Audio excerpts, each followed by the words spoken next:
ಕ್ಷೇತ್ರದಲ್ಲಿ ಸಂತೆಮರಿನಹಳ್ಳಿ ಗ್ರಾಮಕ್ಕೆ ಏನು 1 ಎಕರೆ ಜಮೀನು ಮಂಜೂರಾತಿ ಮಾಡಿದ್ರೆ ಕೂಡ ಶ್ರೀಮತಿ ಮರಿಯಮ್ಮ ಅನ್ನೋಂಥವ್ರು ಕೋರ್ಟ್ಗೆ ಹೋಗಿದ್ದಾರೆ. ಕೋರ್ಟಲ್ಲಿ ನ್ಯಾಯಾಲಯದಲ್ಲಿ ವ್ಯಾಜ್ಯ ಪೆಂಡಿಂಗ್ ಇರೋ ಕಾರಣ ಅದನ್ನು ನಾವು ಪ್ರಯತ್ನ ಮಾಡ್ತಾ ಇದ್ವಿ. ಆ ಮರಿಯಮ್ಮವ್ರ ಹತ್ರ ನಾವು ಏನು ಚರ್ಚೆ ಮಾಡಿ ಮಾತಾಡೋದ್ರ ಮೂಲಕ ಅದನ್ನು ಸಮಸ್ಯೆಯನ್ನು ಬಗೆಹರಿಸ್ಕೋಬೋದು ಅಂತೇಳಿ ಪ್ರಯತ್ನ ಮಾಡ್ತಾ ಇದ್ವಿ.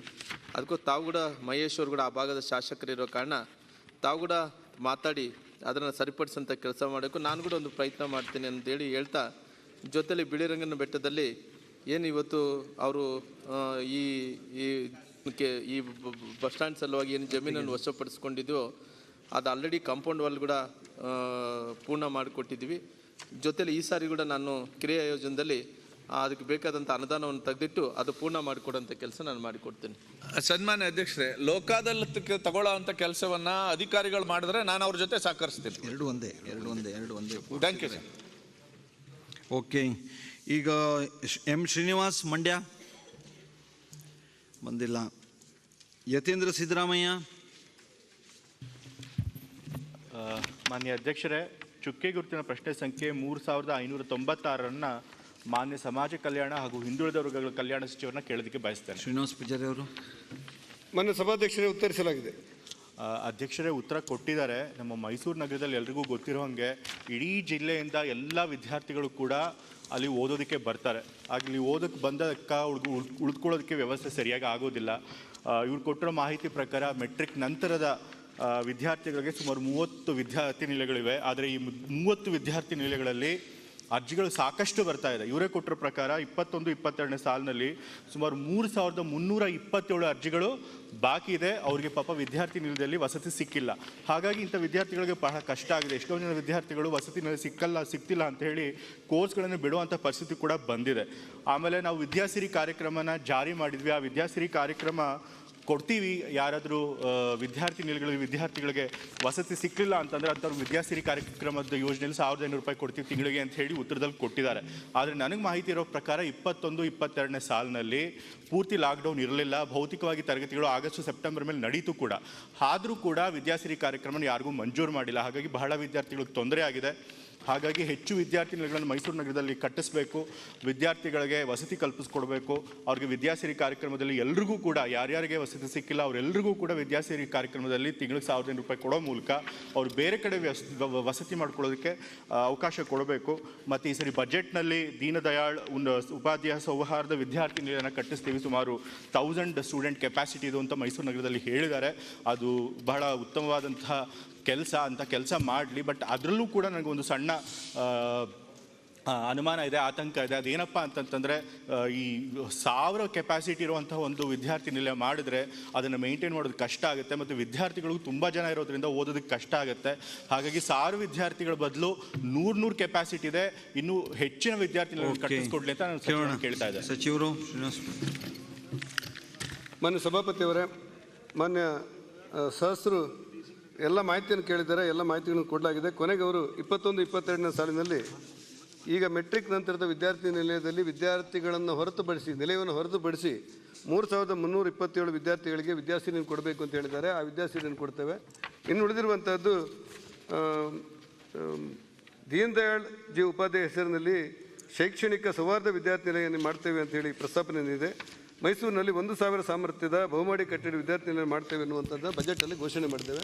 ಮಾನ್ಯ ಸಹಸ್ರ ಹೇಳ್ತಾರೆ 1000 ಒಟ್ಟಾಗಿ ಮಾಡಿದರೆ ಅದನ್ನು ಮೇಂಟೈನ್ ಮಾಡಲಿಕ್ಕೆ ಕಷ್ಟ ಅಂತ ಹೇಳ್ತಾರೆ. ಅದನ್ನು ಸಮಸ್ಯೆ ಮಾಡ್ಬೋದಾ ಅನ್ನೋದನ್ನು ಮಾನ್ಯ ಮುಖ್ಯಮಂತ್ರಿ ಜೊತೆ ಚರ್ಚೆ ಮಾಡಿ ಯಾವುದಾದ್ರೂ ಒಂದು ರೀತಿಯಲ್ಲಿ ಅವರು ಹೇಳಿದ ಭಾವನೆಗಳನ್ನು ಅರ್ಥ ಮಾಡ್ಕೊಂಡು ಕೆಲಸ ಮಾಡ್ತೇವೆ.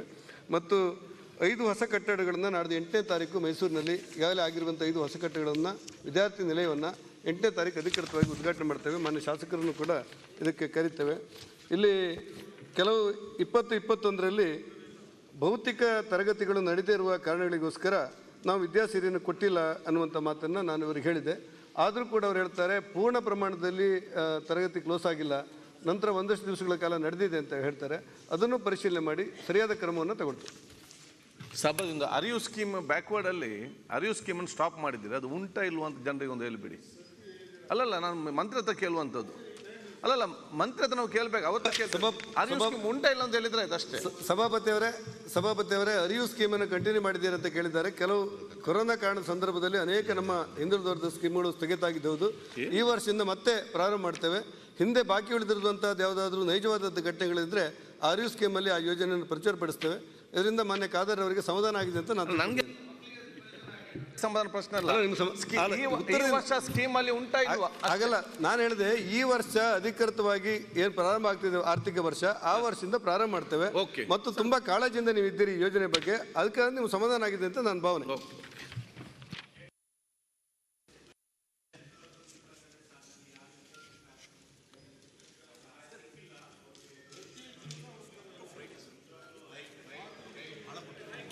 ಕೊಡ್ತೀವಿ ಅಂತ ಹೇಳಿದ್ದಾರೆ, ಅದನ್ನು ಸ್ವಾಗತಿಸ್ತೇನೆ. ಆದರೆ ಆಯಾ ಶೈಕ್ಷಣಿಕ ವರ್ಷನೇ ಕೊಡಬೇಕು. ಆ ಶೈಕ್ಷಣಿಕ ವರ್ಷ ಮುಗಿದ ಮೇಲೆ ಆ ಯೋಜನೆ ಅನುದಾನ ಕೊಡ್ತೀನಿ ಅಂತಂದರೆ ಅದರಿಂದ ಏನೂ ಅರ್ಥ ಇರೋದಿಲ್ಲ. ಅದೇ ರೀತಿ ಅರಿವು ಕಾರ್ಯಕ್ರಮದಲ್ಲೂ ಕೂಡ ಅಷ್ಟೇ, ಆಯಾ ಶೈಕ್ಷಣಿಕ ವರ್ಷದಲ್ಲಿ ಕೊಟ್ಟರೆ ಅದಕ್ಕೆ ಅರ್ಥ ಇರುತ್ತೆ. ಆ ಶೈಕ್ಷಣಿಕ ವರ್ಷ ಮುಗಿದ ಮೇಲೆ ಕೊಟ್ಟರೆ ಆ ಕೋರ್ಸಿನ ಫೀಸ್ ಕಟ್ಟೋಕ್ಕಾಗದೆ ಆ ಕೋರ್ಸನ್ನ ಆ ವರ್ಷ ಅವರು ಮಿಸ್ ಮಾಡ್ಕೊಂಡಿರೋಕ್ಕಾಗ ಸಾಧ್ಯ ಇರುತ್ತೆ. ಹಾಗಾಗಿ ದಯವಿಟ್ಟು ಇನ್ಮೇಲಾದರೂ ಆಯಾ ವರ್ಷದ ಅನುದಾನನ ಆವಾಗಲೇ ಕೊಡಬೇಕು ಅಂತೇಳಿ ನಿಮ್ಮ ಮೂಲಕ ನಾನು ಸಚಿವರನ್ನು ಕೇಳ್ಕೊಳ್ತೇನೆ. ಮಾನ್ಯ ಸಭಾಧ್ಯಕ್ಷರ ಸ್ಪಷ್ಟ ಇದೆ. ಭೌತಿಕ ತರಗತಿಗಳು ಪ್ರಾರಂಭ ಆಗದಿರುವ ಕಾರಣಗಳಿಗೋಸ್ಕರ, ನಡೆದೇ ಇರುವ ಕಾರಣಗಳಿಗೋಸ್ಕರ 2021ನೇ ವರ್ಷದಲ್ಲಿ ನಾವು ವಿದ್ಯಾಸಿರಿಯನ್ನು ಕೊಟ್ಟಿರಲಿಲ್ಲ. 21-22ರಲ್ಲಿ ಸುಮಾರು 138 ಕೋಟಿ ರೂಪಾಯಿ ವಿದ್ಯಾಸಿರಿ ಅನುದಾನವನ್ನು ಅರ್ಹರಿಗೆ ನೀಡಲಿಕ್ಕೆ ಯೋಜನೆಯನ್ನು ರೂಪಿಸಿದ್ದೇವೆ. ತಕ್ಷಣ ಬಿಡುಗಡೆ ಮಾಡ್ತೇವೆ. ಸಂಜೀವ್ ಮುಟಂದೂರ್. ಸನ್ಮಾನ್ಯ ಸಭಾಧ್ಯಕ್ಷರೇ, ಪ್ರಶ್ನೆ ಸಂಖ್ಯೆ 4215 ಸಮಾಜ ಕಲ್ಯಾಣ ಮತ್ತು ಹಾಗೂ ಹಿಂದುಳಿದ ವರ್ಗಗಳ ಕಲ್ಯಾಣ ಸಚಿವರನ್ನು ಕೇಳಬಯಸ್ತೇನೆ. ಶ್ರೀನಿವಾಸ್ ಪೂಜಾರಿ ಅವರು. ಸಭಾಪತಿಯವರೇ ಉತ್ತರಿಸಲಾಗಿದೆ. ಸನ್ಮಾನ್ಯ ಸಭಾಧ್ಯಕ್ಷರೇ, ಉತ್ತರವನ್ನು ಕೊಟ್ಟಿದ್ದಾರೆ. ಇವತ್ತು ನಮ್ಮ ಪುತ್ತೂರು ವಿಧಾನಸಭಾ ಕ್ಷೇತ್ರ ಇರ್ಬೋದು, ದಕ್ಷಿಣ ಕನ್ನಡ ಇರ್ಬೋದು, ಅಲ್ಲಿರುವಂಥ ಪರಿಶಿಷ್ಟ ಜಾತಿ ಪರಿಶಿಷ್ಟ ಪಂಗಡದವರಿಗೆ 19, 20, 21, 21ನೇ ಸಾಲಿನಲ್ಲಿ ಏನು 25, 30 ಗುರಿ ಇತ್ತೋ ಆ ಗುರಿಯನ್ನು ಕಡಿಮೆ ಮಾಡಿ ಕಳೆದ ಆರ್ಥಿಕ ವರ್ಷದಲ್ಲಿ 4 ಗುರಿ ಕೊಟ್ಟಿದ್ದಾರೆ ಪರಿಶಿಷ್ಟ ಜಾತಿಯವರ ಗಂಗಾ ಕಲ್ಯಾಣಕ್ಕೆ. ಅದೇ ರೀತಿಯಲ್ಲಿ ಆದಿಜಾಂಬವ ಇರ್ಬೋದು, ಬೋವಿ ಅಭಿವೃದ್ಧಿ ನಿಗಮ ಇರ್ಬೋದು. ಇವತ್ತು ಬಹಳಷ್ಟು ಪರಿಶಿಷ್ಟ ಜಾತಿ ಪರಿಶಿಷ್ಟ ಜಾತಿಯ ಬಂಧುಗಳು ಅಲ್ಲಿ ಅರ್ಜಿಯನ್ನು ಕೊಟ್ಟು ನಮಗೊಂದಷ್ಟು ಕೃಷಿ ಆಧಾರಿತ ಭೂಮಿಯನ್ನು ಮಾಡಲಿಕ್ಕೆ ಆ ಗಂಗಾ ಕಲ್ಯಾಣಕ್ಕೆ ಬೇಡಿಕೆ ಸಲ್ಲಿಸ್ತಾರೆ. ದಕ್ಷಿಣ ಕನ್ನಡ ಜಿಲ್ಲೆಗೆ ಯಾವುದೇ ಮೇಜರ್ ಇರಿಗೇಷನ್ ಇಲ್ಲ. ಸಣ್ಣ ನೀರಾವರಿ ಇಲಾಖೆಯಲ್ಲಿಯೂ ಬೋರ್ವೆಲ್ಗಳನ್ನು ಕಳೆದ 2-3 ವರ್ಷದಿಂದ ನಿಲ್ಲಿಸಿದ್ದಾರೆ. ನಮಗೆ ಅನಿವಾರ್ಯವಾಗಿ ಇರುವಂಥದ್ದು ಇವತ್ತು ಬೋರ್ವೆಲ್ಗಳನ್ನು ಕೊರೆಯಲಿಕ್ಕೆ ಬಹುಶಃ ಸರ್ಕಾರ ಅನುಮತಿ ಕೂಡ ಬೇರೆ ಇದರಲ್ಲಿ ಕೊಡೋದಿಲ್ಲ. ಅಲ್ಲಿ ಬೂದು ಪ್ರದೇಶ ಅಂತೇಳಿ ಪರಿಶಿಷ್ಟ ಜಾತಿಯವರಿಗೆ ಕೊಡೋದಿಲ್ಲ, ಇತರರಿಗೂ ಬೋರ್ವೆಲ್ ತೆಗಿಲಿಕ್ಕೆ ಕೊಡೋದಿಲ್ಲ. ಎಲ್ಲಿಯಾದರೂ ಕೊಟ್ಟರೆ ಬಹುಶಃ ಈ ಅಂಬೇಡ್ಕರ್ ನಿಗಮದಿಂದ ಫಲಾನುಭವಿಗಳಿಗೆ ಏನಾದರೂ ಗುರಿ ಕೊಟ್ಟು ಅವರಿಗೆ ಅದರಿಂದ ತೆಗಿಲಿಕ್ಕೆ ಮಾತ್ರ ಅವಕಾಶ ಇರುವಂಥದ್ದು. ಅದರಿಂದ ಇವತ್ತು ಆ ಗುರಿಯನ್ನು ಜಾಸ್ತಿ ಮಾಡಬೇಕು. ಏನು ಕಳೆದ 2 ವರ್ಷದಿಂದ ಬೇರೆ ಬೇರೆ ತಾಂತ್ರಿಕ ಇರ್ಬೋದು, ಬೇರೆ ಬೇರೆ ಸಮಸ್ಯೆಗಳಿಂದ ಬಾಕಿಯಾಗಿದೆ, ಅದನ್ನು ಈ ಒಂದು ಆರ್ಥಿಕ ವರ್ಷದಲ್ಲಿ ಆ ಬೋರ್ವೆಲ್ಗಳನ್ನು ಕೊರೆಯಬೇಕು. ಅದರ ಜೊತೆಯಲ್ಲಿ ಆ ಗುರಿಯನ್ನು ಕೂಡ ಜಾಸ್ತಿ ಮಾಡಬೇಕು ಅಂತೇಳಿ ತಮ್ಮಲ್ಲಿ ವಿನಂತಿಯನ್ನು ಮಾಡ್ತಾ ಇದ್ದೇನೆ. ಸಭಾಧ್ಯಕ್ಷರೇ, ಮಾನ್ಯ ಸದಸ್ಯರು ಕೇಳಿದಂಥ ಎಲ್ಲ ಮಾಹಿತಿಗೆ ಉತ್ತರವನ್ನು ಕೊಡಲಾಗಿದೆ. ದಕ್ಷಿಣ ಕನ್ನಡ ಜಿಲ್ಲೆಯ ಭೌಗೋಳಿಕ ಪರಿಸ್ಥಿತಿಯನ್ನು ಗಮನದಲ್ಲಿಟ್ಟುಕೊಂಡು ಹೆಚ್ಚು ಅನುದಾನವನ್ನು ಕೊಡಬೇಕು, ಹೆಚ್ಚು ಗುರಿಯನ್ನು ಕೊಡಬೇಕು ಅಂತೇಳಿ ಸಂಜೀವ್ ಮಟ್ಟಂದೂರ್ ಅವರು ಕೇಳಿದ್ದಾರೆ. 21-22ನೇ ಸಾಲಿಗೆ 21-22ನೇ ಸಾಲಿಗೆ ಸುಮಾರು 19,000 ಕೊಳವೆ ಬಾವಿಗಳು ನಮಗೆ ಬರುತ್ತೆ. ಹಾಗಾಗಿ ಬಹುತೇಕ ಎಲ್ಲ ಕ್ಷೇತ್ರಗಳಿಗೂ ಕೂಡ ಹೆಚ್ಚು ಕೊಳವೆ ಬಾವಿಗಳ ಗುರಿಯನ್ನು ನಿಗದಿಪಡಿಸಬಹುದು ಅಂತ ನಾನು ಅಂದ್ಕೊಂಡಿದ್ದೇನೆ. ನಮ್ಮ 4 ನಿಗಮಗಳಾಗಿರುವಂಥ ಬೋವಿ, ತಾಂಡ, ಆದಿಜಾಂಬವ ಮತ್ತು ಅಂಬೇಡ್ಕರ್ ನಿಗಮದ ಮೂಲಕ ಇದನ್ನು ಅನುಷ್ಠಾನ ಮಾಡ್ತೇವೆ. ಮತ್ತು ಹಿಂದುಳಿದ ವರ್ಗದ ದೇವರಾಜರ್ಸ್ ನಿಗಮದವರೆಗೂ ಕೂಡ ಅನುಷ್ಠಾನ ಮಾಡ್ತೇವೆ. ಈ ಸಾರಿ ಹೆಚ್ಚು ಕೊಳವೆ ಬಾವಿಗಳನ್ನು ಕೊಡುವಂಥ ಕೆಲಸವನ್ನು ಮಾಡ್ತೇವೆ. ಓಕೆ, ಈಗ ದುರ್ಯೋಧನ ಐಹೊಳೆ. ಸನ್ಮಾನ್ಯ ಸಭಾಧ್ಯಕ್ಷರೇ, ಪ್ರಶ್ನೆ ಸಂಖ್ಯೆ 2802 ಮಾನ್ಯ ರೇಷ್ಮೆ ಹಾಗೂ ಯುವ ಸಬಲೀಕರಣ ಮತ್ತು ಕ್ರೀಡಾ ಸಚಿವರನ್ನ ಕೇಳಲಿಕ್ಕೆ ಬಯಸ್ತೇನೆ. ನಾರಾಯಣಗೌಡರು. ಸಭಾಧ್ಯಕ್ಷರ ಉತ್ತರವನ್ನು ಒದಗಿಸಲಾಗಿದೆ. ಸನ್ಮಾನ್ಯ ಸಭಾಧ್ಯಕ್ಷರೇ, ಉತ್ತರವನ್ನು ಸಚಿವರು ಒದಗಿಸಿದ್ದಾರೆ. ಆದರೆ ಈಗಾಗಲೇ ಕ್ರೀಡಾಂಗಣಕ್ಕೆ 6 ಎಕರೆ 12 ಗುಂಟೆ ಜಾಗ ಲಭ್ಯ ಇದ್ದು, ಅದು 2006ರಲ್ಲಿ ಸ್ವಲ್ಪ ಆವರಣಗೋಡೆ ಮತ್ತು ಟ್ರ್ಯಾಕನ್ನು ಮಾಡಿದರು. ಆದರೆ ಅಲ್ಲಿ ಶೌಚಾಲಯ ಮತ್ತು ಕುಡಿಯುವ ನೀರಿನ ವ್ಯವಸ್ಥೆ ಮತ್ತು ಅಲ್ಲಿ ಗ್ಯಾಲರಿ ವ್ಯವಸ್ಥೆ ಇಲ್ಲ. ಸಾಮಾನ್ಯ ಸಭಾಧ್ಯಕ್ಷರೇ, ಅದಕ್ಕೆ ಸಚಿವರಲ್ಲಿ ತಮ್ಮ ಮುಖಾಂತರ ಕಳ್ಕಳಿ ವಿನಂತಿ ಏನಂದ್ರೆ ಈಗ ಆರ್ಥಿಕ ವರ್ಷದಲ್ಲಿ ಅನುದಾನವನ್ನು ಬಿಡುಗಡೆ ಮಾಡಿ ಉಳಿದಂಥ ಕಾಮಗಾರಿ ಗ್ಯಾಲರಿ ಆಗಲಿ ಮತ್ತು ಅಲ್ಲಿ ಶೌಚಾಲಯ, ಕುಡಿ ನೀರಿನ ವ್ಯವಸ್ಥೆ ಇನ್ನಿತರ ಅಭಿವೃದ್ಧಿ ಪಡಿಸಲಿಕ್ಕೆ ತಾವು ಒಂದು 50 ಲಕ್ಷ ಅನುದಾನವನ್ನು ಬಿಡುಗಡೆ ಮಾಡ್ಬೇಕಂತೇಳಿ ತಮ್ಮ ಮುಖಾಂತರ ಸಚಿವರಲ್ಲಿ ನಾನು ಮನವಿ ಮಾಡ್ಕೊತೀನಿ. ಸಭಾಧ್ಯಕ್ಷರೇ, ಈಗಾಗಲೇ ಅವ್ರು ಕೇಳಿದಾಗೆ ಇನ್ನೂ ನಮಗೆ ಇಡೀ ಕರ್ನಾಟಕದಲ್ಲಿ 2 ಜಿಲ್ಲೆ ಮತ್ತು 64 ತಾಲೂಕು ಕ್ರೀಡಾಂಗಣಗಳು ಬ್ಯಾಲೆನ್ಸ್ ಇವೆ, ಇನ್ನು ಅಭಿವೃದ್ಧಿ ಆಗಿಲ್ಲ. ಅದಕ್ಕೋಸ್ಕರ ನಾನು 1,000 ಕೋಟಿ ಅನುದಾನವನ್ನು ಮುಖ್ಯಮಂತ್ರಿಗಳ ಹತ್ರ ಕೇಳಿ ಬಯಸಿದ್ದು. ಆದರೆ ನಮಗೆ ಕೊಟ್ಟಿರುವಂಥದ್ದು 100 ಕೋಟಿ ಅನುದಾನ. ಅದರಲ್ಲಿ ಏನು ಸಾಧ್ಯ ಆಗುತ್ತೆ ಅದು ಖಂಡಿತ ನಾವು ಅವ್ರಿಗೆ ಜೊತೆ ನಾನು ಸಾಧ್ಯವಾದಷ್ಟನ್ನ ಖಂಡಿತ ನಾನು ಮಾಡಿಕೊಡ್ತೀನಿ ಅಂತ ಹೇಳಿಕ್ಕೆ ಬಯಸ್ತಾ ಇದ್ದೀನಿ. ಸನ್ಮಾನ್ಯ ಸಭಾಧ್ಯಕ್ಷರೇ, ಅದು ಒಂದು 10 ಲಕ್ಷ ಆದರೂ ಬಿಡುಗಡೆ ಮಾಡಿ ಅಲ್ಲಿ ಮೂಲಭೂತ ಅಭಿವೃದ್ಧಿಗೆ ಕುಡಿ ನೀರು, ಶೌಚಾಲಯಕ್ಕೆ ತಕ್ಷಣ ಮಾಡ್ಬೇಕಂತೇಳಿ ತಮ್ಮ ಮುಖಾಂತರ ವಿನಂತಿ. ಅಧ್ಯಕ್ಷರೇ, ಖಂಡಿತ ಅಧ್ಯಕ್ಷ, ಅವರು 100,000 ಕೋಟಿ ಕೇಳ್ಯಾರ, 100 ಕೋಟಿ ಕೊಟ್ಟಿದ್ದಾರೆ. ನೀವಾದರೂ ಮುಖ್ಯಮಂತ್ರಿಗಳೇ ಸ್ವಲ್ಪ ಜಾಸ್ತಿ ಕೊಡಿಸಿ. ಓಕೆ, ರಾಯಬಾಗ್ ಈಗ ಮುಗಿತಲ್ಲ. ಈಗ ಇದು ಚೆನ್ನಾಗಿದೆ. ಇದು ಈಗ ಮುಂದಿನ ನೋಡ್ರಿ ಚೆನ್ನಾಗಿದೆ. ಹುಲಿಗೇರಿಯವ್ರ ಪರವಾಗಿ ಅಮರೇಗೌಡ ಬಯ್ಯಾಪುರ್ ಅವರು. ಸನ್ಮಾನ್ಯ ಅಧ್ಯಕ್ಷರೇ,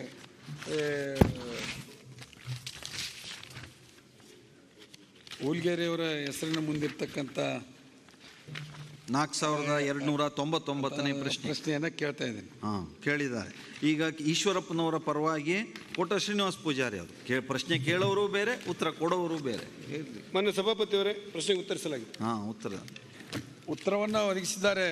ಮಾನ್ಯ ಅಧ್ಯಕ್ಷರೇ, ಇಲ್ಲಿ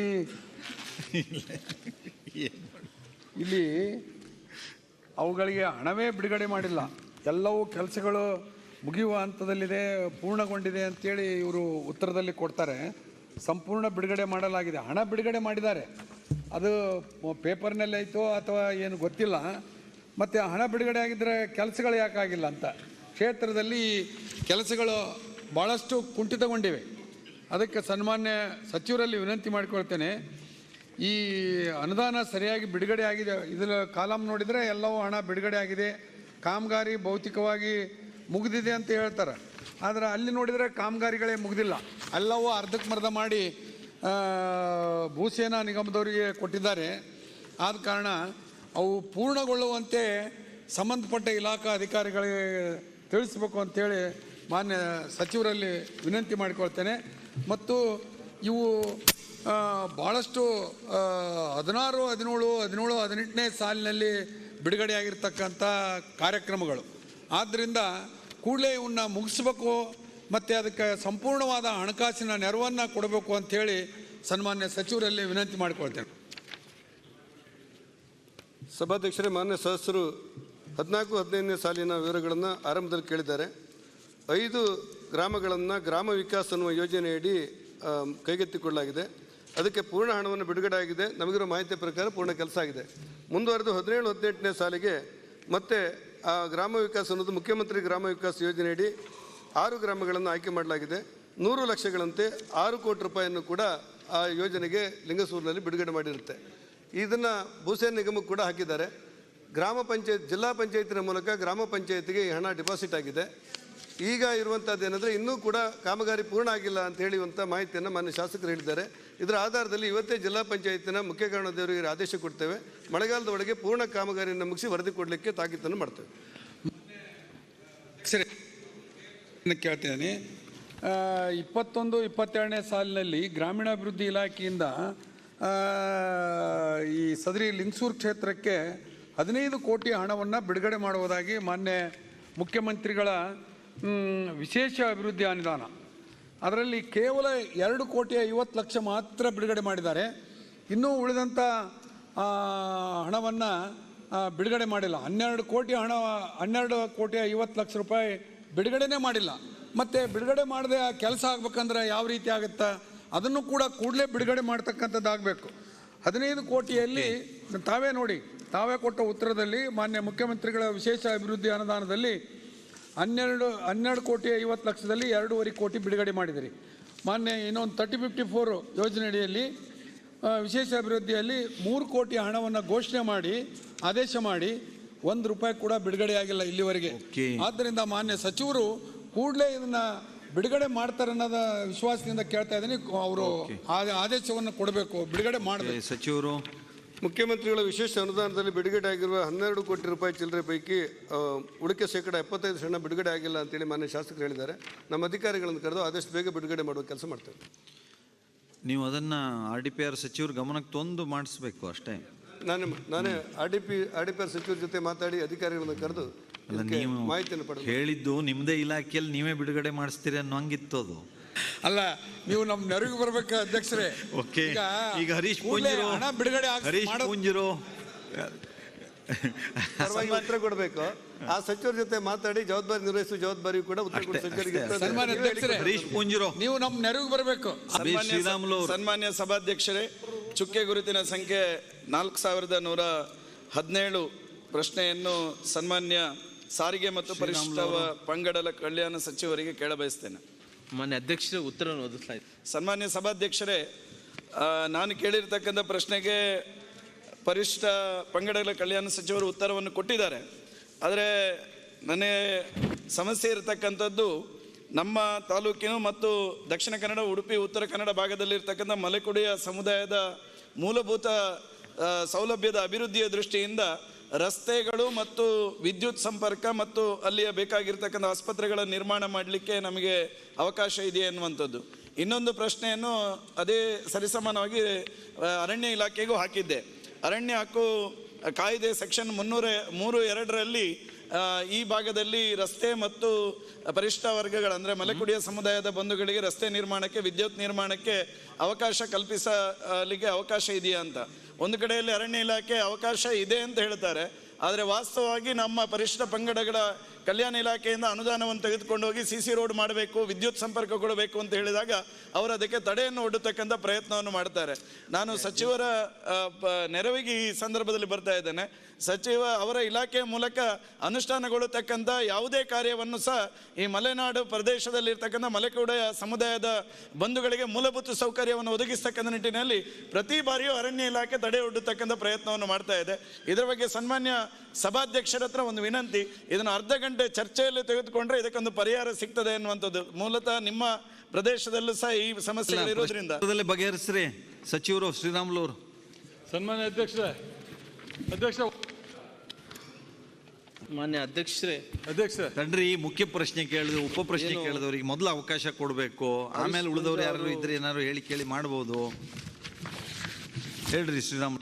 ಏನು ಕಸ್ತೂರಿ ರಂಗನ ವರದಿ ಪ್ರಕಾರ ಏನು 11 ಜಿಲ್ಲೆಗಳಲ್ಲಿ ಇವತ್ತೇನು ಬುಡಕಟ್ಟು ಜನಾಂಗದವರಿಗೆ ಶೈಕ್ಷಣಿಕವಾಗಿ ಅಭಿವೃದ್ಧಿ ಮಾಡೋಂಥ ಕೆಲಸ ಮಾಡ್ತಾಯಿದ್ವಿ, ಜೊತೆಲಿ ಮೂಲಭೂತ ಸೌಕರ್ಯಗಳನ್ನು ಒದಗಿಸೋಂಥ ಕೆಲಸ ಮಾಡ್ತಾಯಿದ್ವಿ, ಆರ್ಥಿಕವಾಗಿ ಅಭಿವೃದ್ಧಿ ಮಾಡೋಂಥ ಕೆಲಸ ಮಾಡ್ತಾಯಿದ್ವಿ, ತರಬೇತಿ ಮತ್ತು ಕೌಶಲ್ಯ ಅಭಿವೃದ್ಧಿ ಮತ್ತು ಸಮಾಜ ಸಬಲೀಕರಣ ಸಲುವಾಗಿ ಕೆಲಸವನ್ನು ಕೂಡ ಮಾಡೋಂಥ ಕೆಲಸ ಮಾಡ್ತೀವಿ. ಕಳೆದ 3 ವರ್ಷಗಳಿಂದ ಸುಮಾರಾಗಿ 104.63 ಲಕ್ಷ ರೂಪಾಯಿ ಹಣವನ್ನು ಮಂಜೂರಾತಿ ಮಾಡಿರೋದಂಥದ್ದು. ಅದರಲ್ಲಿ ಸುಮಾರಾಗಿ 65 ಕೋಟಿ ರೂಪಾಯಿ ಹತ್ತತ್ರ ಹಣವನ್ನು ಬಿಡುಗಡೆ ಮಾಡಲಾಗಿದೆ.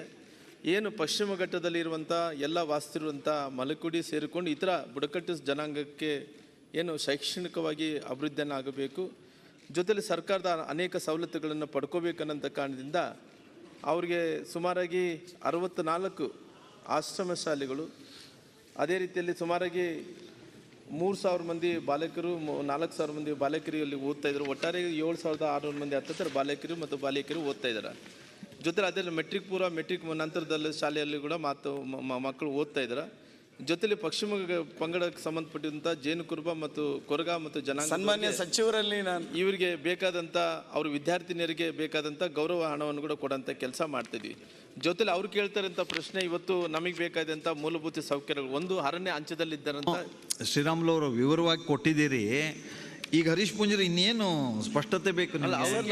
ನಮಗೆ ಬೇಕಾಗಿರ್ತದೆ ಸರ್. ನಾವು ಅವ್ರದ್ದು ನಮ್ಮ ಇಲಾಖೆ ಸಚಿವರ ಬಗ್ಗೆ ಅವರಿಗೆ ನಾನು ಸಹಕಾರವನ್ನು ಮಾಡ್ತಾ ಇದ್ದೇನೆ. ಈ ಮೂಲಕ ನಮ್ಮ ಪರಿಶಿಷ್ಟ ಪಂಗಡಗಳ ಕಲ್ಯಾಣ ಇಲಾಖೆಯಿಂದ ನಾವೇನು ಅನುಷ್ಠಾನ ಮಾಡಬೇಕೆನ್ನುವಂಥ ದೃಷ್ಟಿಯಿಂದ CC ರಸ್ತೆಗಳು, ವಿದ್ಯುತ್ ಸಂಪರ್ಕ ಎನ್ನುವಂಥ ದೃಷ್ಟಿಯಿಂದ ಮಲೆಕುಡಿಯ ಸಮಾಜದಲ್ಲಿ ಗುಡ್ಡಗಾಡು ಪ್ರದೇಶದಲ್ಲಿ ವಾಸ ಮಾಡ್ತಕ್ಕಂಥ ಮಲೆಕುಡಿಯ ಸಮುದಾಯದವರಿಗೆ ಈ ರೀತಿಯ ಸೌಲಭ್ಯವನ್ನು ಒದಗಿಸಲಿಕ್ಕೆ ಹೋದಂತಹ ಸಂದರ್ಭದಲ್ಲಿ ಅನುದಾನವನ್ನು ಇಲಾಖೆಯ ವತಿಯಿಂದ ಇಟ್ಟಂತಹ ಸಂದರ್ಭದಲ್ಲಿ ಅರಣ್ಯ ಇಲಾಖೆಯವರು ಆ ಕೆಲಸವನ್ನು ಮಾಡಲಿಕ್ಕೆ ಬಿಡುವುದಿಲ್ಲ. ಮೂಲಭೂತ ಸೌಕರ್ಯವನ್ನು ಒದಗಿಸಲಿಕ್ಕೆ ಒಂದು ಕಡೆಯಲ್ಲಿ ಸಮಾಜ ಕಲ್ಯಾಣ ಇಲಾಖೆಗೆ ಪೂರಕವಾಗಿದೆ ಅಂತ ಅರಣ್ಯ ಇಲಾಖೆಯವ್ರ ಜೊತೆಗೆ ಮಾತಾಡಿ ಶ್ರೀರಾಮುಲು ಅವರು ಈ ರೀತಿ ಅಭಿವೃದ್ಧಿ ಕೆಲಸಕ್ಕೆ ತೊಂದರೆ ಕೊಡಬಾರದು ಅಂತ ಹೇಳಬೇಕು. ನೀವು ಅರಣ್ಯ ಇಲಾಖೆ ಸಚಿವರು ಕುಳಿತುಕೊಂಡು ನಿರ್ದೇಶನ ಕೊಡಿಸಬೇಕು. ಸರ್, ಇದಕ್ಕೊಂದು ದಯವಿಟ್ಟು ಅರ್ಧ ಗಂಟೆ ಚರ್ಚೆಗೆ ಅಧಿವೇಶನದಲ್ಲಿ ಅವಕಾಶ ಕೊಡಬೇಕು. ಮಲೆನಾಡು, ಉತ್ತರ ಕನ್ನಡ, ದಕ್ಷಿಣ ಕನ್ನಡ, ಉತ್ತರ ಕನ್ನಡ ಮತ್ತು ಶಿವಮೊಗ್ಗ ಜಿಲ್ಲೆಯ ಎಲ್ಲರಿಗೂ ಇದಕ್ಕೆ ಪೂರಕವಾಗಿರ್ತಕ್ಕಂಥ ಕೊಟ್ರೆ ಇದಕ್ಕೇನಾದ್ರು ಒಂದು ಪರಿಹಾರ ಕಂಡುಹಿಡಿಬಹುದು. ಈಗ ಇಲ್ಲಿ ಅರ್ಧ ಗಂಟೆಗಳ ಕಾಲಕ್ಕೆ ಅವಕಾಶ ಆಗೋದಿಲ್ಲ. ಈಗ ಸಚಿವರು, ನೀವು ಮತ್ತು ಅರಣ್ಯ ಸಚಿವರು ಕುಳಿತುಕೊಂಡು ಬೇಕಾದ್ರೆ ಆ ಸಂಬಂಧಪಟ್ಟಂತ ಆ ಭಾಗದ ಶಾಸಕರನ್ನ ಕರೆದು ನೀವು ಪ್ರತ್ಯೇಕ ಒಂದು ಸಭೆಗೆ ಏನಾದ್ರು ಮಾಡೋದಾರು ಮಾಡ್ರಿ. ನಮಗೆ ಮನೆ ಅಧ್ಯಕ್ಷರೇ ಒಳ್ಳೆ ಪ್ರಶ್ನೆ ಕೇಳಿದಿರಿ ಅವರು ಮತ್ತು ಶಾಸಕರು ಕೇಳಿದಂತ ಶಾಶ್ವತ ಪರಿಹಾರ ಕಂಡುಹಿಡಬೇಕು ಬುಡಕಟ್ಟು ಜನಾಂಗದವರಿಗೆ ಒದಗಿಸ್ಕೊಡ್ಬೇಕು. ಅಲ್ಲಿ ಅರಣ್ಯ ಅಂಚಿನಲ್ಲಿದ್ದಂಥವ್ರು, ಅರಣ್ಯ ಕಾಡು ಮಧ್ಯದಲ್ಲಿದ್ದಂಥವ್ರಿಗೆ ಅಲ್ಲಿ ಡೆವಲಪ್ಮೆಂಟ್ ಮಾಡಬೇಕಾದಂಥ ಟೈಮ್ ಮನೆಗಳು ಕಟ್ಟಬೇಕು, CC ರಸ್ತೆಗಳು ಆಗಬೇಕು, ಲೈಟ್ಗಳು ಹಾಕಬೇಕು, ಇವೆಲ್ಲ ಹಾಕುವಂಥ ಟೈಮಲ್ಲಿ ಅವರು ಅರಣ್ಯ ಇಲಾಖೆದಲ್ಲಿದ್ದಂಥವ್ರು ಅವ್ರು ಅಬ್ಜೆಕ್ಷನ್ಸ್ ರೈಸ್ ಮಾಡ್ತಾ ಇದ್ರ. ಅದನ್ನ ನಾವು ಸರಿಪಡಿಸ್ಕೋಬೇಕು ಅಂದ್ರೆ ಅಲ್ಲಿ ಬಹಳಷ್ಟು ದಿನಗಳಿಂದ ಸಮಸ್ಯೆ ಇದು ಹಿಂಗೆ ಇದೆ. ಹಂಗಾಗಿ ಎಲ್ಲ ಶಾಸಕರು ಕರ್ಕೊಂಡು ಅರಣ್ಯ ಮಂತ್ರಿಗಳ ಹತ್ರ ನಾನು ಅವ್ರಿಗೆ ಕುಂತ್ಕೊಂಡು ಶಾಸಕರು ಕರೆದು ಈ ಅಧಿವೇಶನ ಆದ ತಕ್ಷಣ ಒಂದು ಮೀಟಿಂಗನ್ನು ಮಾಡಿ ಸಮಸ್ಯೆಯನ್ನು ಪರಿಹಾರ ಮಾಡಿಕೊಡುವಂಥ ಕೆಲಸ ಮಾಡ್ತೀನಿ. ಆನಂದ್ ಸಿದ್ದು ನೇಮಗೌಡರು. ಮಾನ್ಯ ಅಧ್ಯಕ್ಷರೇ, ಚುಕ್ಕೆ ಗುರುತಿನ ಪ್ರಶ್ನೆ ಸಂಖ್ಯೆ 4732 ಮಾನ್ಯ ಸಾರಿಗೆ ಮತ್ತು ಪರಿಶಿಷ್ಟ ಪಂಗಡ ಕಲ್ಯಾಣ ಸಚಿವರಲ್ಲಿ ಕೇಳಲಿಕ್ಕೆ ಬಯಸ್ತೇನೆ. ಮಾನ್ಯ ಅಧ್ಯಕ್ಷರೇ, ಉತ್ತರವನ್ನು ಒದಗಿಸಲಾಗಿದೆ. ಅಧ್ಯಕ್ಷರೇ, ಉತ್ತರವನ್ನು ಕೊಟ್ಟಿದ್ದಾರೆ. ಉತ್ತರ ಎಲ್ಲೋ ಒಂದು ಕಡೆ ಸಮಾಧಾನಕರವಾದಂಥ ಉತ್ತರ ಆಗಿದೆ. ಸಚಿವರು ಈ ಒಂದು ಸಾವಳಗಿ ಗ್ರಾಮದಲ್ಲಿ ನೂತನ ಬಸ್ ನಿಲ್ದಾಣಕ್ಕೆ 50 ಲಕ್ಷ ರೂಪಾಯಿ ಒಂದು ಅನುದಾನವನ್ನು ಪ್ರೊವಿಷನ್ ಕ್ರಿಯೇಟ್ ಮಾಡಿ ಬಸ್ ಸ್ಟ್ಯಾಂಡನ್ನು ಪ್ರಾರಂಭ ಮಾಡ್ತೀವಿ ಅಂತ ಹೇಳಿದ್ದಾರೆ. ನಾನು ಅವರಲ್ಲಿ ವಿನಂತಿ ಮಾಡ್ಕೋತೀನಿ, ಸಾವಳಗಿ ಗ್ರಾಮ ಈ ದೇಶದ ಒಬ್ಬ ಉಪರಾಷ್ಟ್ರಪತಿಯಾಗಿರ್ತಕ್ಕಂಥ BD ಜತ್ತಿಯವರ ಗ್ರಾಮ ಆಗಿರೋದ್ರಿಂದ 50 ಲಕ್ಷ ರೂಪಾಯಿದಲ್ಲಿ ಅಲ್ಲಿ ಬಸ್ ಸ್ಟ್ಯಾಂಡನ್ನು ನಿರ್ಮಾಣ ಮಾಡಲಿಕ್ಕೆ ಆಗೋದಿಲ್ಲ. ಕನಿಷ್ಠ ಪಕ್ಷ ಒಂದು 2 ಕೋಟಿ ಆದರೂ ಕೊಟ್ಟು ಒಂದು ವ್ಯವಸ್ಥಿತವಾದಂಥ ಬಸ್ ಸ್ಟ್ಯಾಂಡನ್ನು ನಿರ್ಮಾಣ ಮಾಡಲಿಕ್ಕೆ ಅನುಕೂಲ ಮಾಡಿಕೊಡ್ಬೇಕು. ಮತ್ತು ಯಾವಾಗ ಪ್ರಾರಂಭ ಮಾಡ್ತಾರೆ ಅನ್ನುವಂಥದ್ದನ್ನು ಕೂಡ ಸಚಿವರ ಉತ್ತರದಲ್ಲಿ ಸ್ಪಷ್ಟವಾಗಿ ಹೇಳಬೇಕು ಅಂಥೇಳಿ ನಾನು ವಿನಂತಿ ಮಾಡ್ಕೋತೀನಿ. 50 ಲಕ್ಷ ರೂಪಾಯಿ ಕ್ರಿಯಾ ಯೋಜನೆಯಲ್ಲಿ ನಾನು ಮಂಜೂರಾತಿ ಮಾಡಬೇಕೆಂದೇಳಿ ಆಲ್ರೆಡಿ ಕ್ರಿಯಾ ಯೋಜನೆಯಲ್ಲಿ ಅದನ್ನು ಸೇರಿಸ್ಕೊಂಡಿದ್ದೀನಿ. ಅವ್ರು ಕೇಳ್ತಾ ಇರೋದು 2 ಕೋಟಿ ರೂಪಾಯಿ ಆದರೆ ಬಸ್ ಸ್ಟ್ಯಾಂಡ್ ಪೂರ್ಣ ಆಗುತ್ತೆ ಅಂತ ಕೇಳ್ತಾ ಇದ್ದಾರೆ. ನಾನು ಖಂಡಿತವಾಗಿ ಕೋವಿಡ್ ಹಿನ್ನೆಲೆ ಕಾರಣ ಸ್ವಲ್ಪ ಆರ್ಥಿಕ ಪರಿಸ್ಥಿತಿ ಸ್ವಲ್ಪ ತೊಂದರೆ ಇರೋ ಕಾರಣ 50 ಲಕ್ಷ ರೂಪಾಯಿ ಕ್ರಿಯಾ ಯೋಜನೆಯಲ್ಲಿ ಸೇರಿಸ್ಕೊಂಡು ಅವ್ರು ಹೇಳ್ತಾ ಇದ್ದಾರೆ ಬೇಡ, ಸಾವಳಿಗೆ ಗ್ರಾಮ ಭಾಳಷ್ಟು ಇತಿಹಾಸ ಇರೋಂಥ ಒಂದು ಹೋಬಳಿ ಆಗಿರೋ ಕಾರಣ ದಯವಿಟ್ಟು 2 ಕೋಟಿ ರೂಪಾಯಿ ಮಂಜೂರಾತಿ ಮಾಡಂತ ಕೇಳ್ತಾ ಇದ್ದಾರೆ. ಅವ್ರಿಗೆ ನಾನು ಈ ಸಾರಿ 2 ಕೋಟಿ ರೂಪಾಯಿ ಮಂಜೂರಾತಿಯನ್ನು ಮಾಡಿಕೊಡೋಂಥ ಕೆಲಸ ಮಾಡ್ತೀನಿ. ಓಕೆ, ಧನ್ಯವಾದಗಳು. ಮತ್ತು ಯಾವಾಗ ಮಾಡ್ತೀರಿ ಅಂತ ಹೇಳಿದ್ರೆ ಚಲೋ ಆಗ್ತಿದ್ದಾರೆ. ಸುಕುಮಾರ್ ಶೆಟ್ಟರು ಯೋಜನೆದಲ್ಲಿ 50 ಲಕ್ಷ ರೂಪಾಯಿ ಮಾಡ್ಕೊಂಡಾರ. 50 ಲಕ್ಷ ರೂಪಾಯಿ ಕ್ರಿಯಾ ಯೋಜನೆಯಲ್ಲಿ ಮಾನ್ಯ ಸಭಾಧ್ಯಕ್ಷರೇ, 2 ಕೋಟಿ ನಾನು ವ್ಯವಸ್ಥೆ ಮಾಡಿಕೊಡ್ತೀನಿ. ಧನ್ಯವಾದಗಳು. ಮಾನ್ಯ ಸಭಾಧ್ಯಕ್ಷರೇ, ಮಾನ್ಯ ಯುವ ಸಬಲೀಕರಣ ಮತ್ತು ಕ್ರೀಡಾ ಸಚಿವರಿಗೆ ಪ್ರಶ್ನೆ ಸಂಖ್ಯೆ 4238 ಕೇಳಬಯಸುತ್ತೇನೆ. ಸಭಾಧ್ಯಕ್ಷರೇ, ಉತ್ತರವನ್ನು ಒದಗಿಸಲಾಗಿದೆ. ಉತ್ತರ ಒದಗಿಸಿದ್ದಾರೆ. ಬೈಂದೂರು ವಿಧಾನಸಭಾ ಕ್ಷೇತ್ರ ವ್ಯಾಪ್ತಿ ಹೆಚ್ಚು ಗ್ರಾಮ ಪ್ರದೇಶವನ್ನು ಒಳಗೊಂಡಿರುವುದರಿಂದ ಕ್ರೀಡಾ ಆಸಕ್ತಿ ಯುವ ಸಮುದಾಯ ಬಹಳ ಇದ್ದುದರಿಂದ ಸೂಕ್ತ ಕ್ರೀಡಾ ತರಬೇತಿಗಾಗಿ ಕ್ರೀಡಾಂಗಣ ಕೊರತೆ ಇದೆ. ಇದರಿಂದ ಗ್ರಾಮೀಣ ಭಾಗದ ಕ್ರೀಡಾಪಟುಗಳಿಗೆ ಅವಕಾಶ ವಂಚಿತರಾಗಿದ್ದಾರೆ. ವಿಧಾನಸಭಾ ಕ್ಷೇತ್ರದ ಬೈಂದೂರಿನಲ್ಲಿ 10 ಎಕರೆ ಜಾಗ ಕಾಯ್ದಿರಿಸಲಾಗಿದೆ. ಗ್ರಾಮೀಣದ ಭಾಗದ ಯುವ ಸಮುದಾಯಕ್ಕೆ ಕ್ರೀಡೆಯಲ್ಲಿ ತರಬೇತಿ ನೀಡುವ ಸಲುವಾಗಿ ಸುಸಜ್ಜಿತವಾದ ಒಳಾಂಗಣ ಮತ್ತು ಹೊರಾಂಗಣ ಕ್ರೀಡಾಂಗಣ ಹಾಗೂ ಈಜುಕೊಳವನ್ನು ಮಾಡುವ ಅವಶ್ಯಕತೆ ಇದೆ. ಬೈಂದೂರು ಪ್ರದೇಶವಾದ್ದರಿಂದ PP ಯೋಜನೆಯಡಿ ಯಾವುದೇ ಖಾಸಗಿಯವರು ಮುಂದೆ ಬರದಿದ್ದರಿಂದ ಸರ್ಕಾರದವರೇ ಇದನ್ನು ಮಾಡಬೇಕು ಎನ್ನುವಂಥ ಮಾತನ್ನು ನಾರಾಯಣಗೌಡರಲ್ಲಿ ಕೇಳಬಯಸುತ್ತೇನೆ. ಸಚಿವರು. ಸಭಾಧ್ಯಕ್ಷರೇ, ಈಗಾಗಲೇ ನಮ್ಮ ಕೈಗಾರಿಕಾ ಮತ್ತು ಮೂಲ ಸೌಲಭ್ಯ ಇಲಾಖೆಗೆ ನಮ್ಮ DC ಮುಖಾಂತರ ಇದನ್ನು PPP ಮಾಡಲಲ್ಲಿ ಮಾಡೋದಕ್ಕೆ ನಾವೊಂದು ಲೆಟ್ರನ್ನ 3ನೇ ತಾರೀಕಿನಲ್ಲಿ ಬರೆದಾಗಿದೆ. ಆದರೆ ಸಭಾಧ್ಯಕ್ಷರೇ, ಇದೇ ರೀತಿ ಇಡೀ ಕರ್ನಾಟಕದಲ್ಲಿ ಎಲ್ಲೆಲ್ಲಿ ಒಳ್ಳೆಯ ಜಾಗಗಳಿದೆ ಅಲ್ಲಿ ಶಾಪಿಂಗು ಮತ್ತು ಶಾಪನ್ನು ಮಾಡಿ ಅರ್ನಿಂಗ್ ಬರೋ ಹಾಗೆ ಮಾಡಿ ಅದರಲ್ಲೇ ಮೇಂಟೆನೆನ್ಸನ್ನು ಮಾಡೋದಕ್ಕೆ 4-6 ಕಡೆ ನಾವು ಸಕ್ಸಸ್ ಆಗಿದ್ದೀವಿ. ಅದಕ್ಕೆ ಪ್ರಯತ್ನವನ್ನು ಪಟ್ಟಿದ್ದೀವಿ. ಅದನ್ನು PPP ಮಾಡಲಿಲ್ಲ, ಯಾರು ಬರಲಿಲ್ಲ ಅಂದಾಗ ನಮ್ಮ ಸರ್ಕಾರದ ವತಿಯಿಂದಲೇ ಏನು ಮಾಡಬೇಕು ಅದನ್ನು ಕೈಗೊಳ್ತೀವಿ ಅಂತ ಹೇಳಿಕ್ಕೆ ಬಯಸ್ತಾ ಇದ್ದೀನಿ ಸಭಾ. ನಮ್ಮ ಬೈದೂರು ಗ್ರಾಮೀಣ ಸರ್ಕಾರವೇ ಅನ್ನುವಂಥ ಅಹವಾಲನ್ನು ನಾರಾಯಣಗೌಡರಲ್ಲಿ PPP ಮಾಡೆಲ್ನಲ್ಲಿ ಯಾರೂ ಬರೋದಿಲ್ಲ, ಸರ್ಕಾರವೇ ಮಾಡಬೇಕು ಅನ್ನೋದು ಅವರ ಅಪೇಕ್ಷೆ. ಖಂಡಿತ ಸಭಾಧ್ಯಕ್ಷ ತಮಗೆ ಗೊತ್ತಾಗೆ ಅನುದಾನ ಏನಿದೆ ಅನ್ನೋದು ತಮಗೆ ಗೊತ್ತಿದೆ, ಅದರಲ್ಲಿ ಹಂತವಾಗಿ ಸಾಧ್ಯವಾದಷ್ಟನ್ನ ಖಂಡಿತ ಮಾಡ್ತೀವಿ. ಕರೆಕ್ಟ್ ಆಗಿದೆ ಉತ್ತರ. ಶ್ರೀನಿವಾಸ ಮೂರ್ತಿ ಕೆ ಬಂದಿಲ್ಲ. ಅಮೃತ್ ದೇಸಾಯಿ ಚುಕ್ಕೆ ಕುರಿತಿನ ಪ್ರಶ್ನೆ ಸಂಖ್ಯೆ 3728 ಮಾನ್ಯ ಸಾರಿಗೆ ಸಚಿವರಲ್ಲಿ ಕೇಳ ಬಯಸುತ್ತೇನೆ. ಶ್ರೀರಾಮ್ಲು ಅವರು ಉತ್ತರ ಬಂದಿದೆಯಲ್ಲ? ಮಾನ್ಯ ಅಧ್ಯಕ್ಷರ ಉತ್ತರವನ್ನು ಒದಗಿಸಿದ್ದಾರೆ. ನಮ್ದು ಇಷ್ಟೇ ಕನ್ಸರ್ನು, ಏನೋ ಗ್ರಾಮಾಂತರ ಪ್ರದೇಶದಿಂದ ಧಾರವಾಡದ ವಿದ್ಯಾಕಾಶಿಗೆ ಬರುವಂಥ ಮಕ್ಕಳಿಗೆ, ಇದು ಬರೀ ನನ್ನ ಕ್ಷೇತ್ರಕ್ಕೆ ಅಷ್ಟೇ ಸಂಬಂಧ ಇಲ್ಲ, ಕಲಘಟಗಿ ಭಾಗದ ಕ್ಷೇತ್ರಕ್ಕೂ ಸಹಿತ ಸಂಬಂಧ ಇದೆ. ವಾರದಲ್ಲಿ 3-4 ಊರುಗಳಿಂದ ನಮಗೆ ಫೋನ್ ಬರ್ತಾ, ಇವತ್ತು ಬಸ್ ಬಂದಿಲ್ಲ, ಬಸ್ಸಿನ ತೊಂದರೆ ಆಗಿದೆ ಅಂಥೇಳಿ. ಈ ರೀತಿ ಆಗದ ಹಾಗೆ ಮತ್ತು ವಿದ್ಯಾರ್ಥಿಗಳು ಸಮಯಕ್ಕೆ ಸರಿಯಾಗಿ ಶಾಲೆಗೆ ಹಾಗೂ ಕಾಲೇಜಿಗೆ ಬರೋ ಹಾಗೆ ವ್ಯವಸ್ಥೆಯನ್ನು ಮಾಡಬೇಕು ಮತ್ತು ಈ ಸರತಿಗಳನ್ನು ಜಾಸ್ತಿ ಮಾಡಬೇಕಾಗಿದೆ. ಯಾಕಂದರೆ ಇವರು ಹಿಂದಿನ ಒಂದು ವಿದ್ಯಾರ್ಥಿಗಳ ಸಂಖ್ಯೆ ಆಧಾರದ ಮೇಲೆ ಮಾಡಿರಬೇಕು. ಈಗ ಸಾಕಷ್ಟು ವಿದ್ಯಾರ್ಥಿಗಳು ಧಾರವಾಡದ ಕಡೆ ವಿದ್ಯಾಭ್ಯಾಸಕ್ಕೆ ಬರೋದ್ರಿಂದ ಅವ್ರಿಗೆ ಅವಕಾಶ ಮಾಡಿಕೊಡ್ಬೇಕಂತ ತಮ್ಮ ಮೂಲಕ ಅವ್ರಿಗೆ ಮನವಿ ಮಾಡ್ತೇನೆ. ಮಾನ್ಯ ಅಧ್ಯಕ್ಷರೇ, ಏನು ಒಟ್ಟಾರೆಯಾಗಿ ಧಾರವಾಡ ಗ್ರಾಮಾಂತರ ಭಾಗದಲ್ಲಿ ಒಟ್ಟು 110 ಹಳ್ಳಿಗಳಿಗೆ ಶಾಲಾ ಕಾಲೇಜುಗಳು ಮತ್ತು ವಿದ್ಯಾರ್ಥಿನಿಯರು ಸಮಯಕ್ಕೆ ಸರಿಯಾದಂಥ ಅವ್ರಿಗೆ ಶಾಲೆಗೆ ಅವಕಾಶವನ್ನು ಮಾಡಿಕೊಡ್ಬೇಕು ಅಂತ ಏನೇನು ಕೇಳಿದರೂ, ಒಟ್ಟಾರೆಯಾಗಿ ಅಲ್ಲಿ ಆ ಭಾಗದಲ್ಲಿ 110 ಹಳ್ಳಿಗಳಿಗೆ ಒಟ್ಟು 2956 ಟ್ರಿಪ್ಪುಗಳು ಆಲ್ರೆಡಿ ಅಲ್ಲಿ ಬಸ್ಸುಗಳು ಓಡಾಡ್ತಾ ಇದ್ದಾವೆ. ಧಾರವಾಡ ವಿಭಾಗದಲ್ಲಿ ಕೂಡ 451 ಬಸ್ಸುಗಳು ಅಲ್ಲಿ ಒಟ್ಟಾರೆಯಾಗಿ ಬಸ್ಸುಗಳು ಇರೋ ಕಾರಣ ಸುಮಾರಾಗಿ 426 ಟ್ರಿಪ್ಪುಗಳು ಕೂಡ ಶೆಡ್ಯೂಲ್ಗಳ ರೀತಿಯಲ್ಲಿ ಕೆಲಸ ಮಾಡ್ತಾ ಇದ್ದಾವೆ. ಅವ್ರು ಹೇಳ್ತಾ ಇದ್ರು ಧಾರವಾಡದಿಂದ ಆ ಕಡೆ ಕಲಘಟಗಿಗೆ ಹೋಗ್ತಾರೆ, ಬೇರೆ ಬೇರೆ ಕಡೆ ಹೋಗ್ತಾರೆ ಅನ್ನೋಂಥ ಟೈಮಲ್ಲಿ ಅದು ಯಾವುದೇ ರೀತಿಯಲ್ಲಿ ಶಾಲಾ ಮಕ್ಕಳಿಗೆ ಕಾಲೇಜು ಮಕ್ಕಳಿಗೆ ತೊಂದರೆ ಆಗಲಾರ್ದಂತೆ, ಸಾರ್ವಜನಿಕರು ತೊಂದರೆ ಆಗಲಾರ್ದಂತೆ ಅವ್ರಿಗೆ ಎಷ್ಟು ಅವಶ್ಯಕತೆ ಇದೆಯೋ ಅಷ್ಟೆಲ್ಲ ಬಸ್ಸುಗಳು ವ್ಯವಸ್ಥೆ ಮಾಡಿಕೊಡ್ತೀನಿ. ಸಿಬ್ಬಂದಿಗೂ ಕೂಡ ಕೊರತೆ ಇಲ್ಲಾರ್ದಂತೆ ನಾನು ನೋಡ್ಕೊತೀನಿ. ಓಕೆ, ಈಗ ಕೃಷ್ಣಾರೆಡ್ಡಿ ಅವರು. ಮಾನ್ಯ ಅಧ್ಯಕ್ಷರೇ, 3619 ಪ್ರಶ್ನೆಯನ್ನು ಮಾನ್ಯ ಗ್ರಾಮೀಣಾಭಿವೃದ್ಧಿ ಮತ್ತು ಪಂಚಾಯತ್ ರಾಜ್ ಸಚಿವರನ್ನು ಕೇಳಲಿಕ್ಕೆ ಬಯಸ್ತೇನೆ. ಸಭಾಧ್ಯಕ್ಷರೇ, ಗ್ರಾಮೀಣಾಭಿವೃದ್ಧಿ ಸಚಿವರ ಪರವಾಗಿ ಉತ್ತರಿಸಲಾಗಿದೆ. ಮಾನ್ಯ ಅಧ್ಯಕ್ಷರೇ, ಉತ್ತರವನ್ನು ಕೊಟ್ಟಿದ್ದಾರೆ. ಈಗ ಕಂದಾಯ ಇಲಾಖೆಯಿಂದ ಬರ ಪರಿಹಾರ ಕಾರ್ಯಗಳ ಅನುದಾನ ಅಡಿಯಲ್ಲಿ ಕೊಡ್ತೀವಿ ಮತ್ತು ಜಿಲ್ಲಾಧಿಕಾರಿಗಳ ಮೂಲಕ ಕ್ರಮ ಜರುಗಿಸ್ತೀವಿ ಅಂತ ಹೇಳಿ ಈಗ 1 ವರ್ಷ ಆಗಿದೆ.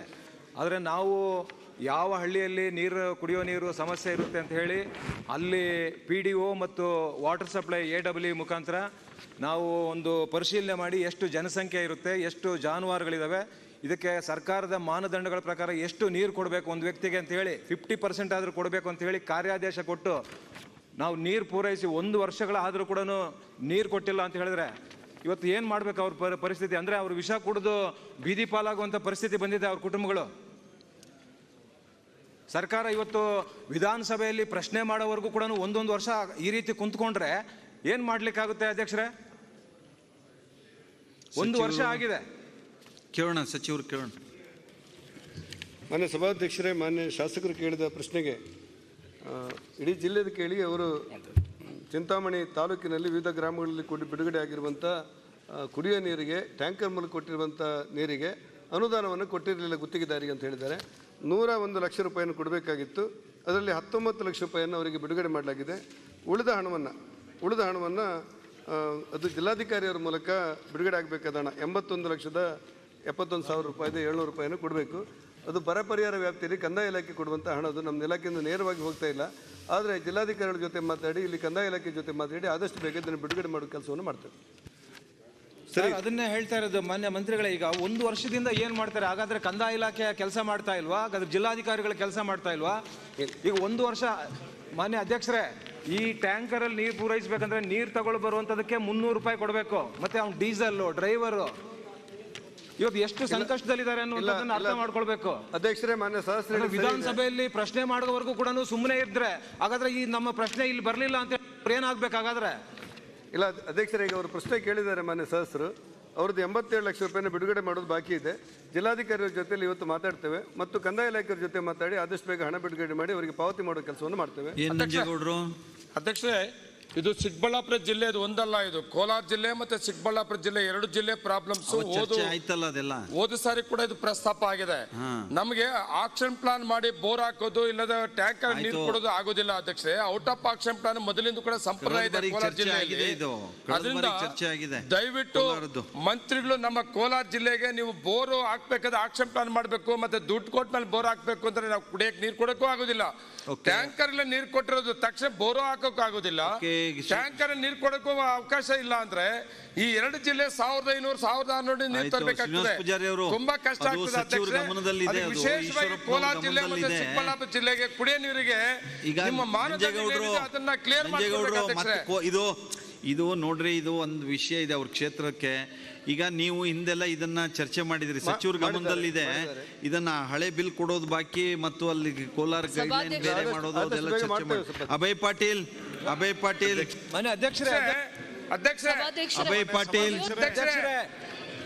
ಸನ್ಮಾನ್ಯ ಸಭಾಧ್ಯಕ್ಷರೇ, ಸನ್ಮಾನ್ಯ ಸಭಾಧ್ಯಕ್ಷರೇ, ಸಚಿವರಿಲ್ಲ, ಅವರು ಬೇರೆ ಸಚಿವರಿದ್ದಾರೆ. ನೀವು ಯಾರು ಎಷ್ಟು ಉಪ ಪ್ರಶ್ನೆ ಕೇಳಿದ್ರು ಉತ್ತರ ಯಾರು ಕೊಡ್ತಾರೆ? ಸನ್ಮಾನ್ಯ ಅಧ್ಯಕ್ಷರೇ, ಸಚಿವರಿಲ್ಲ, ಉಪ ಪ್ರಶ್ನೆ ನೀವೇನಾದ್ರು ಕೇಳಿಲ್ಲ ಏನು ಉತ್ತರ ಕೊಡ್ತಾರೆ? ಈ ಹಿಂದೆನೂ ಚರ್ಚೆ ಬೋರ್ವೆಲ್ಸ್ ಕೊರೆದಿದ್ದಕ್ಕೆ ಟ್ಯಾಂಕರ್ ಎಲ್ಲ ಹಾಗೆ ಇದೆ. ಮಂತ್ರಿಗಳು ನಮಗೆ ಹೇಳ್ತಾರೆ ನನಗೆ ಹಣ ಕೊಡಿಸಿ ಚೀಫ್ ಮಿನಿಸ್ಟರ್ ಹೇಳಿ ಅಂತ ಹೇಳ್ತಾರೆ. ನಾನು ತಮಗೇನು ಹೇಳ್ತೀನಿ, ಇವತ್ತು ಹೆಲ್ಡ್ ಓವರ್ ಮಾಡಿ ಕ್ವಶನ್ ಅನ್ನ. ಅವ್ರ ಪಾಪ ಅವ್ರ ಬದಲಿಗೆ ಉತ್ತರ ಕೊಡ್ತಾ ಇದ್ದಾರೆ. ಆ ಮಿನಿಸ್ಟರ್ ಈಗ ಅವ್ರಿಗೇನು ಉತ್ತರ ಕೊಡಬೇಕು ಅದು ಕೊಟ್ಟಿದ್ದಾರೆ. ಈಗ ನೀವೆಲ್ಲ ಕೇಳ್ತಾ ಇರೋದಕ್ಕೆ ಉತ್ತರ ಕೊಡೋದಕ್ಕೆ ಅವ್ರದ್ದು ಬೇರೆ ವಿಷಯ ಅದು. ಹಾಗಾಗಿ RDPR ಸಚಿವರು ಬಂದಾಗ ಬೇರೆ ಯಾವ್ದಾದ್ರು ರೀತಿಯಲ್ಲಿ ತಗೊಳ್ರಿ. ಎಂತ ಸನ್ನಿವೇಶ ಅಂದ್ರೆ ಮಂತ್ರಿ ನಮಗೆ ಕೇಳ್ತಾರೆ ದುಡ್ಡು ಕೊಡಿಸಿ ಅಂತ ಹೇಳ್ತಾರೆ. ಏನ್ ಮಾಡೋದು? ಓಕೆ, ಈಗ ಅಭಯ್ ಪಾಟೀಲ್ ಆಯ್ತ್ರಿ. ಈಗ ಇನ್ನೇನು ಸನ್ಮಾನ್ಯ ಸಭಾಧ್ಯಕ್ಷರೇ, ಚುಕ್ಕೆ ಗುರುತಿನ ಪ್ರಶ್ನೆ ಸಂಖ್ಯೆ 4104 ಮತ್ತು ಹಿಂದುಳಿದ ವರ್ಗದ ಸಚಿವರನ್ನು ಕೇಳಬಯಸುತ್ತೇನೆ. ಸಭಾಧ್ಯಕ್ಷರೇ, ಉತ್ತರಿಸಲಾಗಿದೆ. ಸರ್, ಉತ್ತರ ಒದಗಿಸಿದಾರ. ಅನುದಾನ ಕೊರತೆ ಇರೋದ್ರಿಂದ ಅನುದಾನ ಬಿಡುಗಡೆ ಆಗಿಲ್ಲ ಅಂತೇಳಿ. ಸಭಾಧ್ಯಕ್ಷರ ತಾವು ನನ್ನ ನೆರವಿಗೆ ಬರಬೇಕಾಗ್ತದೆ. 2018, 19, 19, 20, 20, 21, 21, 22 1 ಪೈಸಾ ನೀವು ಬಿಡುಗಡೆ ಮಾಡಿಲ್ಲ. SCP, TSP ಇರ್ಬೋದು, ಈ ಪ್ರಗತಿ ಕಾಲನಿಗಳಿಗೆ. ನನ್ನ ಕ್ಷೇತ್ರ ಕರ್ನಾಟಕನಾಗ ಐತೋ ಇಲ್ಲೋ 1 ಕೋಟಿ 20 ಲಕ್ಷನೂ ಬಿಡುಗಡೆ ಮಾಡೋಕ್ಕಾಗೋದಿಲ್ಲ. 4 ವರ್ಷದಿಂದ 1 ಪೈಸಾ ನೀವು ಬಿಡುಗಡೆ ಮಾಡಿಲ್ಲ. ನನ್ನ ಕ್ಷೇತ್ರ ಗಡಿ ಜಿಲ್ಲೆ, ಅಲ್ಲಿ ಯಾವ ರೀತಿ ರಾಜಕೀಯ ಪರಿಸ್ಥಿತಿ ಐತೆ ನಮ್ಗೆ ಗುರ್ತದ. ಆದರೂ ಸಹ ನೀವು 4 ವರ್ಷದಿಂದ 1 ಪೈಸಾ ಬಿಡುಗಡೆ ಮಾಡ್ತಾ ಇಲ್ಲ. ಅಲ್ಲಿರುವಂಥ ಜನರಿಗೆ ಏನು ಉತ್ತರ ಕೊಡ್ಬೇಕು ನಾವು? ನೀವು ನೋಡ್ರಿ, ಪ್ರತಿಪಕ್ಷದವರು ಈ ಪ್ರಶ್ನೆ ಕೇಳ್ಕೊಳ್ರಿ. ನಿಮ್ಗೊಂದೇ ಬಿಡುಗಡೆ ಮಾಡಿಲ್ಲ ಅಂತಿಲ್ಲ, ಇವರಿಗೂ ಆಡಳಿತದವರಿಗೂ ಬಿಡುಗಡೆ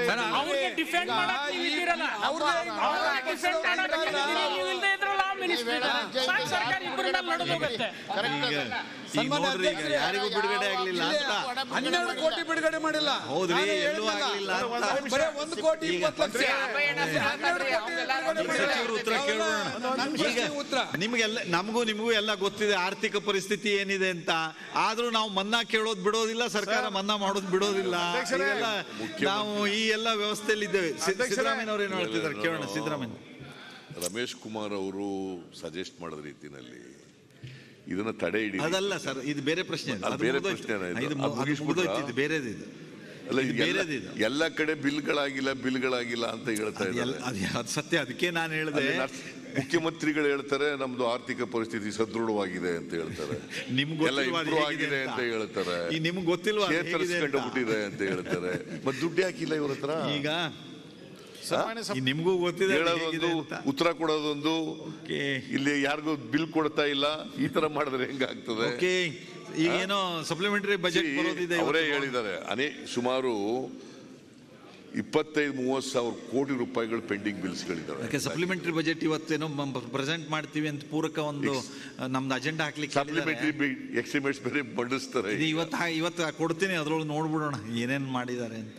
ಏನೋ ನೋಡೋಣ. ನಾನು ಈಗ ಆಗಿರುತ್ತೆ ಅಂತ ಈ ಬಜೆಟ್ ಪಾಸ್ ಆದ್ಮೇಲೆ, ಅಪ್ರೋಪ್ರಿಯೇಷನ್ ಬಿಲ್ ಪಾಸ್ ಆದ್ಮೇಲೆ ಮಾತಾಡ್ತೀನಿ. ಸಚಿವರು ಶ್ರೀನಿವಾಸ್ ಪೂಜಾರಿ ಅವರು ಏನ್ ಮಾಡೋಣ? ಅಲ್ಲ, 4 ವರ್ಷನಾಗ ಹಣ ಬಿಡುಗಡೆ ಮಾಡಿಲ್ಲ, ಮತ್ತೀಗ ಅನುದಾನ ಕೊರತೆ ಇದೆ ಅಂತ ಹೇಳ್ತಾರೆ. ಶ್ರೀನಿವಾಸ್ ಪೂಜಾರಿ ಅವರೆಲ್ಲರೂ ಹಣ ಒಟ್ಟು ಮಾಡಿಕೊಡ್ತಾರೆ. ಮಾನ್ಯ ಶಾಸಕರ ಮೂಲ ಪ್ರಶ್ನೆ ಇರುವುದು, SVP STP ಹಣವನ್ನು ಸಮನಾಗಿ ಹಂಚಿಲ್ಲ, ನನ್ನ ಕ್ಷೇತ್ರವನ್ನು ನಿರ್ಲಕ್ಷ್ಯ ಮಾಡಲಾಗಿದೆ ಅಂತ ಹೇಳಿರ್ತಾರೆ. ಅವರು ಕೊಟ್ಟಿರುವಂಥ ಕೆಲವು ವರ್ಷವಾರ ವಿವರಗಳನ್ನು ಕೂಡ ಕೊಟ್ಟಿದ್ದಾರೆ. ನಾನು ತಮ್ಮ ಮೂಲಕ ಸ್ಪಷ್ಟಪಡಿಸುವುದೇನೆಂದರೆ, ಈ ಸಾರಿ ಬಜೆಟ್ನಲ್ಲಿ ನಾವು ಬಿಡುಗಡೆ ಮಾಡಬಹುದು ಹಣವನ್ನು ನೇರವಾಗಿ ಶಾಸಕರಿಗೆ ಅನುದಾನ ಬಿಡುಗಡೆ ಮಾಡುವಂತೆ, ಅಂದರೆ ಎಲ್ಲ ರಸ್ತೆ ಕೊಡುವಂಥ ಪರಿಪಾಠವನ್ನು ಬಿಟ್ಟು ನೇರವಾಗಿ ಜಿಲ್ಲಾಧಿಕಾರಿಗಳ ಮೂಲಕ ಶಾಸಕರ ಕ್ಷೇತ್ರಕ್ಕೆ ಹಂಚುವಂಥ ಕೆಲಸ ಮಾಡಬೇಕು ಅಂತ ತೀರ್ಮಾನ ಮಾಡಿದ್ದೇವೆ. ಇದರಿಂದ ಪಾರದರ್ಶಕತೆಯನ್ನು ಕಾಯ್ದುಕೊಂಡಾಗ್ತದೆ ಮತ್ತು ಎಲ್ಲ ಕ್ಷೇತ್ರ ವ್ಯಾಪ್ತಿಯು ಕೂಡ ಅನುದಾನ ಹಂಚಿಕೆ ಮಾಡಿದಂತಾಗ್ತದೆ ಅಂತ ನನಗನ್ನಿಸಿದೆ. ಹಾಗಾಗಿ ಬರುವ ಈ ವರ್ಷದಲ್ಲಿ ಕೊಡುವಂಥ ಅನುದಾನವನ್ನು ಅಭಯ್ ಪಾಟೀಲರಿಗೆ ಪ್ರಾತಿನಿಧ್ಯ ಕೊಡಲಿಕ್ಕೆ ಬೇಕಾದ ಕ್ರಮವನ್ನು ತಗೊಳ್ತೇವೆ. ಅಧ್ಯಕ್ಷರೇ, 4 ವರ್ಷದಿಂದ ಕೊಡ್ತಾ ಇಲ್ಲ, ಆಗುದಿಲ್ಲ. ಅದಕ್ಕೆ ನೀವು ಸ್ಪಷ್ಟವಾದ ಭರವಸೆ ಕೊಡ್ರಿ, ನಮ್ಗೆ ಬಿಡುಗಡೆ ಮಾಡ್ತಿರೋ ಇಲ್ಲ ಅಂತ ಹೇಳಿ. ನಾವು ಕೊಟ್ಟಂತ ಯೋಜನೆಗಳ ಬಗ್ಗೆ ಬರೀ ಆಶ್ವಾಸನೆ ಕೊಡೋದಿದ್ರೆ ಬೇಡ. ಇಲ್ಲ, ನಮ್ಮಲ್ಲಿ ಬಹಳ ಜನ ಬೇರೆ ರಾಜ್ಯಕ್ಕೆ ಹೋಗ್ತೇವೆ ಅನ್ನೋದ್ರ ಮತ್ತೆ ಆ ಪರಿಸ್ಥಿತಿ ನಿರ್ಮಾಣ ಮಾಡಬೇಡಿ. ನಾನು ಸ್ಪಷ್ಟವಾಗಿ ಹೇಳಿದ್ದೇನೆ, ಇದು ಆಶ್ವಾಸನೆ ಅಲ್ಲ. ಹಂಚಿಕೆ ಕ್ರಮದಲ್ಲಿ ಬದಲಾವಣೆಗಳು ಮಾಡ್ತಾ ಇರುವೆ, ಕ್ಷೇತ್ರವಾರು ಹಂಚಿಕೆಯನ್ನು ಮಾಡುವಂಥ ಕ್ರಮವನ್ನು ಕೈಗೊಳ್ಳುತ್ತೇವೆ. ಯಾವ ಕ್ಷೇತ್ರವನ್ನು ಬಿಟ್ಟೋಗದಂತೆ ಎಚ್ಚರ ವಹಿಸ್ತೇವೆ ಅನ್ನುವಂಥ ಮಾತನ್ನು ತಮ್ಮ ಮೂಲಕ ಮಾನ್ಯ ಶಾಸ್ತ್ರಿಗೆ ಹೇಳಿದ್ದೇನೆ. ಮಾನ್ಯ ಸಚಿವರೇ, ಸರ್, ಈಗ ಆದಂತ ಅನ್ಯಾಯವನ್ನು ಸರಿಪಡಿಸುವ ಬಗ್ಗೆ ಹೇಳ್ರಿ ಮಂತ್ರಿಗಳೇ. ಈಗ 4 ವರ್ಷದ ಅನುದಾನ ಕೊಟ್ಟಿಲ್ಲ, ಅದ್ರ ಬಗ್ಗೆ ಹೇಳ್ರಿ. ಮುಂದಿನ ಸರಿಪಡಿಸ್ತೇವೆ ಅಂತಂದ್ರೆ ಈಗಿನ ಸರಿಪಡಿಸುವಂತ 4 ವರ್ಷದಿಂದ ಕುಮಾರಸ್ವಾಮಿ ಸಾಹೇಬ್ರೆ ಹೆಚ್ಚಿದೆ. ನೀವು ಆದ್ಯತೆ ಮೇರೆ ಮಾಡಬೇಕು. ಮಾನದಂಡಗಳನ್ನ ಮೊದಲು ನಿರೂಪಿಸಿ. ಅಸಮರ್ಪಕ ಹಂಚಿಕೆ ಆಗ್ತಾ ಇದೆ, ತಾರತಮ್ಯ ಆಗ್ತಾ ಇದೆ. ಕುಮಾರಸ್ವಾಮಿ ಸರಿ, ಸಭಾಪತಿ ಅವರೇ, ಅವರು ಹೇಳೋದು ಸರಿ ಇದೆ. ಮೀಸಲು ಕ್ಷೇತ್ರಕ್ಕೆ ಇರುವಂಥ ಕ್ಷೇತ್ರವಾರು ಎಷ್ಟು ನಮ್ಮ ಕ್ಷೇತ್ರ ಇದೆ ಮೀಸಲು ಕ್ಷೇತ್ರಕ್ಕೆ, ಅದಕ್ಕೆ ಒಂದು ಮಾನದಂಡದಡಿ ನಿರ್ದಿಷ್ಟಪಡಿಸಿ. ಪರಿಶಾತಿ ಪರಿಶಿಷ್ಟ ಪಂಗಡದವರು 30% ಹೆಚ್ಚು ಜನ ಇದ್ದಾರೆ, ಆ ಕ್ಷೇತ್ರವನ್ನು ಮತ್ತೆ 2ನೇದಾಗಿ ತಗೊಳ್ಳಿ, ಕೊನೆಯದಾಗಿ ತುಂಬ ಕಡಿಮೆ ಇರೋ ಕ್ಷೇತ್ರ ತಗೊಳ್ಳಿ ಅನ್ನೋದು ಒಟ್ಟು ಅವರ ಮಾತಿನ ಯೋಚನೆ ಇರಬಹುದು. ಪರಿಶಾತಿ ಪರಿಶಿಷ್ಟ ಪಂಗಡದಲ್ಲಿರುವಂಥ ಜನಸಂಖ್ಯೆ ಆಧಾರದಲ್ಲಿ ಈ ಅನುದಾನ ಹಂಚಿಕೆ ಬಗ್ಗೆ ಕ್ರಮ ಕೈಗೊಳ್ಳಬೇಕು ಅಂತೇಳಿ ನಮ್ಮ ಮನಸ್ಸೊಳಗಿದೆ, ಅದನ್ನು ಮಾಡ್ತೀವಿ. ಸಭಾಧ್ಯಕ್ಷರು 1 ನಿಮಿಷ, ಅವ್ರು ಹೇಳಿ ಸರಿ ಇಲ್ಲ. ಅವರ ಕೊಟ್ಟಂಥದ್ದು ಒಂದು ಕ್ಷೇತ್ರಕ್ಕೆ 5 ಕೋಟಿ ರೂಪಾಯಿ, ಅದು ಮೀಸಲು ಕ್ಷೇತ್ರ ಅಲ್ಲ, ಆದರೆ 5 ಕೋಟಿ ರೂಪಾಯಿ ಕೊಟ್ಟಿದ್ದಾರೆ. ನನಗೆ ಆ ಕೊಟ್ಟಿದ್ದ ಕ್ಷೇತ್ರ ಬಗ್ಗೆ ಅಭ್ಯಂತರ ಇಲ್ಲ. ಆದ್ರೆ ನೀವು ಒಂದು ಕ್ಷೇತ್ರಕ್ಕೆ 5 ಕೋಟಿ 10 ಕೋಟಿ ಕೊಡ್ತೀರಿ, ಕೊಡ್ರಿ. ನಮ್ಮ ಕ್ಷೇತ್ರಕ್ಕೆ 2 ಕೋಟಿ ರೂಪಾಯಿ ಕೊಡ್ರಲ್ಲ. ನೀವು ಅಷ್ಟು ಕೊಡೋದಿಲ್ಲ ಅಂತಂದ್ರೆ ಮಾನ್ಯ ಸಹಸ್ರ ಹೇಳಿದ್ದು ಮೊದಲು ಹಂಚಿಕೆ ಆದ ಪ್ರಕ್ರಿಯೆಗಳ ಬಗ್ಗೆ ಹೇಳಿರ್ತಾರೆ. ಇತ್ತೀಚೆಗೆ ಹಂಚಿಕೆ ಆದಲ್ಲ, ಅದು ಮೊದಲು ಹಂಚಿಕೆ ಆಗಿರುವಂಥದ್ದು.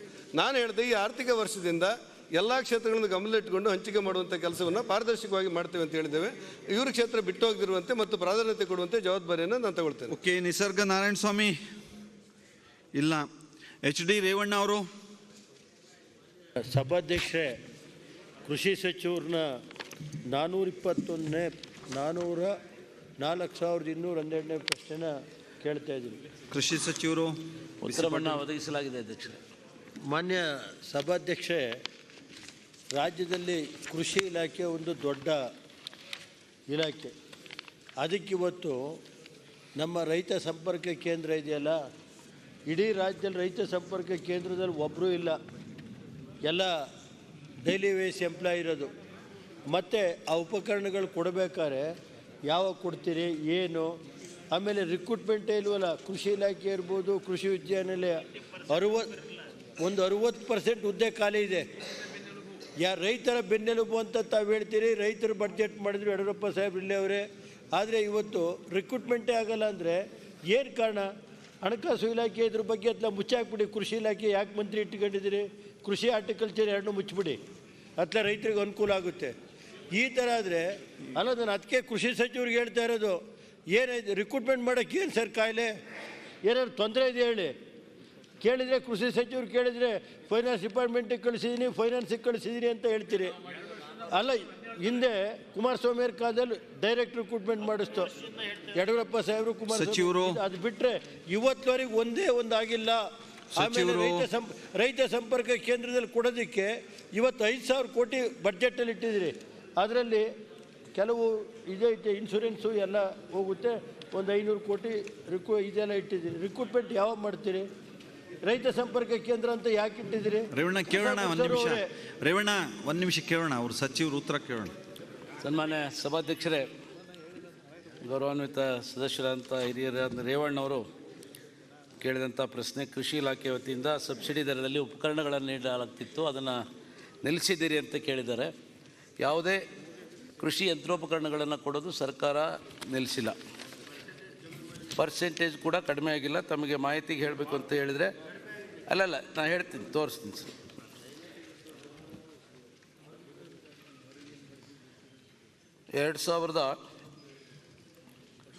18-19ರಲ್ಲಿ 2001 ಕೋಟಿ ಕೇಂದ್ರ ಮತ್ತು 1199 ರಾಜ್ಯ ಇತ್ತು. ಈಗ ಅದರಲ್ಲಿ ಸಂಪೂರ್ಣವಾಗಿ ಬಿಡುಗಡೆ ಆಗಿದೆ. ಯಾವುದೇ ಈ ವರ್ಷ ಕೂಡ 21-22ರಲ್ಲಿ ಒಟ್ಟು 404 ಕೋಟಿ, ಕಳೆದ ವರ್ಷ 393, ಈ ವರ್ಷ 404 ಕೋಟಿ 2021-22ಕ್ಕೆ ನಾವು ಈಗಾಗಲೇ ಬಿಡುಗಡೆ ಮಾಡಿದ್ದೇವೆ. ಕೃಷಿ ಯಂತ್ರೋಪಕರಣಗಳನ್ನ ಸರ್, ಈಗ ಅವ್ರು ಹೇಳ್ತಾ ಇರೋದು 2018ರಲ್ಲಿ 400 ಕೋಟಿ. ಅವ್ರು ಹೇಳ್ತಾ ಇರೋದು ನಮ್ಮ ಕ್ಷೇತ್ರದೊಳಗೆ ನಾನು ನಿನ್ನೆ ಮಾತಾಡುವಾಗೂ ಇದ್ದೇವೆ, ಅವ್ರ ಮಂತ್ರಿಗಳು ಇರಲಿಲ್ಲ. 6 ಕೋಟಿ ಬರ್ತಕ್ಕಂಥದ್ದು 2 ಕೋಟಿಗೆ ಬಂದಿದೆ. 6 ಕೋಟಿ 7 ಕೋಟಿ ಕೊಡ್ತಿದ್ರು ಒಂದೊಂದು ಕ್ಷೇತ್ರಕ್ಕೆ. ನಾನು ಸಿಂಧನೂರಿಗೆ ಅಂತ ಬರ್ತಿತ್ತು. ನಾನು ಅದ್ರ ಮಾಹಿತಿನೂ ಕೂಡ ಬೇಕಾದ್ರೆ ಕೊಡ್ತೀನಿ ಮಂತ್ರಿಗಳಿಗೆ. 2 ಕೋಟಿ ಸಂಪೂರ್ಣವಾಗಿ ಜಿಲ್ಲಾವಾರು ತಾಲೂಕುವಾರು ಬೇಕಾದರೆ ನಿಮಗೆ ಪಟ್ಟಿಯನ್ನು ಕೊಡ್ತೇವೆ. ಅಲ್ಲ, ಒಂದು ತಮ್ಮ ಇದು ಪ್ರಶ್ನೆಗೆ ಉತ್ತರ ಏನು ಅಂತ ಹೇಳಿದ್ರೆ ಯಾವುದೇ ರೀತಿ ಕಡಿಮೆ ಆಗಿಲ್ಲ. ಕಳೆದ ವರ್ಷ 2018-19ರಲ್ಲಿ 400 ಕೋಟಿ ಆಗಿದೆ. 19-20 413, 20-20 393, 21-22ರಲ್ಲಿ 404 ಕೋಟಿ. ಈ ವರ್ಷ ಏನು ಕಡಿಮೆ ಆಗಿಲ್ಲ. ಆಮೇಲೆ ಇನ್ನೊಂದು ಕೃಷಿ ಹೊಂಡಗಳನ್ನು ನಿಲ್ಲಿಸಿದ್ದೀರಿ ಅಂತ ಕೇಳಿದ್ದಾರೆ. ಕೃಷಿ ಹೊಂಡಗಳ ಬಗ್ಗೆ 2014ರಲ್ಲಿ ಸರ್ಕಾರ ಒಂದು ಸುತ್ತೋಲೆಯನ್ನು ಹೊರಡಿಸಿ 2014ರಿಂದ 19ರವರೆಗೆ ಮಿಷನ್ ಮೋಡ್ ಅಂತೇಳಿ ಮಾಡಿದ್ವಿ. ಮಿಷನ್ ಮೋಡಲ್ಲಿ 5 ವರ್ಷಗಳ ಕಾಲ ಈ ಕಾರ್ಯಕ್ರಮ ನಡೀಬೇಕು ಅಂತೇಳಿ ಅದ್ರ ಪ್ರಕಾರ 19ಕ್ಕೆ ಕ್ಲೋಸ್ ಆಗಿದೆ. 19ಕ್ಕೆ ಕ್ಲೋಸ್ ಆದ ನಂತರ ಇನ್ನು 30-40 ಕೋಟಿ ರೂಪಾಯಿ ಕೊಡಬೇಕಾಗಿತ್ತು. 19-20ರಲ್ಲಿ 40 ಕೋಟಿ ರೂಪಾಯಿನೂ ಕೂಡ ಬಿಡುಗಡೆ ಆಗಿದೆ. ನಂತರ 20ರಿಂದ ಆ ಯೋಜನೆ ಬಂದಾಗಿದೆ. ಆದರೆ NREGಯಲ್ಲಿ ಕೃಷಿ ಹೊಂಡಗಳನ್ನು ನಿರ್ಮಾಣ ಮಾಡಲಿಕ್ಕೆ ಇವತ್ತು ಅವಕಾಶ ಇದೆ. ಕೃಷಿ ಹೊಂಡಗಳನ್ನು NREGಯಲ್ಲಿ ಮಾಡ್ಕೋಬೋದು. ನಂತರ ಜಲಾನಯನದಲ್ಲಿ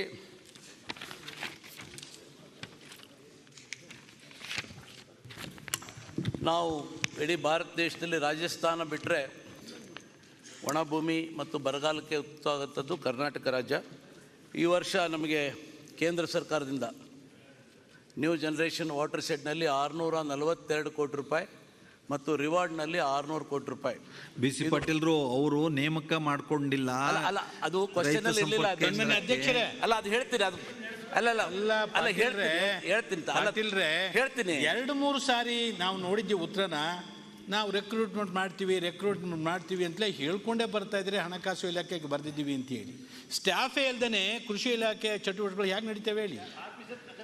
ಓಕೆ, BC ಪಾಟೀಲ್ರು ಏನು ಅಂತ ಹೇಳಿ ತಗೊಳ್ಳಿ ಸಚಿವರು. ಔಟ್ಸೋರ್ಸ್ ಅವ್ರನ್ನಾರ ನೇಮಕ ಮಾಡಿ. ಕೃಷಿ BSc AG ಮಾಡಿರೋರು ಬೀದಿ ಅಲಿತಾವ್ರೆ. ಅವ್ರನ್ನಾರ ತಗೊಳ್ಳಿ. ಒಂದು 15,000 12,000 ಫಿಕ್ಸ್ ಮಾಡಿ. ಕೃಷಿ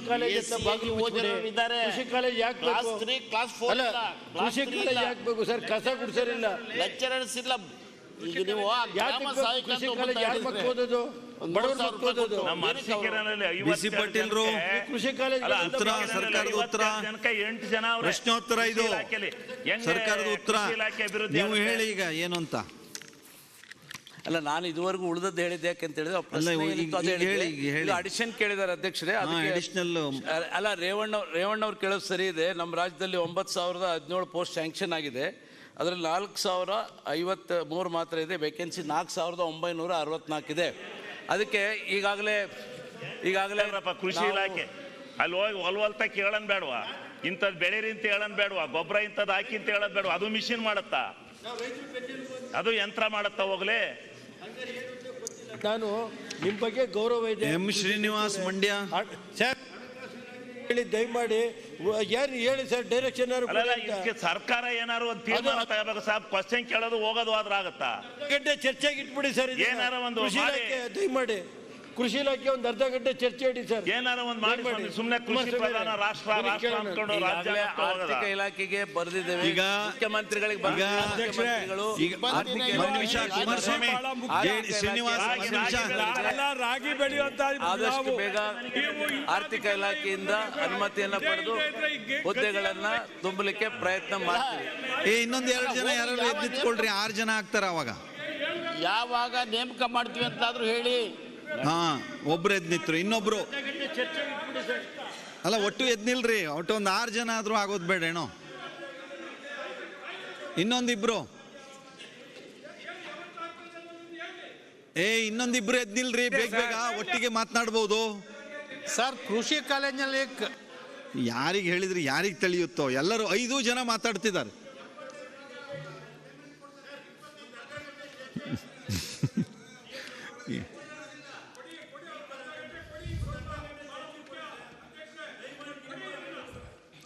ಇಲ್ಲ, ಇನ್ನೊಂದೆರಡು ಜನ ಒಟ್ಟಿಗೆ ಮಾತಾಡ್ತಿರ್ರಿ ನೀವು. ನಾನು ನೋಡ್ತಿದ್ದೀನಿ, ನಾನು ಹಿಂಗೆ ನೋಡ್ತೀನಿ. ನಿಮಗೆ ಒಂದು ಹೇಳ್ತೀನಿ, ರೇವಣ್ಣವ್ರು ಕೂತ್ಕೊಳ್ಳಿ.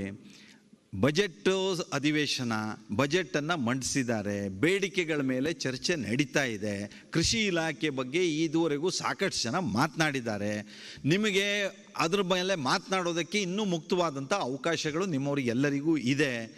ಸರ್ಕಾರ ಹೊಸ ನೇಮಕಾತಿ ಮಾಡ್ಕೊಳ್ಬೇಕು ಹೇಳುವಂಥದ್ದು ಈಗ ನೀವು ಪ್ರಶ್ನೆ ಉಪಪ್ರಶ್ನೆಗೆ ಸಂಬಂಧಪಟ್ಟಿದ್ದಲ್ಲ, ಅದು ಬೇರೆದು ಪ್ರಶ್ನೆ.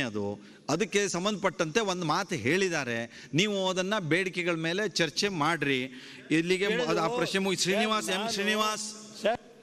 ಇಲ್ಲ, ಎಂ ಶ್ರೀನಿವಾಸ್ ಇಲ್ಲ. ಅದಾದಮೇಲೆ ಕೆ ಶ್ರೀನಿವಾಸ್ ಮೂರ್ತಿ, ನೆಲಮಂಗಲ. ಸನ್ಮಾನ್ಯ ಸಭಾಧ್ಯಕ್ಷರೇ, ಚುಕ್ಕೆ ಗುರುತಿನ ಪ್ರಶ್ನೆ ಸಂಖ್ಯೆ 4274 ಮಾನ್ಯ ಸಮಾಜ ಕಲ್ಯಾಣ ಹಾಗೂ ಹಿಂದುಳಿದ ವರ್ಗಗಳ ಕಲ್ಯಾಣ ಸಚಿವರು ಸಭಾಧ್ಯಕ್ಷರೇ ಉತ್ತರಿಸಲಾಗಿದೆ. ಸನ್ಮಾನ್ಯ ಸಭಾಧ್ಯಕ್ಷರೇ, ಉತ್ತರವನ್ನು ಒದಗಿಸಿದ್ದಾರೆ ಸಭಾಧ್ಯಕ್ಷರೇ. ನಮ್ಮಲ್ಲಿ ಒಂದು ವಸತಿ ಶಿಕ್ಷಣ ಸಂಸ್ಥೆಗಳ ಸಂಘಕ್ಕೆ ಸೇರಿದ ಒಂದು ಹಾಸ್ಟೆಲ್ನ ಕಟ್ತಾ ಇದ್ದಾರೆ ಸಭಾಧ್ಯಕ್ಷರೇ. ಅಲ್ಲಿ ಏನಾಗಿದೆ ಅಂತಂದರೆ ಅವ್ರಿಗೆ ರಸ್ತೆ ಇಲ್ಲ ಸಭಾಧ್ಯಕ್ಷರೇ. 257/1, 257/2, 257/3 ಇದೆ. 252ರಲ್ಲಿ ಇವರು ಕಟ್ಟಡವನ್ನು ಕಟ್ತಾ ಇದ್ದಾರೆ ಸಭಾಧ್ಯಕ್ಷರೇ. ಹಿಂದೆಗಡೆ 257/1ರಲ್ಲಿ ಬೇರೆ ಮಾಲೀಕರಿದ್ದಾರೆ, 257/3ರಲ್ಲಿ ಬೇರೆ ಮಾಲೀಕರಿದ್ದಾರೆ ಸಭಾಧ್ಯಕ್ಷರೇ. ಹಾಗಾಗಿ ಇದಕ್ಕೆ 3.75 ಲಕ್ಷಗಳು ಅಂದರೆ 3,75,00,000 ಈಗಾಗಲೇ ಒಂದು 2 ಕೋಟಿ ಖರ್ಚು ಮಾಡಿ ಅಲ್ಲಿ ಕಟ್ಟಡವನ್ನು ನಿರ್ಮಾಣ ಮಾಡಿದ್ದಾರೆ ಸಭಾಧ್ಯಕ್ಷರೇ. ಮುಂದಿನ ಮಾಲೀಕರು ನಾನು ಜಾಗ ಬಿಡೋದಿಲ್ಲ, ಇದಕ್ಕೆ ರಸ್ತೆ ಇಲ್ಲ ಅಂತಕ್ಕಂಥ ಒಂದು ಅಡ್ಡದಾರಿಯನ್ನು ಹಾಕಿ ಅವರು ಅಡ್ಡದಾರಿ ಹಾಕಿದ್ದಾರೆ ಸಭಾಧ್ಯಕ್ಷರೇ ಕಟ್ಟಡವನ್ನು ನಿರ್ಮಾಣ ಮಾಡೋದಕ್ಕೆ. ಇವರು ಮೊದಲು ಸ್ಯಾಂಕ್ಷನ್ ಮಾಡಬೇಕಾದ್ರೆ ನಮ್ಮಲ್ಲಿದ್ದಂತಹ ಮಾಜಿ ಒಬ್ಬ ಶಾಸಕರು ಇವರಿಗೆ 3 ಲಕ್ಷಕ್ಕೆ ತಗೊಂಡು 1 ಕೋಟಿಗೆ ಮಾರಿದ್ದಾರೆ ಸಭಾಧ್ಯಕ್ಷರೇ. ಸುಮಾರು 9 ವರ್ಷಗಳ ಹಿಂದೆ ಇವರು ರಸ್ತೆ ಇಲ್ಲದೆ ಈ ಒಂದು ಹಾಸ್ಟೆಲ್ ಜಾಗವನ್ನು ತೆಗೆದುಕೊಂಡು ಇವತ್ತು ಕಟ್ಟಡ ನಿರ್ಮಾಣ ಮಾಡಿಕೊಂಡಿದ್ದಾರೆ. ಹಾಗಾಗಿ ಹಿಂದೆ ಮತ್ತು ಮುಂದೆ ಇರ್ತಕ್ಕಂಥ ಮಾಲೀಕರು ಇವರಿಗೆ ರಸ್ತೆಯನ್ನು ಬಿಡ್ತಾ ಇಲ್ಲ ಸಭಾಧ್ಯಕ್ಷರೇ. ಇಲ್ಲಿರ್ತಕ್ಕಂಥ ಕಾಂಟ್ರಾಕ್ಟರು ಕೂಡ ಇದು ಗೊತ್ತಿದ್ದು ಕೂಡ ಅರ್ಧ ಬರ್ಧ ಕೆಲಸ ಮಾಡಿದ್ರೆ ಅವ್ರನ್ನೂ ಕೂಡ ದಯವಿಟ್ಟು ತಾವು ಅವರಿಗೆ ಸರಿಯಾದ ಒಂದು ಕಾನೂನು ರೀತಿ ಅವ್ರಿಗೆ ಕ್ರಮ ಕೈಗೊಳ್ಳಬೇಕು. ಇದ್ರ ಬಗ್ಗೆ ನಮ್ಮ ಸಚಿವರು ಕೂಲಂಕುಷವಾಗಿ ಬಂದು ಪರಿಶೀಲಿಸಿ ಅದಕ್ಕೆ ಕೇಳೋಣ. ಮಾನ್ಯ ಸಭಾಧ್ಯಕ್ಷರೇ, ಮಾನ್ಯ ಶಾಸಕರು ಹೇಳಿದಂಥ ಹಾಸ್ಟೆಲ್ಗಳ ನಿರ್ಮಾಣ ಪ್ರಾರಂಭವಾಗಿ 2-3 ವರ್ಷ ಆಗಿದೆ. ಸುಮಾರು 3 ಕೋಟಿಗೆ ಮಿಕ್ಕಿರುವ ಅನುದಾನದಲ್ಲಿ 1, 2, 3ನೇ ಮಾಳಿಗೆಯನ್ನು ಮಾಡಿಯಾಗಿದೆ. ಈ ಮಧ್ಯದಲ್ಲಿ ಏನಾಯಿತು ಅಂದರೆ ಅದು ಖರೀದಿ ಮಾಡಿರುವಂಥ ಜಾಗ, ನಮ್ಮ ಇಲಾಖೆಯವರು ಖರೀದಿ ಮಾಡಿರುವಂಥ ಜಾಗ. ಖರೀದಿ ಮಾಡುವಾಗ ಮತ್ತು ಅದು ಭೂ ಕನ್ವರ್ಷನ್ ಆಗುವಾಗ ಇರುವಂಥ ರಸ್ತೆಯನ್ನು ಅಲ್ಲಿ ತೋರಿಸಿದ್ದಾರೆ. ಅದರಲ್ಲಿ ಲೋಪದೋಷ ಇರ್ಬೋದು, ರಸ್ತೆ ತೋರಿಸಿ ಮಾಡಿದ್ದಾರೆ. ಈ ಮಧ್ಯೆ ಎದುರಿರುವಂಥ ಮಾಲೀಕರು ಇದು ನನ್ನ ರಸ್ತೆ, ನನ್ನ ಜಾಗದಲ್ಲಿ ರಸ್ತೆ ಕೊಡೋದಿಲ್ಲ ಅಂತೇಳಿ ಸುತ್ತಲೂ ದಿಗ್ಬಂಧನ ಹಾಕುವ ರೀತಿ ಮಾಡಿ ನಮ್ಮ ಮೆಟೀರಿಯಲ್ ಒಳಗೆ ಹೋಗಿದೆ. ಕಾಮಗಾರಿ ಸ್ಥಗಿತ ಆಗಿದ್ದು 100% ಸತ್ಯ. ಈ ಹಿನ್ನೆಲೆಯಲ್ಲಿ ಜಿಲ್ಲಾಧಿಕಾರಿ ಜೊತೆಯಲ್ಲಿ ಸ್ಪಷ್ಟವಾದ ಮಾತುಗಳಲ್ಲಿ ಇವತ್ತೆಲ್ಲವೂ ಮಾತಾಡಿದ್ದೇನೆ. ನಿನ್ನೆ ಮೊನ್ನೆ ಪ್ರಶ್ನೆ ಬಂದ ನಂತರ ಎದುರಿರುವ ಜಾಗದಲ್ಲಿ ನಮಗೆ ಬೇಕಾಗುವಂಥ ರಸ್ತೆಯನ್ನು ಭೂ ಸ್ವಾಧೀನ ಮಾಡಿಕೊಳ್ಳಿಕ್ಕೆ ಬೇಕಾದಂಥ ಕ್ರಮವನ್ನು ತಗೊಳ್ತೇವೆ.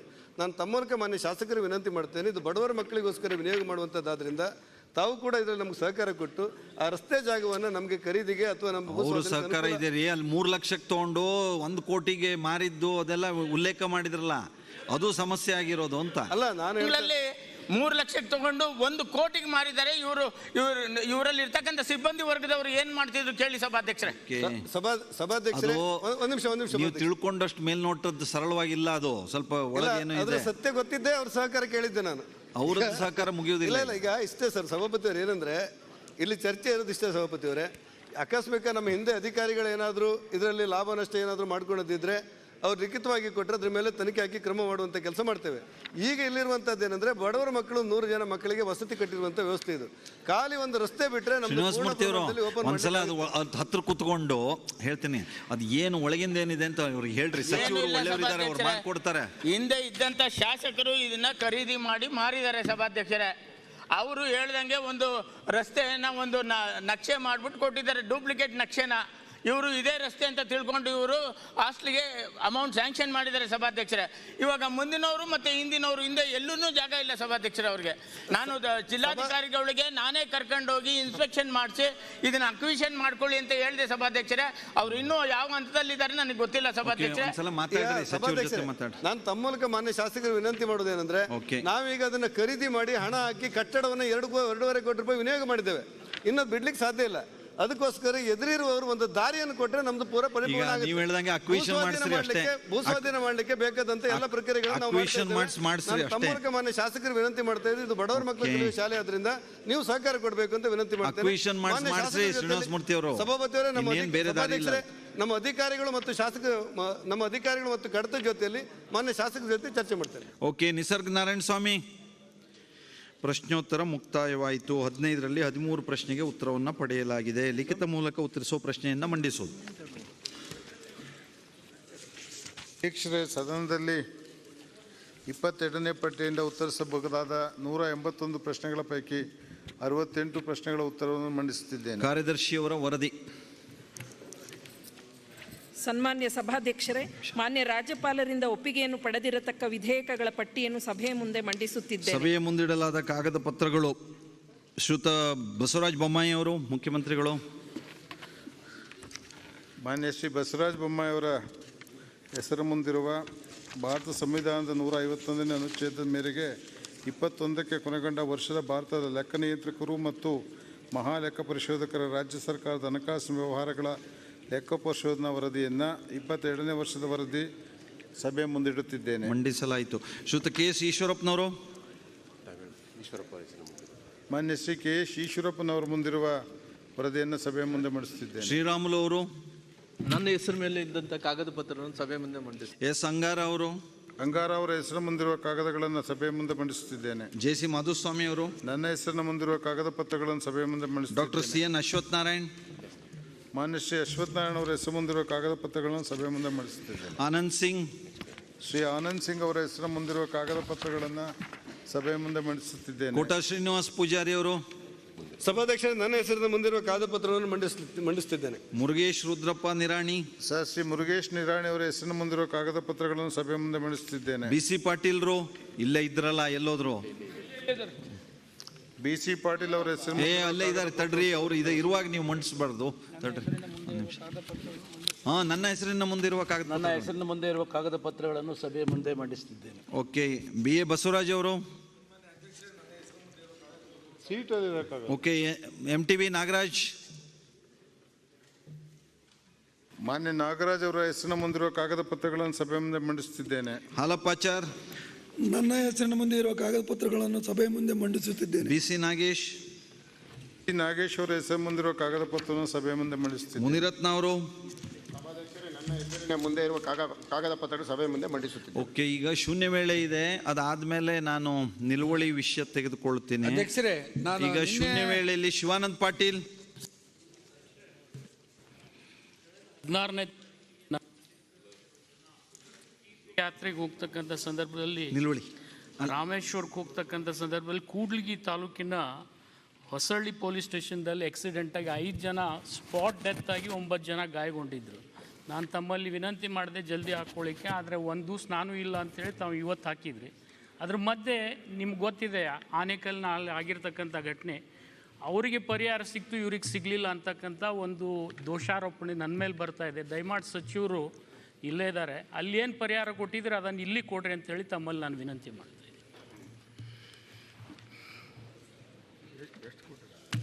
5 ಲಕ್ಷ ಕೊಟ್ಟಿದ್ದಾರೆ. ಏನು 16ನೇ ತಾರೀಕಿಗೆ ಸುಮಾರಾಗಿ 2 ಗಂಟೆ ಸಮಯಕ್ಕೆ ಅಲ್ಲಿ ಕೂಡ್ಲಿಗಿ ತಾಲೂಕದಲ್ಲಿ ಹೊಸಳ್ಳಿ ಹತ್ತತ್ರ ಏನು ಬನವಿಕಲ್ ಗ್ರಾಮದ ಹತ್ರ ಈ ದುರಂತ ಆಯಿತು. ದುರಂತದಲ್ಲಿ ಭಾಳಷ್ಟು ಸುಮಾರಾಗಿ 14 ಜನರ ಪೈಕಿ 9 ಜನರು ಗಾಯಗೊಂಡಿದ್ರು. ಸ್ಥಳದಲ್ಲಿ 3 ಜನರು, ನನಗೆ ಅಂದರೆ 5 ಜನರು ಮೃತಪಟ್ಟಿದ್ದಾರೆ. ನನಗೆ ಇರೋಂಥ ಮಾಹಿತಿ ಪ್ರಕಾರ 3 ಇದೆ, 5 ಜನರು. ಅದಕ್ಕೆ ಸಂಬಂಧಪಟ್ಟಿದಂಥ ನಾನು ಪ್ರಾಥಮಿಕ ವರದಿಯಲ್ಲಿ ಕೂಡ ಭಾಳಷ್ಟು ವಿವರಗಳನ್ನು ಕೇಳಿದಂಥ ಟೈಮಲ್ಲಿ ಕೂಡ ಆ ವೆಹಿಕಲ್ ಡಾಕ್ಯುಮೆಂಟೇಷನು, ನಂತರ ವ್ಯಾಲಿಡಿಟಿ, ರಿಜಿಸ್ಟ್ರೇಷನ್ನು, ಲೈಫ್ ಟ್ಯಾಕ್ಸ್ ಇದೆಲ್ಲ ನೋಡಿದಂಥ ಟೈಮಲ್ಲಿ ಕೂಡ ಅವೆಲ್ಲ ಕೂಡ ಕರೆಕ್ಟ್ ಇತ್ತು. ನಂತರ ಅವ್ರು ಕೇಳ್ತಾ ಇರೋದಂತೆ ಏನು ಇವತ್ತು ಬೇರೆ ಕಡೆ ಏನು ಮೃತಪಟ್ಟಿದಂಥವ್ರಿಗೆ ತಾವು ಸರ್ಕಾರದಿಂದ ಏನು ಪರಿಹಾರ ಹಣವನ್ನು ಕೊಟ್ಟಿರೋ ಆ ಥರ ಇವ್ರು ಕೂಡ ಕೊಟ್ಟಿರಿ ಅಂತ ತಾವೇನು ಕೇಳ್ತಾ ಇದ್ರು. ಯಾಕಂದರೆ ಇದ್ರ ಬಗ್ಗೆ ಅಲ್ಲ ಸಚಿವರೇ, ಇದೇನಾಗಿತ್ತು, ಆನೇಕಲ್ಗಿಂತಲೂ ಮೊದಲೇ ದಿವಸ ಆಗಿತ್ತು. ಅಂದರೆ 16ನೇ ತಾರೀಕಿಗೆ ಇದು ಆಯಿತು, ಆನೇಕಲ್ನಲ್ಲಿ 19ನೇ ತಾರೀಕು ಆಯಿತು. ನಾನು ತಮ್ಮಲ್ಲಿ ಬಂದು ರಿಕ್ವೆಸ್ಟ್ ಮಾಡಿಕೊಂಡು ಒಂದು ದಿವಸ ನಾನು ಇರಲ್ಲ ಸರ್, ಅದಕ್ಕೆ ನೀವು ಯಾವತ್ತು ಹಾಕ್ತೀರನ್ನ ನೀವು 22ಕ್ಕೆ ಹಾಕಿದ್ರಿ.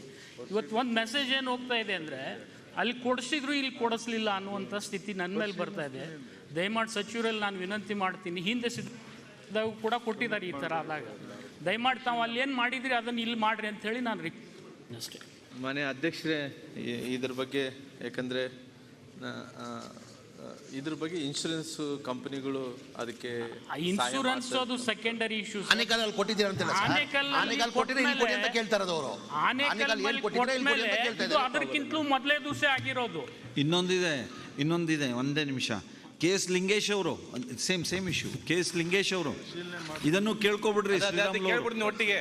ನಿನ್ನೆ ಶ್ರೀರಾಮುಲು ಹಾಸನ ರಸ್ತೆಯಲ್ಲಿ ಅಪಘಾತ ಸಂಭವಿಸಿ 5 ಜನ ವಿದ್ಯಾರ್ಥಿಗಳು ಮೊಹಮ್ಮದ್ ಕೈಫ್, ಮೊಹಮ್ಮದ್ ಜಿಲಾನಿ, ಸೈಯದ್ ಹಸನ್, ರಿಹಾನ್, ಅಕ್ಬಲ್ ಖಾನ್ ಅನ್ನೋರು ದುರ್ಮರಣಕ್ಕೀಡಾಗಿದ್ದಾರೆ. ಅವರು ಹೋಗ್ತಕ್ಕಂಥ ಕಾರಿಗೆ KSRTC ಬಸ್ ಡಿಕ್ಕಿ ಮಾಡಿದ ಪರಿಣಾಮ ಇದಾಗಿದೆ. ದಯಮಾಡಿ ಅವರಿಗೂ ಸಹ ಪರಿಹಾರ ಕೊಡಬೇಕು. ಅದಕ್ಕಿಂತ ಮಿಗಿಲಾಗಿ ಅಧ್ಯಕ್ಷರೇ, ಮಾನ್ಯ ರೇವಣ್ಣರ ಮತ್ತು ದೇವೇಗೌಡರ ಪ್ರಯತ್ನದಿಂದಾಗಿ ಇದು ಚತುಷ್ಪಥ ರಸ್ತೆಯಾಗಿ ಗಡ್ಕರಿಯವರು ಮಾಡಿಕೊಟ್ಟಿದ್ದಾರೆ. ಅಂದರೆ ಸ್ಯಾಂಕ್ಷನ್ ಮಾಡಿದ್ದಾರೆ. ಆದಷ್ಟು ಬೇಗ ಶೀಘ್ರವಾಗಿ ಆಗಬೇಕು. ತಿರುವಿನಲ್ಲಿ ಆಗಿರ್ತಕ್ಕಂಥ ಅವೈಜ್ಞಾನಿಕವಾದಂಥ ತಿರುವುಗಳು, ಇದು ಸಾವಿನ ರಸ್ತೆ ಆಗಿದೆ. ಅದು ಪ್ರತಿ ತಿಂಗಳಿಗೆ 20 ಜನ ಸಾಯ್ತಿದ್ದಾರೆ. ದಯಮಾಡಿ ಆದಷ್ಟು ಬೇಗ ರಸ್ತೆನೂ ಆಗಬೇಕು. ಜೊತೆಗೆ ಸಂಬಂಧಪಟ್ಟಂಥ ಒಬ್ಬ ರೈತ ಇದ್ದಾನೆ, ಅವ್ರ ತಂದೆ, ಒಬ್ಬ ಆಟೋ ಚಾಲಕ, ಒಬ್ಬ ಟಿಪ್ಪರ್ ಚಾಲಕ, ಒಬ್ಬ ಸಂತೆ ವ್ಯಾಪಾರಿ, ಈ ರೀತಿಯಾದಂಥ ಭಾಳ ಬಡತನ ಇರ್ತಕ್ಕಂಥ ಕುಟುಂಬಕ್ಕೆ ತಾವು ಸರ್ಕಾರ ಕೇವಲ ಜೀವ ವಿಮೆ ಮೇಲೆ ತೋರಿಸ್ತಲೇ ಇವರಿಗೆ ಸಹ ಒಂದು 5-5 ಲಕ್ಷ ರೂಪಾಯಿ ಪರಿಹಾರ ಕೊಡಬೇಕು ಅಂತ ಮಾನ್ಯ ಸರ್ಕಾರವನ್ನು ಕೇಳ್ಕೊಡ್ತೇನೆ. ಸಾರಿಗೆ ಸಚಿವರಿಗೆ ಇಬ್ಬರದ್ದು ಒಂದೇ ಪ್ರಶ್ನೆ, ಒಂದೇ ಉತ್ತರ. ಮಾನ್ಯ ಅಧ್ಯಕ್ಷರೇ, ಇವರು ಏನು ನಿನ್ನೆ ಆದಂಥ ಬೇಲೂರು ಘಟನೆದ ಬಗ್ಗೆ ಅವ್ರು ಏನು ಕೇಳಿದಾರೋ ಅವ್ರು ಹೇಳ್ತಾ ಇದ್ರು KSRTC ಬಸ್ಸು ಚಾಲಕರದ್ದು ತಪ್ಪಿದೆ ಅಂತೇಳಿ. ಯಾಕಂದರೆ ನಾನು ಪ್ರಾಥಮಿಕ ವರದಿಯಲ್ಲಿ ನನಗೆ ವರದಿ ತರಿಸ್ಕೊಂಡಂಥ ಟೈಮಲ್ಲಿ ಅಲ್ಲಿ ನಮ್ಮ ಈ ಡಿಪಾರ್ಟ್ಮೆಂಟ್ಗೆ KSRTC ಬಸ್ಸು ಚಾಲಕರದ್ದು ತಪ್ಪೇನಿದ್ದಿಲ್ಲ. ಯಾಕಂದರೆ ಅಲ್ಲಿ ಮಕ್ಕಳು ಲೆಫ್ಟಿಂದ ರೈಟಿಂದ ಲೆಫ್ಟಿಗೆ ಬರೋಂಥ ಟೈಮಲ್ಲಿ ಅವರು ಬಸ್ಸಿಗೆ ಅವರೇ ಹೋಗಿ ಹೊಡ್ಕೊಂಡಿರೋ ಕಾರಣ ಪ್ರಾಥಮಿಕ ವರದಿಯಲ್ಲಿ ಬಂದಿರೋಂಥ ವರದಿ ಪ್ರಕಾರ ಅಲ್ಲಿ ಆಕ್ಸಿಡೆಂಟಾಗಿ ಸುಮಾರಾಗಿ 5 ಜನರು ಮೃತಪಟ್ಟಿದ್ದಾರೆ, 3 ಜನರು ಗಾಯಾಳುಗಳಾಗಿದ್ದಾರೆ. ಅದಕ್ಕೋಸ್ಕರವಾಗಿ ಅವ್ರು ಹೇಳ್ತಾರೆ ಇಬ್ಬರು ಸೇಮ್ ಆಗಿರೋ ಕಾರಣ ನಾನು ಇದನ್ನ ಪರಿಶೀಲನೆ ಮಾಡ್ತೀನಿ. ಅಲ್ಲ, ಪರಿಶೀಲನೆ ಮನೆ ಅಧ್ಯಕ್ಷರೇ, ಮನೆ ಅಧ್ಯಕ್ಷರೇ, KSRTC ಡ್ರೈವರ್ದು ಕಾರಿನ 70 ಕೋಟಿ ಉಳಿದಿದೆ. CAG ಅಬ್ಸರ್ವೇಷನ್ ನಾನು ಹೇಳ್ತಾ ಇಲ್ಲ. ಇದೇ ವರ್ಷ ಇದೇ ಮಾರ್ಚ್ನಲ್ಲಿ ಬರ್ದಿದೆ. ಯಾವುದ್ರೊಳಗೆ? ರಸ್ತೆ ಸುರಕ್ಷತಾ ನಿಧಿ, ರೋಡ್ಸ್ದು ಸೇಫ್ಟಿ ಪರ್ಪಸ್ಗೆ 470 ಕೋಟಿ ಹಣ ಇವರಲ್ಲಿದೆ. ಕೇವಲ 10 ಕೋಟಿ ಯೂಸ್ ಮಾಡಿದ್ದಾರೆ. CAG ಅಬ್ಸರ್ವೇಷನ್ ಇಲ್ಲ. ಬ್ಲಾಕ್ ಸ್ಪಾಟ್ ಇಂಪ್ರೂವ್ಮೆಂಟ್ಗೆಲ್ಲ ದುಡ್ಡೇ ಇಲ್ಲ ಅಂತ ಹೇಳ್ತಿದ್ದಾರೆ. ಇಲ್ಲಿ 470 ಕೆಲಸ ಆಗಿದೆ, ದುಡ್ಡು ಬಿಡುಗಡೆ ಆಗಲಿಲ್ಲ ಅಂತ ಹೇಳ್ತಿದ್ದಾರೆ. ಅದು ಬಿಟ್ಟರೆ ಈಗ ಪರಿಹಾರದ ಒಂದು ಏನು ಅಂತ ಪರಿಶೀಲನೆ ಮಾಡಿ. AT ರಾಮಸ್ವಾಮಿ ಅವರು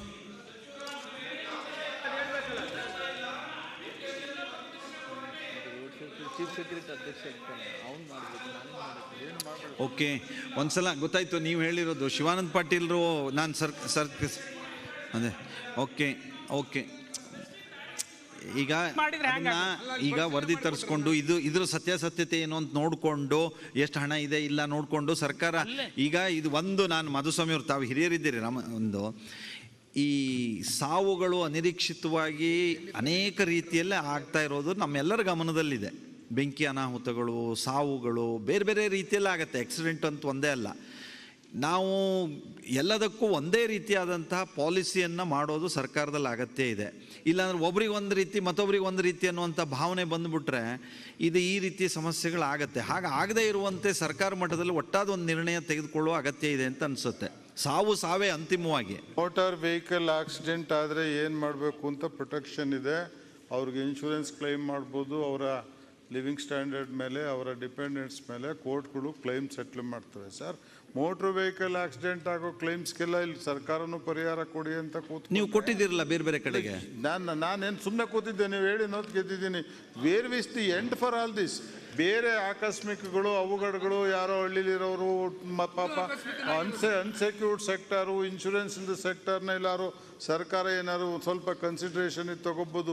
ಈಚ್ ಆ್ಯಂಡ್ ಎವ್ರಿ ಡೇ ರಾಜ್ಯದಲ್ಲಿ ಆಗೋ ಎಲ್ಲ ಆಕ್ಸಿಡೆಂಟ್ಗೆ government of Karnataka is suppose to pay compensation ಅಂದರೆ ಇನ್ಶೂರೆನ್ಸ್ ಹಾಕಿರಬೇಕು, ಲಾ ಹಾಕಿರಬೇಕು, ಅದು ಕೋರ್ಟ್ಗಳಲ್ಲಿ ಕ್ಲೈಮ್ಸ್ ಹಾಕಬೇಕು. ಇದಕ್ಕೆ ನಾವೇನು ಉತ್ತರ ಹೇಳೋಣ ಸರ್? ಇವಕ್ಕೆಲ್ಲ ನಾವು ಕಾನೂನು ಮಾಡಿ ಎಲ್ಲರಿಗೂ ಸೆಕ್ಯೂರ್ ಮಾಡೋದ ನಿಲ್ಲಿಸ್ಬಿಡ್ಬೇಕಾಗುತ್ತೆ. ಅಧ್ಯಕ್ಷರೇ, ಲಾ ಮಿನಿಸ್ಟ್ರು ಉತ್ತರ ಕೊಡ್ತಾರೆ ಅನ್ನೋದು ನನಗೆ ಗೊತ್ತಿತ್ತು. ಇಲ್ಲ ನಾನು ಕೇಳಿದೆ ಸರ್ಕಾರ, ಇಲ್ಲ ಅವ್ರ ಉತ್ತರ ನಾನು ಬಯಸಿದ್ದು. ಇಲ್ಲ ಈಗ ಶಿವಾನಂದ್ ಪಾಟೀಲ್ ಒಂದು ನಿಮಿಷ, ನಾನು ಸರ್ಕಾರದಲ್ಲಿ ಒಟ್ಟಾರೆ ಒಂದು ಪಾಲಿಸಿ ಮಾಡಿ ಅಂತ ನಾನು ಅವ್ರ ಅಪೇಕ್ಷೆ ಪಟ್ಟೆ. ಅದಕ್ಕೆ ನೀವು ಈಗೆಲ್ಲ ನೇರವಾಗಿ ಇಲ್ಲ ಲಾ ಮಿನಿಸ್ಟರ್ ಮೇಲೆ ಅವ್ರ ಇಲ್ಲ ಶಿವಾನಂದ್ ಪಾಟೀಲ್ ಈಗ ಮಾಧುಸ್ವಾಮಿ ಒಂದ್ ನಿಮಿಷ ಸಿದ್ದರಾಮಯ್ಯ ಅವ್ರು ಏನೋ ಹೇಳ್ತಿದ್ದಾರೆ ಕೇಳ್ರಿ. ಹೇಳದ್ದು ಒಂದು ಪಾಲಿಸಿ ಮಾಡಿ ಅಷ್ಟೇ ನಂದು. ನೀವು ಅದಕ್ಕೆ ಕೋಪಿಸ್ಕೋಬೇಕಾದಂತ ಅಗತ್ಯ ಇಲ್ಲ. Why do you lose your temper? ಅವ್ರು ಹೇಳಿದ್ದಾರೆ ಬೇರೆ ಕಡೆ ಕೊಟ್ಟಿದ್ದೀರಿ, ಇಲ್ಲೂ ಕೊಡ್ರಿ ಅಂತ ಕೇಳ್ತಾ ಇದ್ದಾರೆ. ನೀವು ಕೊಡದೆ ಹೋಗಿದ್ರೆ ಕೇಳ್ತಿರ್ಲಿಲ್ಲ. ಅವರು ಆನೇಕಲ್ನಲ್ಲಿ ಕೊಟ್ಬಿಟ್ಟು 19ನೇ ತಾರೀಕು ನಡೆದಂತ ಅಪಘಾತ ಕೊಟ್ಟು 16ನೇ ತಾರೀಕು ಮಾಡಿದಂತ ಅಪಘಾತ ಕೊಡಲ್ಲ ಅಂತಂದ್ರೆ ಅದು ಯಾವ ರೀತಿ, ಯಾವ ತರ ಸಮಂಜಸ? ನೀವು ಕೊಡಲ್ಲ ಯಾರಿಗೂ ಕೊಡಲ್ಲ ಅಂತ ಅನ್ನೋದಾದ್ರೆ ಮಾಡಿ. ಇನ್ಶೂರೆನ್ಸ್ ಇದೆ, ಇನ್ಶೂರೆನ್ಸ್ ಕ್ಲೈಮ್ ಮಾಡ್ಕೊಳ್ಳಿ, ಅಲ್ಲಿ ಕೋರ್ಟ್ ನಲ್ಲಿ ಏನ್ ತೀರ್ಮಾನ ಆಗುತ್ತೆ ಅದರ ಪ್ರಕಾರ ತಗೊಳ್ಳಿ ಅಂತ. ಬಟ್ ಬಹಳ ಜನ ಬಡವರು ಇರ್ತಾರೆ, ವಿದ್ಯಾರ್ಥಿಗಳಿರ್ತಾರೆ, ಜೀವ ಕಳ್ಕೊಂಡಿರ್ತಾರೆ. ಅವರಿಗೆ ಸರ್ಕಾರ ಸಹಾನುಭೂತಿಯಿಂದ ಪರಿಹಾರ ಕೊಡೋದು ಇವತ್ತಿನಿಂದಲ್ಲ, ಇಂದಿನಿಂದ ಕೂಡ ನಡ್ಕ ಬಂದಿದೆ. ಅದರಿಂದ ನೀವು ಒಂದ್ ಕಡೆ ಕೊಟ್ಟಿರುವಾಗ ಇನ್ನೊಂದ್ ಕಡೆನೂ ಕೂಡ ಕೊಡ್ತೀವಿ ಅಂತ ಹೇಳಿ, ಇಲ್ಲ ಕೊಡಕ್ಕಾಗೋದಿಲ್ಲ ಅಂದ್ರೆ ಕೊಡಕ್ಕಾಗಲ್ಲ ಅಂತ ಹೇಳಿ. ಸುಭಿಕ್ಷವಾಗಿ ಸರ್ಕಾರ ನಡೆಸ್ತಾ ಇಲ್ಲ.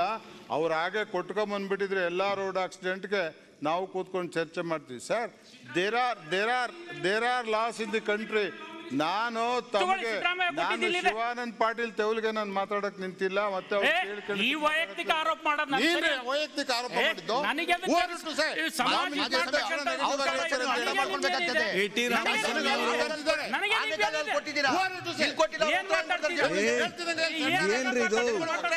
ಶಿವಾನಂದ್ ಪಾಟೀಲ್ ಸಮಾಧಾನದಲ್ಲಿ ಮಾತಾಡ್ರಿ. ಇದೇನಿದು ಶಿವಾನಂದ್ ಪಾಟೀಲ್ ಯುಟಿಕಾದರ್ ಸಮಾಧಾನದಲ್ಲಿ ಮಾತಾಡಬೇಕು. ಆಯ್ತ್ರಿ, ನಾನೇನು ಈಗೆಲ್ಲ ಒಟ್ಟು ಪಾಲಿಸಿ ಓಕೆ ನೋಡಿ, ತಾವು ಕೇಳಿದ್ದೀರಾ ಸರ್ಕಾರಿ ಪಾಲಿಸಿ ಮಾಡಬೇಕು ಅನ್ನೋದಕ್ಕೆ ನಾನು ಹೇಳಿದ್ದೀನಿ ಇನ್ಶೂರೆನ್ಸ್ ಕವರೇಜ್ ಇರೋ ಕಡೆ ಗೌರ್ಮೆಂಟ್ ಕೊಡಕ್ ಆಗುತ್ತಾ ಇಲ್ವಾ ಅಂತ ಯೋಚನೆ ಮಾಡ್ತೀವಿ ಸರ್. ಅನ್ಸೆಕ್ಯೂರ್ಡ್ ಸೆಕ್ಟರ್ಗೆ ಏನಾದ್ರು ಸಹಾಯ ಮಾಡೋದು ವಾಸ್ತವ ಅಂತ ಅಷ್ಟು ಆಸ್ ಎ ಲಾ ಮಿನಿಸ್ಟರ್ ನಾನು ಹೇಳಿದ್ದೀನಿ. They will be claiming, they will have scope for claiming. ಇಲ್ಲ ಓನರ್ ಆಫ್ ದಿ ವೆಹಿಕಲ್ ಕೊಡ್ತಾನೆ, ಇಲ್ಲ ಇನ್ಶೂರೆನ್ಸ್ ಕಂಪ್ನಿ ಕೊಡುತ್ತೆ ರೋಡ್ ಆಕ್ಸಿಡೆಂಟ್ ಕೇಸ್ಗಳಲ್ಲಿ ಅಂತಾನೆ ಈ ರಾಷ್ಟ್ರದಲ್ಲಿ ಕಾನೂನು ಮಾಡಿ ಇನ್ಶೂರೆನ್ಸ್ ಸಿಸ್ಟಮ್ ಅನ್ನ ಮಾಡೋದು ಸರ್ ವೆಹಿಕಲ್ಗೆ. ಓಕೆ, ಎ ಟಿ ರಾಮಸ್ವಾಮಿ ಅವರು. ಅಧ್ಯಕ್ಷರೇ, ಈಗ ವಿಷಯದ ಪ್ರಾಮುಖ್ಯತೆ ಗೊತ್ತಾಗಿದೆ ಲಿಂಗೇಶ್ ಎಲ್ಲರಿಗೂ, ಅದು ಏನು ಅಂತ ನಿರ್ಣಯ ಮಾಡ್ತಾರೆ. ಈಗ ಎ ಟಿ ರಾಮಸ್ವಾಮಿ ಕುತ್ಕೊಳ್ಳಿ.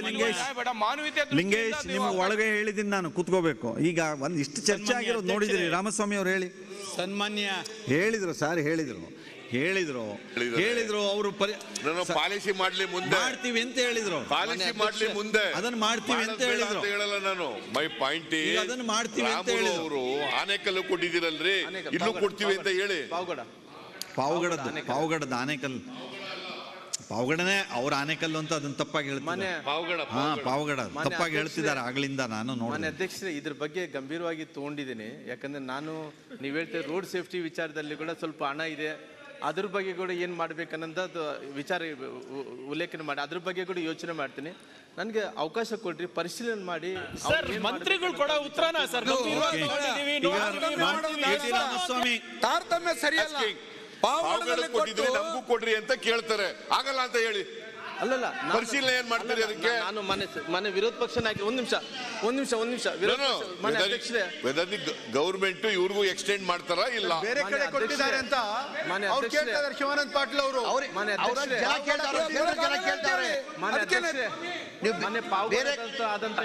ಒಂದು 5 ಲಕ್ಷ ಕೂಡ ಮಂತ್ರಿಗಳು ನಾನು ಸರ್ಕಾರದಿಂದ 5 ಲಕ್ಷ ರೂಪಾಯಿ ಪರಿಹಾರನ ಕೊಡಿಸಿದ್ವಿ. ಜೊತೆಲಿ 1 ಲಕ್ಷ ರೂಪಾಯಿ ಉತ್ತರ ಕೇಳೋದಕ್ಕೆ ಮನಸ್ಸಿದೆಯೋ ಇಲ್ಲ ನಿಮ್ಗೆ? ಅವರು ಉತ್ತರ ಕೊಡ್ತಿರುವಾಗ ಉತ್ತರ ಕೇಳ್ಬೇಕು. ಸಮಾಧಾನ ಇಲ್ಲ ಅಂದ್ರೆ ಮತ್ತೆ ಒಬ್ಬೊಬ್ಬರೇ ಆಗಿ ಅದ್ ನಿಂತು ಕೇಳ್ರಿ. ಎಲ್ಲ ಸಂತೆಲ್ ಮಾಡ್ದಂಗ್ ಮಾಡಿದ್ರೆ ಇನ್ಸಿಡೆಂಟ್ ಆದಂಥ ಟೈಮಲ್ಲಿ ನಾನೇ ಅಲ್ಲಿ ಖುದ್ದಾಗಿ ಹೋಗಿ ಸರ್ಕಾರದಿಂದ 5 ಲಕ್ಷ ರೂಪಾಯಿ ಪರಿಹಾರನ ಕೊಟ್ಟಿವಿ. 1 ಲಕ್ಷ ರೂಪಾಯಿ ನಾನು ವೈಯಕ್ತಿಕ ಕೊಟ್ಟಿದ್ದೀನಿ, ಗಾಯಾಳುಗಳಿಗೆ 50,000 ರೂಪಾಯಿ ಕೊಟ್ಟಿದ್ದೀನಿ. ಇದ್ರ ಬಗ್ಗೆ ಕೂಡ ನನಗೆ ಇವತ್ತು ಶೂನ್ಯವೇಳದಲ್ಲಿ ನನ್ನ ಗಮನಕ್ಕೆ ತೊಗೊಂಡಿದ್ದಾರೆ. ನಾನು ಇಲ್ಲ ಅನ್ನೋಕೆ ಹೋಗಲ್ಲ, ನಾನು ಪರಿಶೀಲನೆ ಮಾಡಿ ಇದ್ರ ಬಗ್ಗೆ ನಾನು ಒಂದು ತೀರ್ಮಾನ ತಗೊಂತೀನಿ. ಓಕೆ ಓಕೆ ಟಿ ರಾಮಸ್ವಾಮಿ ಅವರು ಒಂದು ನಿಮಿಷ ಟಿ ರಾಮಸ್ವಾಮಿ ಅವರು ಒಂದು ನಿಮಿಷ ಕುಮಾರಸ್ವಾಮಿ ಅವರೇನೋ ಕೇಳ್ತಿದ್ರು. ಸನ್ಮಾನ್ಯ ಅಧ್ಯಕ್ಷರೇ, ಇವತ್ತು ರಾಜ್ಯದಲ್ಲಿ ಕೆಲವು ಬಾರಿ ಅಪಘಾತಗಳು ಮತ್ತು ಕೆಲವು ವಿಶೇಷ ಪ್ರಕರಣಗಳಲ್ಲಿ ಆಗ್ತಕ್ಕಂಥ ಸಾವುಗಳೇನಿದೆ, ಆ ಸಾವುಗಳಿಗೆ ವಿಷಯಕ್ಕೆ ಸಂಬಂಧಪಟ್ಟಾಗೆ ಅದರಲ್ಲೂ ವಿಶೇಷವಾಗಿ ಅಪಘಾತಗಳಾದಾಗ ಇತ್ತೀಚೆಗೆ ಕೆಲವು ಪ್ರಕರಣಗಳಲ್ಲಿ ನಾವು ಪರಿಹಾರ ಕೊಟ್ಟಿದ್ದೇವೆ ಸರ್ಕಾರಗಳಿಂದ.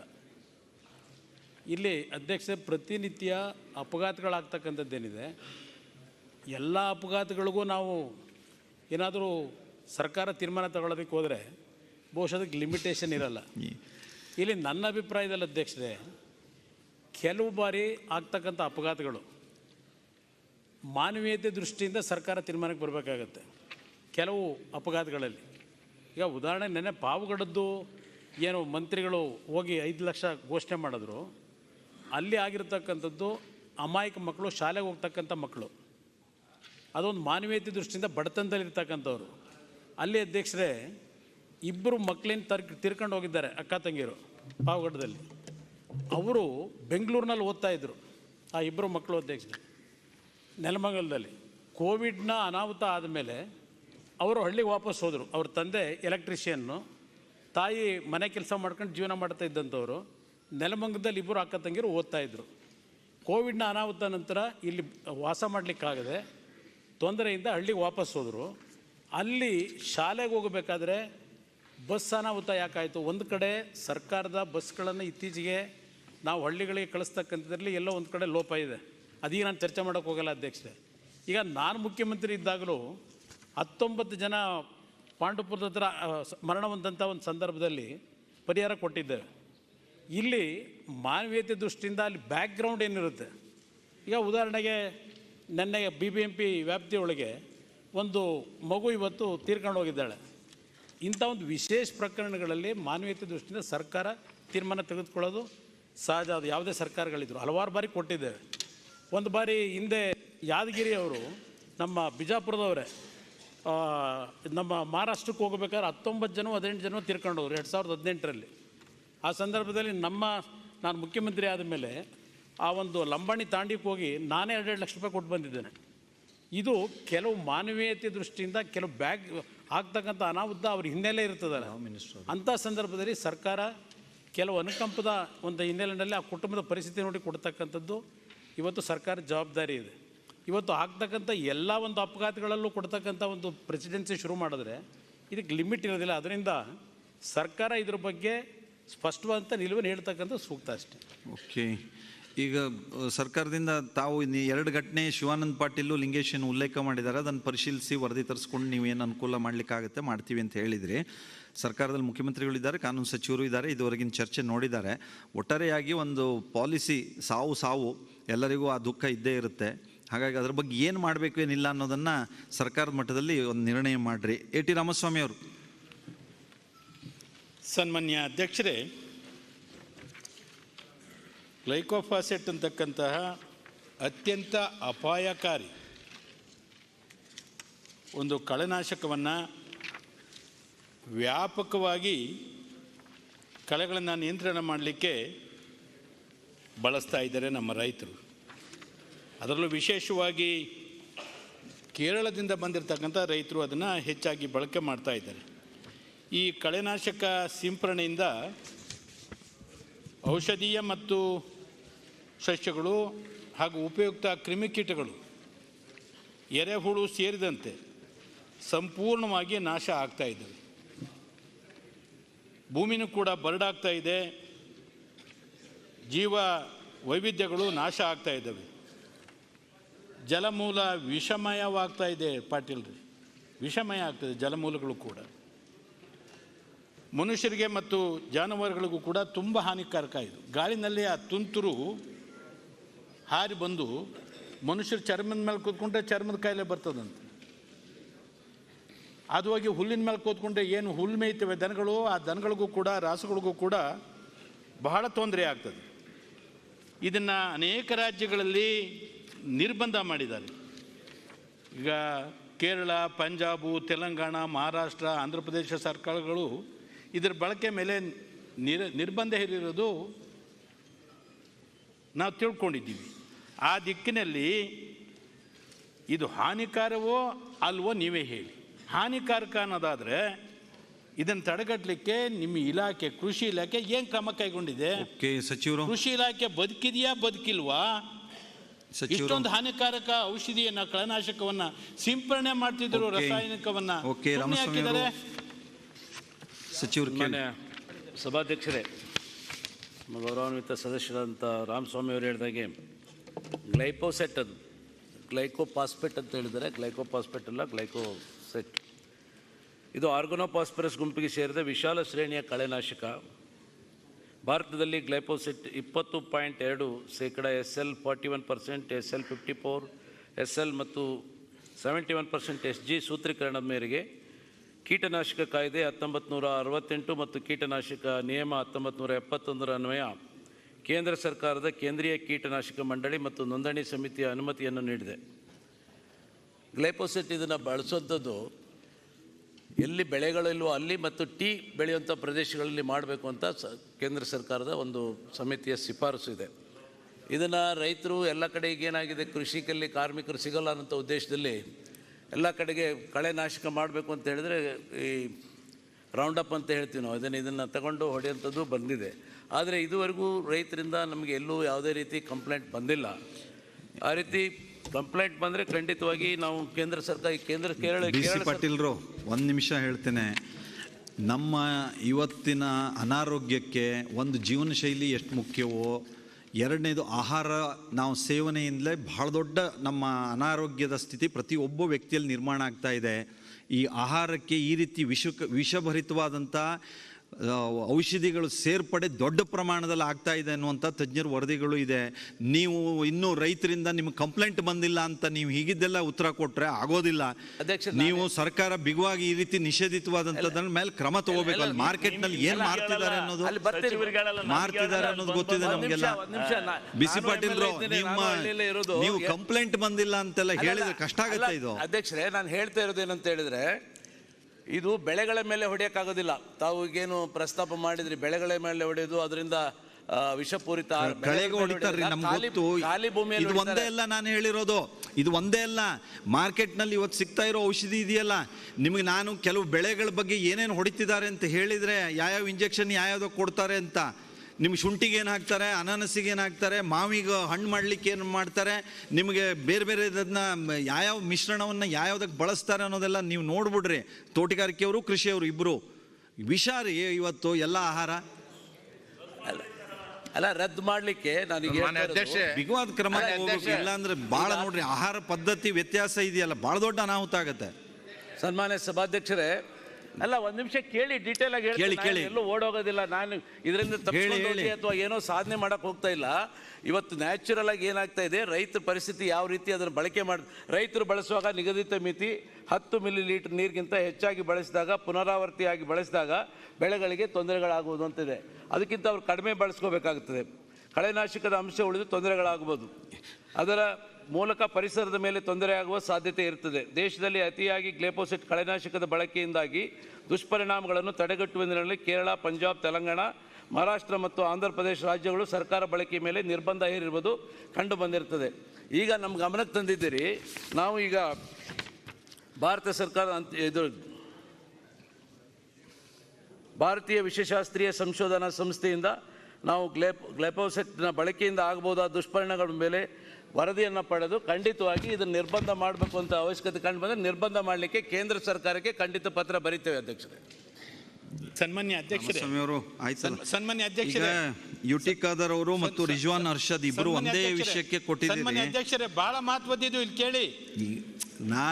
ನಾನು ನಿಮ್ಮ ಧ್ವನಿಗೂಡಿಸಿ ಹೇಳಿದೆ, ನೀವು ಹೇಳಿದ್ದೀರಿ. ಆಯ್ತು, ಶೂನ್ಯ ವೇಳೆ ಇದು ಇನ್ನೆಷ್ಟೊತ್ತು ಎಳೆಯೋದು ಚರ್ಚೆ. ಅವರಿಗೆ ಅಧಿಕಾರಿಗಳು ಏನು ಬರ್ಕೊಟ್ಟಿದ್ದಾರೋ ಅದನ್ನು ಹೇಳ್ತಿದ್ದಾರೆ ಅವರು. ಇನ್ನೊಂದು ಕೃಷಿ ವಿಶ್ವವಿದ್ಯಾನಿಲಯ ವೈಜ್ಞಾನಿಕ ಸಂಶೋಧನಾ ಅಧ್ಯಯನ ವರದಿಗಳು ಇನ್ನೂ ಸರ್ಕಾರಕ್ಕೆ ಸ್ವೀಕೃತವೇ ಆಗಿಲ್ಲ. ಅದನ್ನು ಹೊಡಿಬೇಕೋ ಬೇಡವೋ ಅಂತೇಳಿ ಸ್ವೀಕೃತ ಆಗದೇ ಹೆಂಗೆ ಅನುಮತಿ ಕೊಟ್ಟಿದ್ದೀರಿ? ಯಾಕೆ ನಿರ್ಬಂಧ ಮಾಡಲಿಲ್ಲ ನೀವು? ಇದು ಮನುಷ್ಯ, ಪ್ರಾಣಿ ಮತ್ತು ಪರಿಸರಕ್ಕೆ ವಿಷಕಾರಕ. ಇಂಥ ಔಷಧಿಯನ್ನ ಸಿಂಪಡಣೆ ಮಾಡೋದನ್ನ ಕಳೆನಾಶಕವನ್ನ ಈಗ ನೀವು ಒಂದು ಕಂಪ್ಲೇಂಟ್ ಕೊಡಿಸ್ರಿ ರೈತರ ಹತ್ರ. ರಾಮಸ್ವಾಮಿ ಅವರು ರೈತರ ಹತ್ರ ಕಂಪ್ಲೇಂಟ್ ಕೊಡಿಸ್ರಿ, ರೈತರ ಹತ್ರ ಕಂಪ್ಲೇಂಟ್ ಕೊಡಿಸ್ರಿ, ಅದನ್ನ ಅವರು ತನಿಖೆ ಮಾಡಿಸ್ತಾರೆ, ವಿಜ್ಞಾನಕ್ಕೆ ಪ್ರಯೋಗಕ್ಕೆ ಕಳಿಸ್ತಾರೆ. ಆಮೇಲೆ ಅವರು ರೈತರು ಉಪಯೋಗ ಮಾಡ್ತಿದ್ದಾರೆ. ಯುಟಿ ಖಾದರ್ ಹಂಗಾರೆ ವಿಷ ಉಪಯೋಗ ರಿಜ್ವಾನ್, ನೀವು ಇಬ್ರು ಇದ್ದೀರಿ, ಯಾರು ಅಂತ ಮೊದಲು ಮಾತಾಡ್ಕೊಡ್ರಿ. ಸರ್ಕಾರದಲ್ಲಿ ಮಾನ್ಯ ಮುಖ್ಯಮಂತ್ರಿಗಳು ಇದ್ದೀರಿ, ಇದೊಂದು ಸ್ವಲ್ಪ ಮಹತ್ವದ ಸೂಕ್ಷ್ಮ ವಿಷಯ. ಯುಟಿ ಖಾದರ್ ಅವರು, ರಿಜ್ವಾನ್ ಅವರು ಪ್ರಸ್ತಾಪ ಮಾಡಿಸ್ತಾ ಇದ್ದಾರೆ. ಯಾರಾದ್ರೂ ಗೃಹ ಸಚಿವರು ಗಮನಿಸಬೇಕು. 2 ನಿಮಿಷ ಪ್ರಸ್ತಾಪ ಮಾಡ್ತೀವಿ. ಓಕೆ, ಸಂಕ್ಷಿಪ್ತವಾಗಿ ನೀವು ಮತ್ತೆ ಪರಿಸ್ಥಿತಿ ಹಿನ್ನೆಲೆಯಲ್ಲಿ ನಿಮ್ಗೆ ಏನು ಉಲ್ಲೇಖ ಮಾಡಬೇಕು ಅದನ್ನು ಮಾಡ್ರಿ. ಯುಟಿ ಖಾದರ್. ಸನ್ಮಾನ್ಯ ಸಭಾಧ್ಯಕ್ಷರೇ, ಬಹುಶಃ ಇವತ್ತು ತಾವು ಇದರ ಗಂಭೀರತೆ ಅರ್ಥ ಮಾಡಿಕೊಂಡಿದ್ದು. ತಡ್ರಿ, ನಮ್ಮ ಎಲ್ಲ ನೀವು ರೈತರು ತಡ್ರಿ ಒಂದ್ ನಿಮಿಷ ಕುತ್ಕೊಳ್ರಿ. ಈಗ ಕರೆದಿದ್ದ ವಿಷಯ ಮುಗಿಸ್ಬೇಕೋ ಬೇಡ? ಕರೆದಿದ್ದ ವಿಷಯ ಮುಗಿಸ್ಬೇಕೋ ಬೇಡ? ಕುತ್ಕೊಳ್ರಿ. ನೀವು ಇದೇ ರೀತಿ ಮಾತನಾಡೋದು, ನಡ್ಕೊಳ್ಳೋದು, ಇದೆಲ್ಲ ಅಸಹ್ಯವಾದ ರೀತಿ. ಇದು ಹೀಗೆಲ್ಲ ಮಾಡಬಾರ್ದ್ರಿ. ಶಿವನಗೌಡ್ರೆ, ಎಲ್ಲರಿಗೂ ಗೊತ್ತಿದೆ ಜನ ಏನ್ ಮಾತಾಡ್ತಾರೆ ಏನಿಲ್ಲ ಅಂತ. ನಾನು ಇಲ್ಲಿ ಕುತ್ಕೊಂಡವನಿಗೆ ಗೊತ್ತಿಲ್ಲೇನೋ? ನೀವೇನು ಈ ರೀತಿ ಅಸಭ್ಯವಾಗಿ ಮಾತಾಡೋದು? ಕುತ್ಕೊಳ್ರಿ ಅಲ್ಲಿ ಮೊದಲು. ಈಗ ಕರೆದಿದ್ದೀನಿ, ಮಾತಾಡ್ಲಿ. ಆಮೇಲೆ ನಿಮ್ದು ಏನಾದ್ರು ಇದ್ರೆ ಹೇಳಿ ಕೇಳಿ ಮಾಡ್ಲಿಕ್ಕೆ ಅವಕಾಶ ಇದೆಯೋ ಇಲ್ಲ? ಈಗ ಅವ್ರು ಕರೆದಿದ್ದು ವಿಷಯ ಕರೆದಿದ್ದು ಮಾತಾಡ್ಬೇಕೋ ಬೇಡ? ಅವರು ನೀವು ಕುತ್ಕೊಳ್ರಿ ಮೊದಲು, ಆಮೇಲೆ ನೋಡೋಣ. ನೀವು ಇದೇ ನಮ್ಮನಿ ಮಾತಾಡಿದ್ರೆ ಯಾರು ಹೇಳ್ಬೇಕ್ರಿ? ಬಂಡೆಪ್ಪ ಅವ್ರೆ, ನಿಮಗೆ ಈ ರೀತಿ ನಡ್ಕೊಳ್ಳೋದೇ ಇದೊಂದು ಹವ್ಯಾಸ ಆಗಿದೆ. ನಿಮಗೆ ಇದೇ ಅಭ್ಯಾಸ ಆಗಿದೆ ನಿಮಗೆ. ಇಲ್ಲಿ ನೋಡ್ರಿ, ಶಿವಲಿಂಗೇಗೌಡರು ಪದೇ ಪದೇ ನನ್ನ ಹತ್ರ ಹೇಳ್ಸ್ಕೋಬಾರ್ದು, ಈ ರೀತಿ ನಡ್ಕೊಳ್ಬಾರ್ದು. ಈ ರೀತಿ ನಡ್ಕೊಳ್ಳೋ ಸದನಕ್ಕೆ ಗೌರವ ತರೋದಿಲ್ಲ. ಕರ್ನಾಟಕ ವಿಧಾನಸಭೆಗೆ ಈ ರೀತಿ ನಡ್ಕೊಳ್ಳುವಂಥದ್ರಿಂದ ನಮಗೆ ಕಳಂಕ ಬರುತ್ತೆ. ಇದು ಹೀಗಿದ್ದೆಲ್ಲ ನಡ್ಕೊಳ್ಬಾರ್ದು. ಕುತ್ಕೊಳ್ಳಿ ಇಲ್ಲಿ. ನಾನು ಅವ್ರು ಕರೆದಿದ್ದು ಮುಗಿಸ್ಕೊಂಡ ಮೇಲೆ ಕೇಳ್ರಿ ಏನಾದ್ರು ಇದ್ರೆ. ನಿಮ್ಗೆ ಯಾರು ಹೇಳ್ತಾರ್ರಿ ಇವರಿಗೆ? ಅದು ಖಾದರ್ ಅವ್ರು ಕೇಳಿದ ಮೇಲೆ ನೆಕ್ಸ್ಟ್ ಅದು ಪ್ರಶ್ನೆ ಕೇಳಿ ಕೊಡ್ತಾರೆ. ಈಗ ಕರೆದಿದ್ದೀನಿ, ಇದು ಮುಗಿಬೇಕೋ ಬೇಡ? ಮಧ್ಯದಲ್ಲೇ ಎದ್ದು ನಿಂತ್ಕೊಂಡು ಇಡೀ ಸದನದ ಕಲಾಪಕ್ಕೆ ಅಡ್ಡಿ ಮಾಡಿ ಉಂಟು ಮಾಡಿದರೆ ಅದೊಂದು ಫ್ಯಾಷನ್ ಅಂತ ತಿಳ್ಕೊಂಡಿದ್ದಾರೆ. ಈ ರೀತಿ ಅಡ್ಡಿಪಡಿಸೋದು, ಮಧ್ಯದಲ್ಲಿ ಹೇಗೆ ಬೇಕೋ ಹಾಗೆ ಮಾತಾಡೋದು ಫ್ಯಾಷನ್ ಏನೋದು? ಸದನಕ್ಕೆ ಒಂದು ಗೌರವ ಇಲ್ಲೇನೋ? ನಾನು ಎಷ್ಟು ಸಲ ಹೇಳಿಸ್ತೀರಿ ನನ್ನ ಹತ್ರ ಈ ಮಾತುಗಳನ್ನು ನೀವು?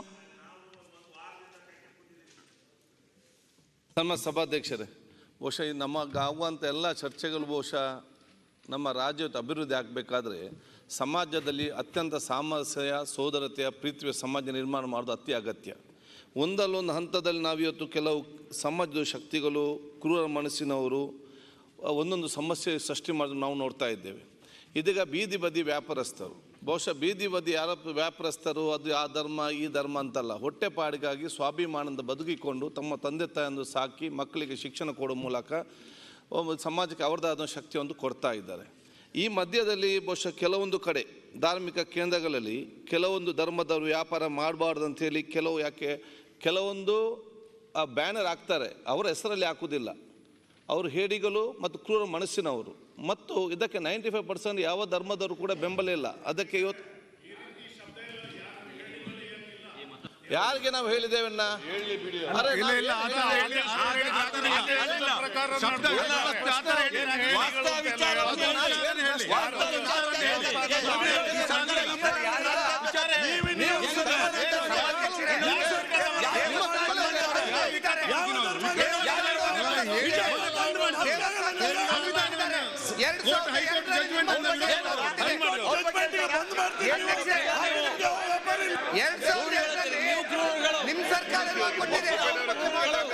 ನಿಮ್ ಸರ್ಕಾರ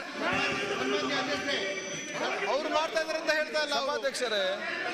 ಅವ್ರು ಯಾಕೆ ಆತಂಕ? ದಯವಿಟ್ಟು ಕುತ್ಕೊಳ್ರಿ, ಒಂದ್ ನಿಮಿಷ ಕೇಳ್ರಿ, ಏನ್ ಹೇಳ್ತಾರೆ ಕೇಳಿ. ಕುತ್ಕೊಳ್ರಿ ಸೋಮಶೇಖರ್ ದೊಡ್ಡಗೌಡ್ರು, ಕುತ್ಕೊಳ್ರಿ. ಅದು ಅವ್ರು ಏನ್ ಹೇಳ್ತಿದ್ದಾರೆ,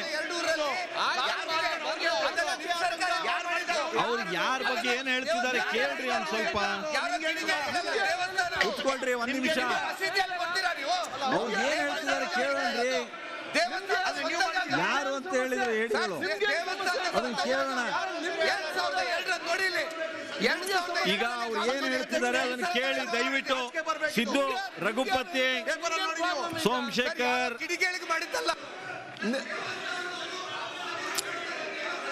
ನಿಮ್ಗೆ ಯಾರು ಇವತ್ತು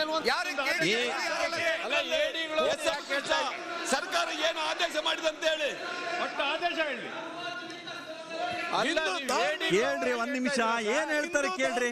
ಕೇಂದ್ರದಲ್ಲಿ ಹಿಂದೂಗಳು ಏನ್ ಹೇಳ್ತಾರೆ ಕೇಳೋ ಸಮಾಧಾನ ಇರ್ಬೇಕು. ಕೇಳ್ರಿ, ಆಮೇಲೆ ಮಾತಾಡೋದರ ಅವಕಾಶ ಕೊಡ್ತೀನಿ. ಯಾರಾದ್ರೂ ಕೇಳ್ರಿ.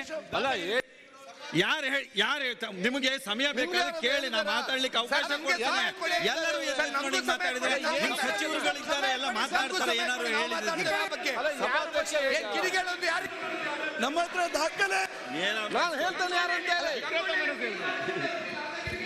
ನಾನು ಯಾರಾದ್ರೂ ಕೂಡ ಯಾರೇ 5% ನೋಡಿ, ನಾನು ನೋಡಿ ಹಿಂದೂಗಳನ್ನು ಹಾಗೆ ನೀವು ಗಂಗೊಳ್ಳಿ ನಿಮ್ಮ ಹುದ್ದೆ ಇಲ್ಲಿ ಯಾವ ಧರ್ಮದ ಹೆಸರು ಕೂಡ ಪ್ರಸ್ತಾವನೆ ಆಗ್ಲಿಲ್ಲ.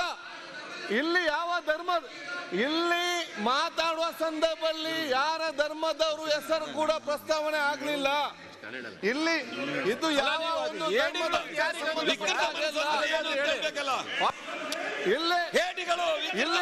ಇಲ್ಲಿ ಯಾವುದೇ ಧರ್ಮ ಪ್ರಸ್ತಾವ ಆಗ್ಲಿಲ್ಲ. ಹೌದು, ಏನ್ ನಿಮ್ಗೆ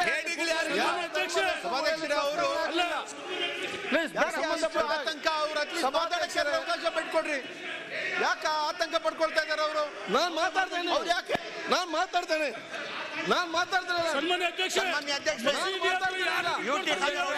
ಯಾರು ಮಾಡಿದಾರಂತ ಹೇಳಿರೋದು ಸಭಾಧ್ಯಕ್ಷರೇ. ಎಲ್ಲೇ ಮಾತಾಡುವ ಸಂದರ್ಭ ಒಂದ್ ನಿಮಿಷ ಅವ್ರು ಏನ್ ಹೇಳ್ತಿದ್ದಾರೆ ಕರೆಕ್ಟ್ ಆಗಿ ಕೇಳ್ರಿ. ಅವ್ರು ಹೇಡಿಗಳು ಅಂತ ಯಾರ್ಯಾರಿಗೆ ಹೇಳಿದ್ದಾರೆ ಅಂತ ಕೇಳ್ರಿ.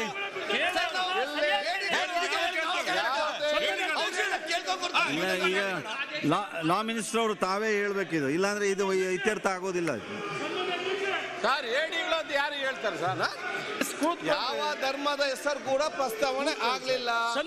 ಪ್ಲೀಸ್, ಅಲ್ಲ ನೀವು ಪ್ರಕಟಣೆ ಓದಿದ್ರೆ ಬೇಡ, ಪ್ರಕಟಣೆ ಓದ್ಬಿಟ್ಟು ಹೇಡಿಗಳು ಅಂತ ಹೇಳ್ಬಿಟ್ಟು ಅವ್ರು ಯಾರು ಮಾಡಿದಾರೆ ಅವ್ರಿಗೆ ಹೇಳಿರೋದು ನೋಡಿ. ಒಂದ್ ನಿಮಿಷ ಕೇಳ್ರಿ, ಏನ್ ಹೇಳ್ತಿದ್ದಾರೆ ಹೇಳಿ. ವಿಚಾರ ಇಲ್ಲ ನೀವು ಇದರಲ್ಲಿ ಯುಟಿ ಖಾದರ್ ಅವರು ಯಾರು ಮಾಡಿದಾರೆ ಅಂತ ಹೇಳಬೇಕು. ಈಗ ಸರ್ಕಾರ ಜವಾಬ್ದಾರಿ ತಾನೆ. ಡೂಪ್ಲಿಕೇಟ್ ಸರ್ಟಿಫಿಕೇಟ್ ತಗೊಂಡು ಇಲ್ಲಿ ಮಾತಾಡ್ತೀವಿ. ಹೇಡಿಗಳು ಯಾರು ಅಂತ ಡೂಪ್ಲಿಕೇಟ್ ಸರ್ಟಿಫಿಕೇಟ್ ಬರುದಿಲ್ವಾ? ಒಬ್ಬರಿಗೆ ಮೋಸ ಆಗ್ತದೆ ಹೇಳಿ ಡೂಪ್ಲಿಕೇಟ್ ಸರ್ಟಿಫಿಕೇಟ್ ತಗೊಂಡು ಬರ್ಬೋದು ನಿಮ್ಗೆ ಸಭಾಧ್ಯಕ್ಷರೇ? ಅಲ್ಲ, ಈ ರೀತಿ ಪ್ರಸ್ತಾಪ ಮಾಡಬಾರ್ದು. ಸನ್ಮಾನ್ಯ ಅಧ್ಯಕ್ಷ, ನಮ್ಮ ಮಠಗಳು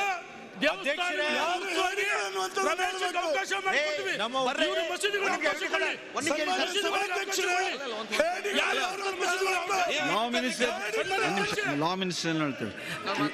ಮಿನಿಸ್ಟರ್ ಏನು ಹೇಳ್ತಿದ್ದಾರೆ ಕೇಳ್ರಿ. ರೇಣುಕಾ ಮಾನ್ಯ ಅಧ್ಯಕ್ಷರೇ, ಒಂದ್ ನಿಮಿಷ. ರೇಣುಕಾಚಾರ್ಯ ಒಂದ್ ನಿಮಿಷ ಕೂತ್ಕೊಳ್ರಿ. ರೇಣುಕಾಚಾರ್ಯ ಅವರೇ, ರೇಣುಕಾಚಾರ್ಯ ಒಂದ್ ನಿಮಿಷ ಕೇಳ್ರಿ. ರೇಣುಕಾಚಾರ್ಯ ಅವರೇ ಒಂದ್ ನಿಮಿಷ ಕೇಳಿ. ಮಂಜುನಾಥ್ ಇಲ್ಲೇ ಕೂತಿದ್ದಾರೆ. ಸನ್ಮಾನ್ಯ ಅಧ್ಯಕ್ಷರೇ, ನಮ್ಮ ಹುಣಸೂರಲ್ಲಿ ಒಂದ್ ಜಾಮೆ ಮಸೀದಿ ಕನ್ಸ್ಟ್ರಕ್ಷನ್ಗೆ ನಾಗೇಶ್ ಅಂತ ಮಾಡ್ತಾ ಇದ್ದಾರೆ. ಕೇಳಿ, ಅಲ್ಲಿ ಮಂಜುನಾಥ್ ಇಲ್ಲಿದ್ದಾರೆ. ಪ್ಲೀಸ್ ಕೂತ್ಕೊಳ್ಳಿ, ದಯವಿಟ್ಟು ಕೂತ್ಕೊಳ್ಳಿ. ನೀನು ಕೂತ್ಕೊಳ್ಳೋ. ಇಷ್ಟು ವರ್ಷ ವೋಟ್ ಬ್ಯಾಂಕ್ ರಾಜಕಾರಣ ಮಾಡಿ ನೀವು ನಾಚಿಕೆ ಆಗ್ಬೇಕು ನಿಮಗೆ. ರೇಣುಕಾಚಾರ್ಯ ಅವರೇ, ನಾಚಿಕೆ ಆಗ್ಬೇಕು ನಿಮಗೆ. ಆಡಳಿತ ಪಕ್ಷದ MLA-ಗಳ ಈ ರೀತಿ ಎತ್ತಿಕೊಂಡು ಮಾತಾಡ್ತಾ ಇದ್ರೆ ಕಲಾಪ ಹೇಗೆ ನಡೆಯುತ್ತೆ?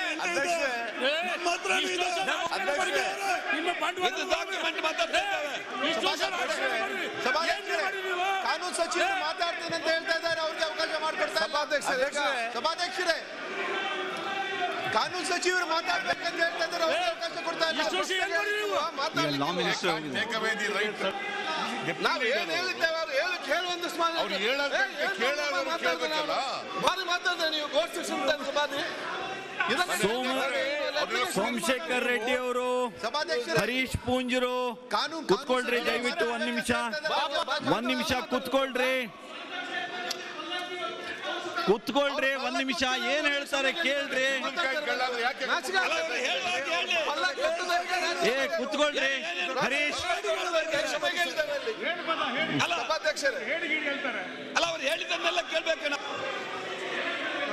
ಅಧ್ಯಕ್ಷರೇ, ಈಗ ಒಂದ್ ನಿಮಿಷ ಕುತ್ಕೊಳ್ರಿ. ಅಲ್ಲೇ ನೀವು ಓಡಾಡಿ ಸನ್ಮಾನಿಸಬೇಕು. ವಿಪ್ಪು ಸತೀಶ್ ರೆಡ್ಡಿ ನೀವು ಓಡಾಡಿ ಮಾಡಿ ಕೂಡಿಸ್ಬೇಕು. ಲಾ ಮಿನಿಸ್ಟರ್ ಓಡಾಡ್ತಾ ಇದ್ದಾರೆ, ನೀವು ಅಲ್ಲಿ ಹೋಗಿ ಸುಮ್ಮನೆ ಕೂಡ್ರಿಸ್ರಿ. ಅವ್ರು ಏನ್ ಹೇಳ್ತಾರೆ ಅದನ್ನ ಮಂತ್ರಿಗಳಿದ್ದಾರೆ ನೋಡ್ಕೋತಾರೆ. ಕುತ್ಕೊಳ್ರಿ, ಅಲ್ಲಿ ಹೋಗಿ ಸುಮ್ಮನೆ ಲಾ ಮಿನಿಸ್ಟರ್ ಓಡಾಡ್ಕೊಂಡು ಮಾಡ್ತಿದ್ದಾರೆ. ವಿಪ್ ಅವ್ರು ನೀವು ಕುತ್ಕೊಂಡ್ರೆ ವಿಪ್ ಅವ್ರು ಹೋಗ್ರಿ, ಅಲ್ಲಿ ಸುಮ್ಮನೆ ಇರಿಸ್ರಿ. ಅವ್ರು ನಿಮ್ ಮಂತ್ರಿಗಳಿದ್ದಾರೆ, ಸರ್ಕಾರ ಇದೆ ನಿಮ್ದು. ಸತೀಶ್ ರೆಡ್ಡಿ ಅವರೇ, ತಮ್ಗೆ ಜಾತಿ ಭೇದ ಇಲ್ಲ. ಓಕೆ, ಈಗ ಒಂದ್ ನಿಮಿಷ ಕುತ್ಕೊಳ್ರಿ. ಜಮೀರ್ ಒಂದ್ ನಿಮಿಷ ಕುತ್ಕೊಳ್ರಿ. ಈಗ ಯುಟಿ ಖಾದರ್ ತಾವೇನ್ ಹೇಳ್ಬೇಕು ಅಂತ ಹೇಳ್ರಿ. ಸಭಾಧ್ಯಕ್ಷರೇ ಕೇಳ್ರಿ, ಒಂದ್ ನಿಮಿಷ. ಲಾ ಮಿನಿಸ್ಟರ್ ಏನ್ ಹೇಳ್ತಾ ಇದಾರೆ? ಹರೀಶ್ ಕುತ್ಕೊಳ್ಳಿ ಅಂದ್ರೆ ಕುತ್ಕೊಳ್ರಿ. ಲಾ ಮಿನಿಸ್ಟರ್ ಬಂದಲ್ಲಿ ಹೇಳಿದ ಮೇಲೂ ನಿಮ್ಗೆ ಯಾರಿಗೂ ವ್ಯವಧಾನ ಇಲ್ಲ ಕೇಳೋದಕ್ಕೆ. ಅಡಚಣೆ ಮಾಡಬೇಡಿ, ಮಾಡಿದ್ರೆ ನಮಗ್ ಕಷ್ಟ ಆಗುತ್ತೆ ಇಲ್ಲಿ ಕೆಲಸ ಮಾಡೋದು. ಅವ್ರು ಏನ್ ಸರ್ಕಾರ ಇಲ್ವಾ ನಿಮ್ದು? ಮಂತ್ರಿಗಳಿಲ್ವಾ ಇಲ್ಲಿ? ಎಲ್ಲರೂ ಮಾತಾಡಕ್ ಶಕ್ತಿ ಇಲ್ವಾ? ಮಾತಾಡೋಣ, ದಯವಿಟ್ಟು ಸುಮ್ಮನೆ ಕೂತ್ಕೊಳ್ಳಿ. ಸಭಾಧ್ಯಕ್ಷರೇ, ಎಲ್ಲರೂ ಕೂಡ ಸೋದರ ಅರ್ಥ ಮಾಡಿಕೊಳ್ಬೇಕು. ನಾನು ಮಾತಾಡುವಾಗ ಯಾವುದೇ ಜಾತಿ ಯಾವುದೇ ಧರ್ಮ ಅಂತ ನಾವು ಎಲ್ಲಿ ಕೂಡ ಪ್ರಸ್ತಾವನೆ ಮಾಡಲಿಲ್ಲ.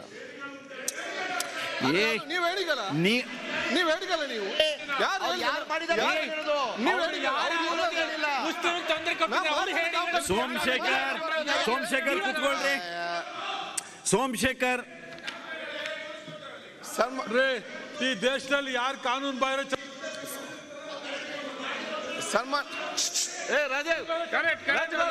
ನೀವು ಮುಂದುವರಿಸಿ ಸರ್, ಕ್ಲಾರಿಫೈ ಮಾಡಬೇಡಿ. ಈಗ ರಾಜೇಗೌಡರು ನೀವು ಕೂಡ ಸೇರಿಕೊಂಡಿದ್ದೀರಿ. ಅವರ ಹೇಳಿಕೆಯಲ್ಲಿ ನೀವು ಕೂಡ ಯಾರು ಕಾನೂನು ಬಾಹಿರವಾಗಿ ಏನ್ ಹೇಳ್ತಾರೆ ಕೇಳ್ರಿ. ರಾಜೇಗೌಡರು, ನಂಜೇಗೌಡರು ಸರ್, ನೀವು ಕ್ಲಾರಿಫೈ ಮಾಡಿ, ಅದು ಮುಂದುವರಿಸಿ. ನೀವು ಕ್ಲಾರಿಫೈ ಮಾಡಿ. ಅದು ಸಭಾಧ್ಯಕ್ಷರೇ ಒಂದ್ ನಿಮಿಷ ಹೇಳಿ. ನಾನು ಮಾತಾಡೋ ಸಮಯ ಏನಿದೆ, ನಮಗೆ ಸಮಾಜ ಸೌಹಾರ್ದ ಸಮಾಜ ಇವತ್ತು ಅಗತ್ಯ. 95% ಒಳ್ಳೆಯವರೆಲ್ಲ ಇರುವ 95% ಎಲ್ಲ ಜನರು ಕೂಡ, ಕೆಲವು 5% ಜನ ಇವತ್ತು ಬೀದಿ ಬದಿ ವ್ಯಾಪಾರಸ್ಥರು ಯಾರು ತನ್ನ ಹೊಟ್ಟೆಪಾಡಿಗೆ ದುಡಿದು ಸ್ವಾಭಿಮಾನದ ಬದುಕುವಂಥ ಕೆಲಸ ಇವತ್ತು ಮಾಡ್ತಾರೆ.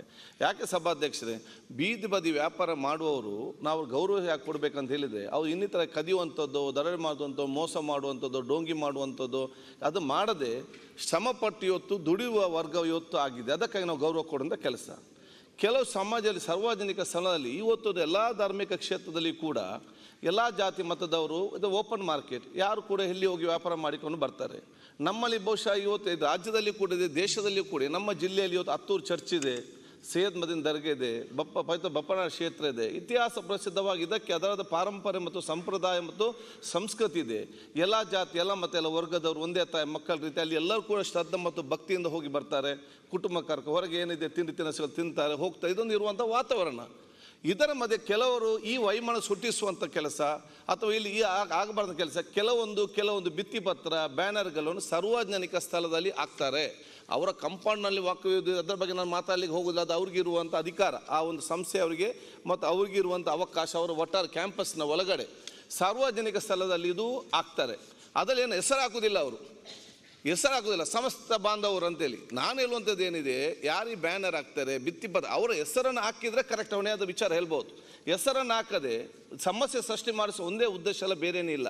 ಇದು ಬಹುಶಃ ಈಗಂತಲ್ಲ, ಈಗೇನು ನಾವು ನೋಡ್ತೇವೆ ಹೊಸತಾಗಿ ಬಂದಿದೆ. ಇದು 2-3 ವರ್ಷದಿಂದ ಬೇರೆ ಬೇರೆ ಕಡೆ ಆಗ್ತಾ ಇತ್ತು, ಮಾಧ್ಯಮದವರು ಅಷ್ಟದಕ್ಕೆ ಪ್ರಚಾರ ಇರಲಿಲ್ಲ. ಇದೀಗ ಏನಾಗಿದೆ, ಶಿವಮೊಗ್ಗದಲ್ಲಿ ಒಂದಾಯಿತು, ಕರಾವಳಿಯಲ್ಲಾಯಿತು, ಶಿರ್ಸಿ, ನೆಲಮಂಗಲ. ನಾನು ಇವತ್ತು ಏನು ಹೇಳುವಂಥದ್ದು, ಅಲ್ಲಿ ಪೊಲೀಸ್ ಇಲಾಖೆ ಇವತ್ತೇನ, ನಾನು ಇವತ್ತು ಹಿಂದೂ ಸಹೋದರರನ್ನು ನಮ್ಮ ಮುಳಿಕೆಯಲ್ಲಿ ಅಭಿನಂದಿಸ್ತೇನೆ. ಅದೇ ಸಮಿತಿಯವರು ಹೋಗಿ ಅವನಿಗೆ ಜೋರು ಮಾಡಿ ಅದನ್ನು ತೆಗೆಸಿಬಿಟ್ಟಿದ್ದಾರೆ ಹಿಂದೂ ಸಹೋದರರೇ. ಅದು ನಮ್ಮ ಸಂಸ್ಕೃತಿ ಇವತ್ತು. ಯಾಕೆಂದ್ರೆ ಬೇರೆ ನಮ್ಮ ಉಲ್ಲಾಳದಲ್ಲಿ ಕೂಡ ಸಮಿತಿಯವರು ಮುಂದೆ ನಿಂತು ಆ ಯುವಕನಿಗೆ ಜೋರು ಮಾಡಿ ನಾವೆಲ್ಲ ಚೆನ್ನಾಗಿದ್ದೇವೆ, ನೀವು ಒಬ್ಬೊಬ್ಬರನ್ನು ಸೃಷ್ಟಿ ಮಾಡಬೇಕಂತ ಹೇಳಿ ಬುದ್ಧಿವಾದ ಹೇಳಿಕೊಂಡು ಅವರೇ ಅದನ್ನು ತೆಗೆಯುವಂಥ ಪರಿಸ್ಥಿತಿ ಇವತ್ತು ಆಗಿದೆ. ನಾನು ಹೇಳುವಂಥದ್ದು ಏನಿದೆ ಅಂತೇಳಿ, ಪೊಲೀಸ್ ಮಾಡುವಂಥ ಕೆಲಸವನ್ನು ಹಿಂದೂ ಸಹೋದರಿ ಇವತ್ತು ಮಾಡಿದ್ದಾರೆ. ಪೊಲೀಸರಿಗೆ ಹಾಗಾದರೆ ಅಲ್ಲಿ ಯಾರು ಈ ಬ್ಯಾನರ್ ಭಿತ್ತಿಪತ್ರ ಹಾಕ್ತಾರೆ ಗೊತ್ತಿಲ್ವಾ? ಇದನ್ನು ಒಂದೇ ಕಡೆ ನಾವು ಸ್ಟಾಪ್ ಮಾಡಿ ಬೇರೆಲ್ಲರಿಗೂ ಕೂಡ ಇವತ್ತು ಅದರ ಬಗ್ಗೆ ಒಂದು ಎಚ್ಚರಿಕೆ ಬರ್ತದೆ. ಸೋದರ ಪ್ರೀತಿ ವಿಶ್ವಾಸ ಇವತ್ತು ಭಾವನೆ ಬರುವಂಥ ಅವಕಾಶ ಇವತ್ತು ಆಗ್ತದೆ.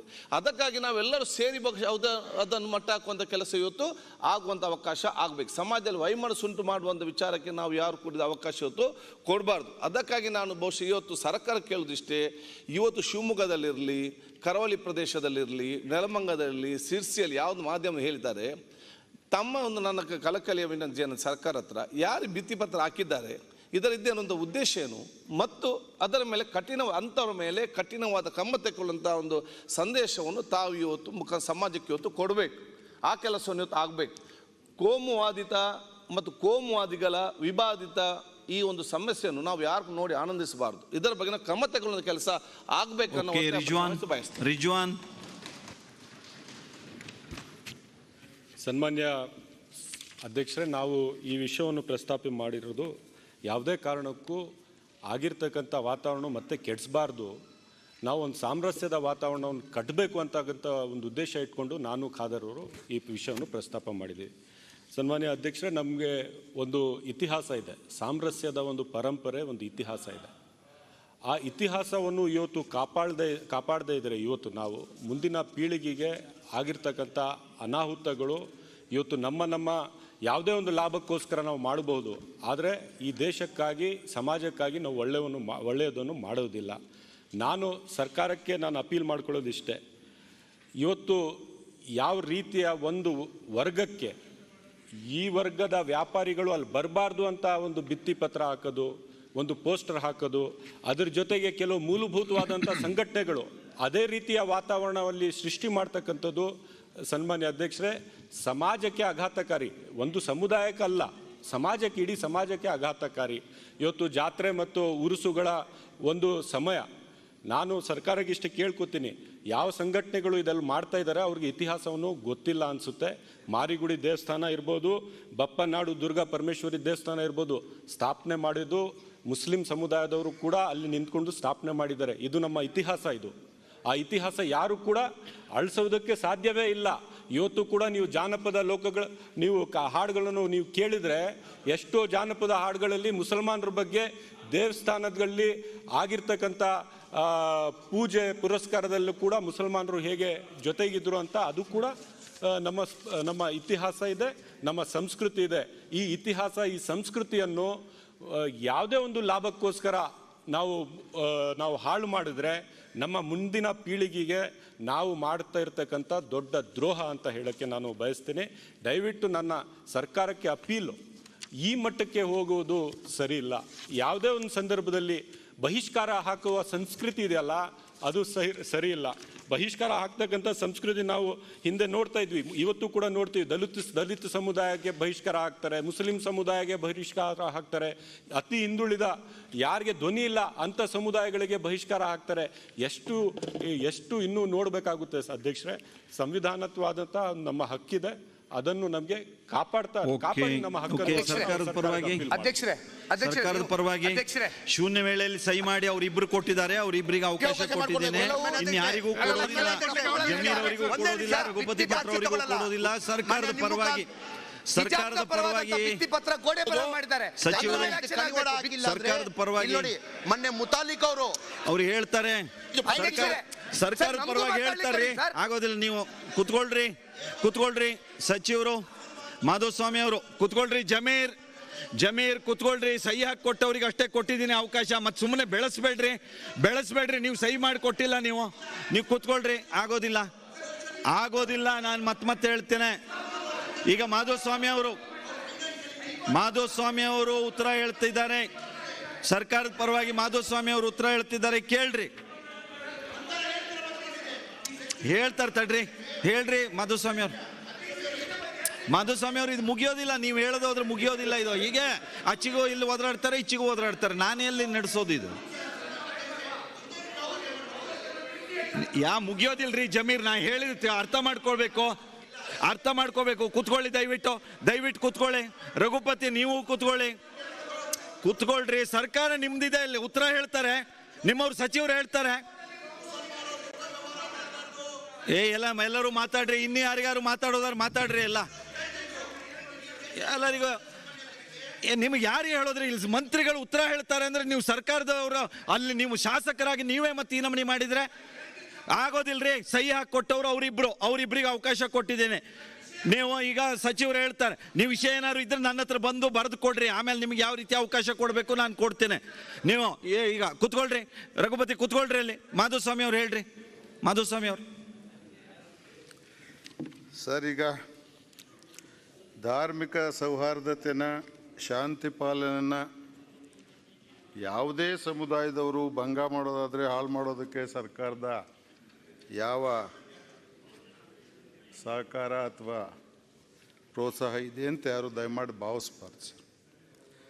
ಆಕಸ್ಮಿಕವಾಗಿ ಆಗಿರೋ ಕೆಲವು ಘಟನೆಗಳಿಗೆ ಎಲ್ಲದನ್ನು ಜವಾಬ್ದಾರಿ ಮಾಡೋದು ಮತ್ತೊಂದು ನಮಗೆ ಸೌಹಾರ್ದತೆ ಕಾಪಾಡುವಂಥ ರೀತಿ ಅಂಥೇಳಿ ನಾನು ಅಂದ್ಕೊಂಡಿಲ್ಲ ಸರ್. ಇದು ಏನಾಗಿದೆ, ಸ್ವಲ್ಪ ಕನ್ಫ್ಯೂಷನ್ ಇದೆ ಸರ್. 2003 ಆ್ಯಕ್ಟಲ್ಲಿ ಸನ್ಮಾನ್ಯ ಅವತ್ತು ರೂಲ್ಸ್ ಮಾಡಬೇಕಾದ್ರೆ ಒಂದು 12ರಲ್ಲಿ ಸಂಸ್ಥೆಯ ಜಮೀನದ ಸಮೀಪದ ಜಮೀನು ಕಟ್ಟಡ ಅಥವಾ ನಿವೇಶನವೂ ಸೇರಿದಂತೆ ಯಾವುದೇ ಸ್ವತ್ತನ್ನು ಹಿಂದೂಗಳಲ್ಲದವರಿಗೆ ಗುತ್ತಿಗೆ ನೀಡತಕ್ಕದ್ದಲ್ಲ ಅಂತ ಮಾಡಿದ್ದಾರೆ.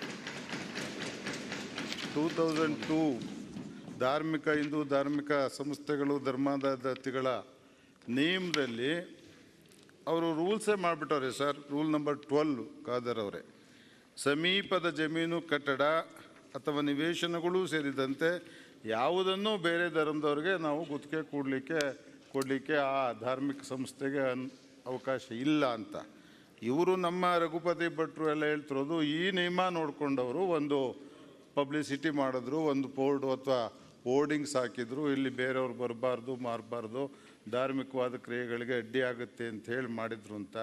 ಖಾದರ್ ಅವ್ರು ಹೇಳೋದು ಇಲ್ಲ, ಅದು ರೋಡ್ ಸೈಡ್ ವ್ಯಾಪಾರಿಗಳಿಗೆ ಮತ್ತೊಬ್ಬರಿಗೆ ಮಗರೊಬ್ಬರಿಗೆಲ್ಲ. ಒಂದು ನಿಮಿಷ ಬೇಡ ಯುಟಿ, ಒಂದು ನಿಮಿಷ ಹೇಳಿ, ಅವರು ಉತ್ತರ ಹೇಳಿ ಕುತ್ಕೊಳ್ರಿ.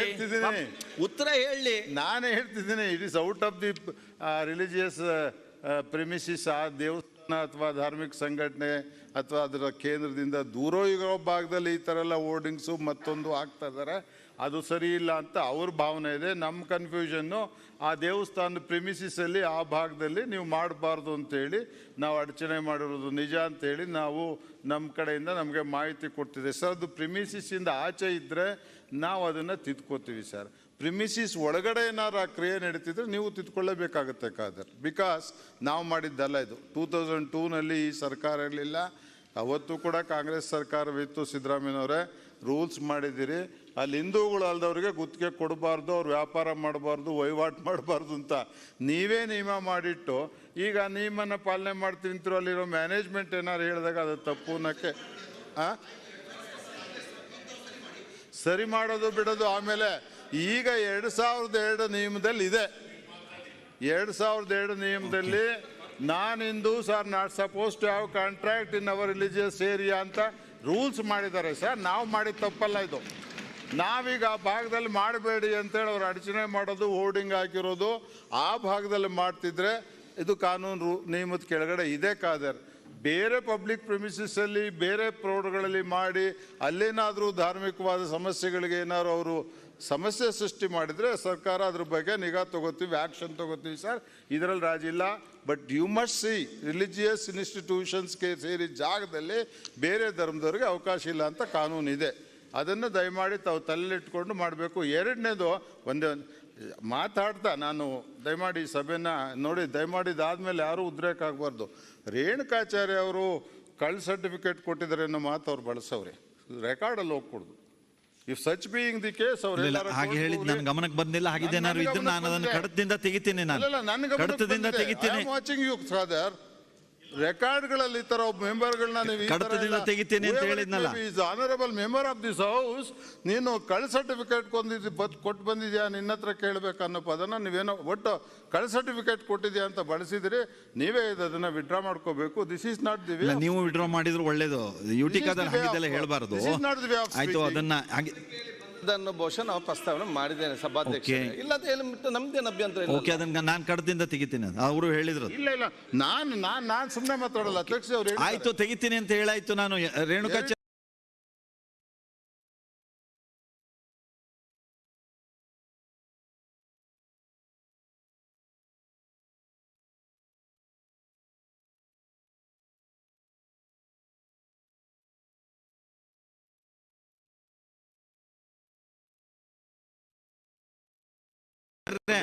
ಅವರು ಅದನ್ನ ತಗಿಲಿ.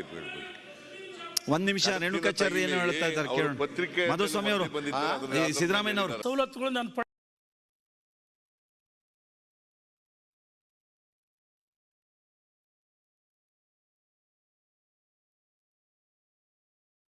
ಗುಲ್ಬರ್ಗ ಚುನಾವಣೆ ಉಮೇಶ್ ಜಾಧವ್ ಕಂಟೆಸ್ಟ್ ಮಾಡಿದಾಗ ನನ್ನ ಸಹೋದರ ಕಂಟೆಸ್ಟ್ ಮಾಡಿದರು. ನಾವು ಅವ್ರ ಮನೆಯಿಂದ ಡಿವೈಡಿಗೆ 25 ವರ್ಷ ಆಯಿತು. ನಾನು ನನ್ನ ಹೊನ್ನಾಳಿ ನ್ಯಾಮತಿ ಮತಕ್ಷೇತ್ರದಲ್ಲಿ ಜಾತ್ಯತೀತ ವ್ಯಕ್ತಿ ಸರ್. 2,000 ಜಾತಿ ಓಟಿಲ್ಲ. ಆದರೆ ಎಲ್ಲ ಸರ್ವಜನರು, ವೀರಶೈವರು ಇರ್ಬೋದು, ಅಲ್ಪಸಂಖ್ಯಾತರಿರ್ಬೋದು, ಹಿಂದುಳಿದ ವರ್ಗ ಇರ್ಬೋದು, SC ST ಎಲ್ಲರೂ ನನ್ನನ್ನು ಗೌರವಿಸ್ತಾರೆ, ನನ್ನನ್ನು ಪ್ರೀತಿ ಮಾಡ್ತಾರೆ. ನಾನು ಜಾತ್ಯತೀತ ವ್ಯಕ್ತಿ, ಯಾವುದೇ ಸವಲತ್ತನ್ನು ಪಡೆದಲ್ಲ. ನನ್ನ ನಕಲಿ ಸರ್ಟಿಫಿಕೇಟ್ ಇದ್ದರೆ ಅದನ್ನು ಬಿಡುಗಡೆ ಮಾಡಬೇಕು, ಏನಾದರೂ ಸವಲತ್ತು ಪಡೆದರೆ ಬಿಡುಗಡೆ ಮಾಡಬೇಕು. ಗುಲ್ಬರ್ಗದಲ್ಲಿ ಕಂಟೆಸ್ಟ್ ಮಾಡಿದಾಗ ನನ್ನ ಬ್ರದರ್ಗೆ ನಾನೇ ಗಲಾಟೆ ಮಾಡಿ ವಾಪಸ್ ಪಡಿಬೇಕು, ನನ್ನ ಮರ್ಯಾದೆ ಹರಾಜಾಗುತ್ತೆ. ಗೋವಿಂದ ಕಾರಜೋಳರು ಕರೆ ಮಾಡಿದ್ರು, ನಾನು ವಾಪಸ್ ಕೊಡಬೇಕು, ವಾಪಸ್ ತಗೋಬೇಕಂತ ಹೇಳಿ ಗಲಾಟೆ ಮಾಡಿದ್ದೀನಿ. ನಾನು ಜಾತ್ಯತೀತ ವ್ಯಕ್ತಿ, ಒಂದು ಜಾತಿಗೆ ಸೀಮಿತ ಇಲ್ಲ, ಯಾವುದೇ ಸರ್ಟಿಫಿಕೇಟ್ ಅನ್ನು ಪಡೆದಿಲ್ಲ. ನಾನು ಪಡೆದಿದ್ರೆ, ಸರ್ಕಾರ ಸೌಲಭ್ಯ ಪಡೆದ್ರೆ ನಾನು ಗಲ್ಲಿಗೆ ಇರೋಕ್ಕೂ ಸಿದ್ಧ ಅಂತ ಹೇಳಿ ಇಚ್ಛೆ ಪಡ್ತೀನಿ. ದಾಖಲೆ ಬಿಡುಗಡೆ ಮಾಡ್ರಿ, ಯಾರು ಬಿಡುಗಡೆ ಮಾಡ್ರಿ. ಈಗ ಸಿದ್ದರಾಮಯ್ಯನವರು ಒಂದು ನಿಮಿಷ, ಸಿದ್ದರಾಮಯ್ಯನವರು ಏನೋ ಹೇಳ್ತಾ ಇದ್ರು ಕೇಳಿ. ನಾನು ರೇಣುಕಾಚಾರ್ಯರ ಬಗ್ಗೆ ಮಾತಾಡೋಕೆ ಓಕೆ ಇಲ್ರಿ, ಪರಮೇಶ್ವರ್ ನಾಯ್ಕ್ ಬೇಡ ರೀ, ಪರಮೇಶ್ವರ್ ನಾಯ್ಕ್ ಬೆಳೆಸ್ಬೇಡ್ರಿ, ಅದು ಮುಗಿದಿದೆ, ಅದು ನಿನ್ನೆ ಎಲ್ಲ ವಿಷಯ. ಅದು ಭೀಮಾ ನಾಯ್ಕ್ ಬೇಡ್ರಿ, ಬೆಳೆಸ್ಬೇಡಿ, ಬಿಡಿ. ಅದು ಅವರು ಇಷ್ಟು ಓಪನ್ ಆಗಿ ಮುಕ್ತವಾಗಿ ಹೇಳ್ತಾ ಇದ್ದಾರೆ, ನೀವು ಅದನ್ನ ಅರ್ಥ ಮಾಡ್ಕೋಬೇಕಲ್ಲ. ಈಗ ಎಲ್ಲೆಲ್ಲೋ ಹೋಗುತ್ತಾರೆ ವಿಷಯ ಇರೋದು. ಈಗ ರೇವಣ್ಣ ರಾಗಿ ಇದು ಇಲ್ಲಿ ನೋಡ್ರಿ. ಈಗ ರೇವಣ್ಣ ಒಂದ್ ಸ್ವಲ್ಪ ಕೇಳ್ಬಿಡ್ರಿ, ಆ ಕಿವಿ ಒಂದ್ಸಲ ಹಾಕೊಳ್ರಿ, ನಾನು ಹೇಳೋದು ಒಂದ್ಸಲ ಕೇಳ್ರಿ. ರೇವಣ್ಣ ಒಂದ್ಸಲ ಕೇಳ್ರಿ, ನಾನು ಹೇಳೋದು ಕೇಳ್ರಿ, ಕಿವಿಗೆ ಹಿಡ್ಕೊಳ್ರಿ ಅದನ್ನ.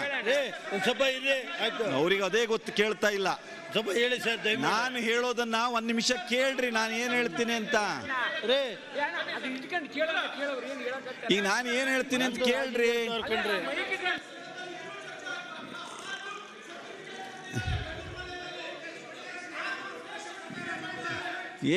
ಸಿದ್ದರಾಮಯ್ಯನವರು ಯಾವ ವಿಷಯಕ್ಕೆ ಎಲ್ಲಿ ತಗೊಂಡೋಗ್ತಾರೆ, ಏನಿದು, ಏನ್ ನಡೆದ, ಶಾಸಕರುಗಳಿಗೆ ಯಾರಿಗೆ ಯಾವ್ದನ್ನ ಏನ್ ಹೇಳಬೇಕು, ಈಗ ಎಲ್ಲಿ ಅದು ವಿಷಯ ಇದೆ ರೀ, ನಿನ್ನೆ ಮುಗ್ದಿದೆ ಅದು.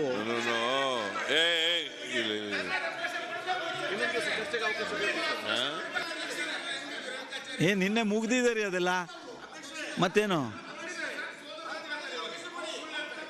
ಇದು ಎಲ್ಲಿ, ಇದು ಯಾರು ಸಿದ್ದರಾಮಯ್ಯನವರು ನಿಮ್ಮವ್ರಿಗೆ ಏನು ಹೇಳಿ ಯಾರಿಗೆ ಹೇಳಬೇಕು?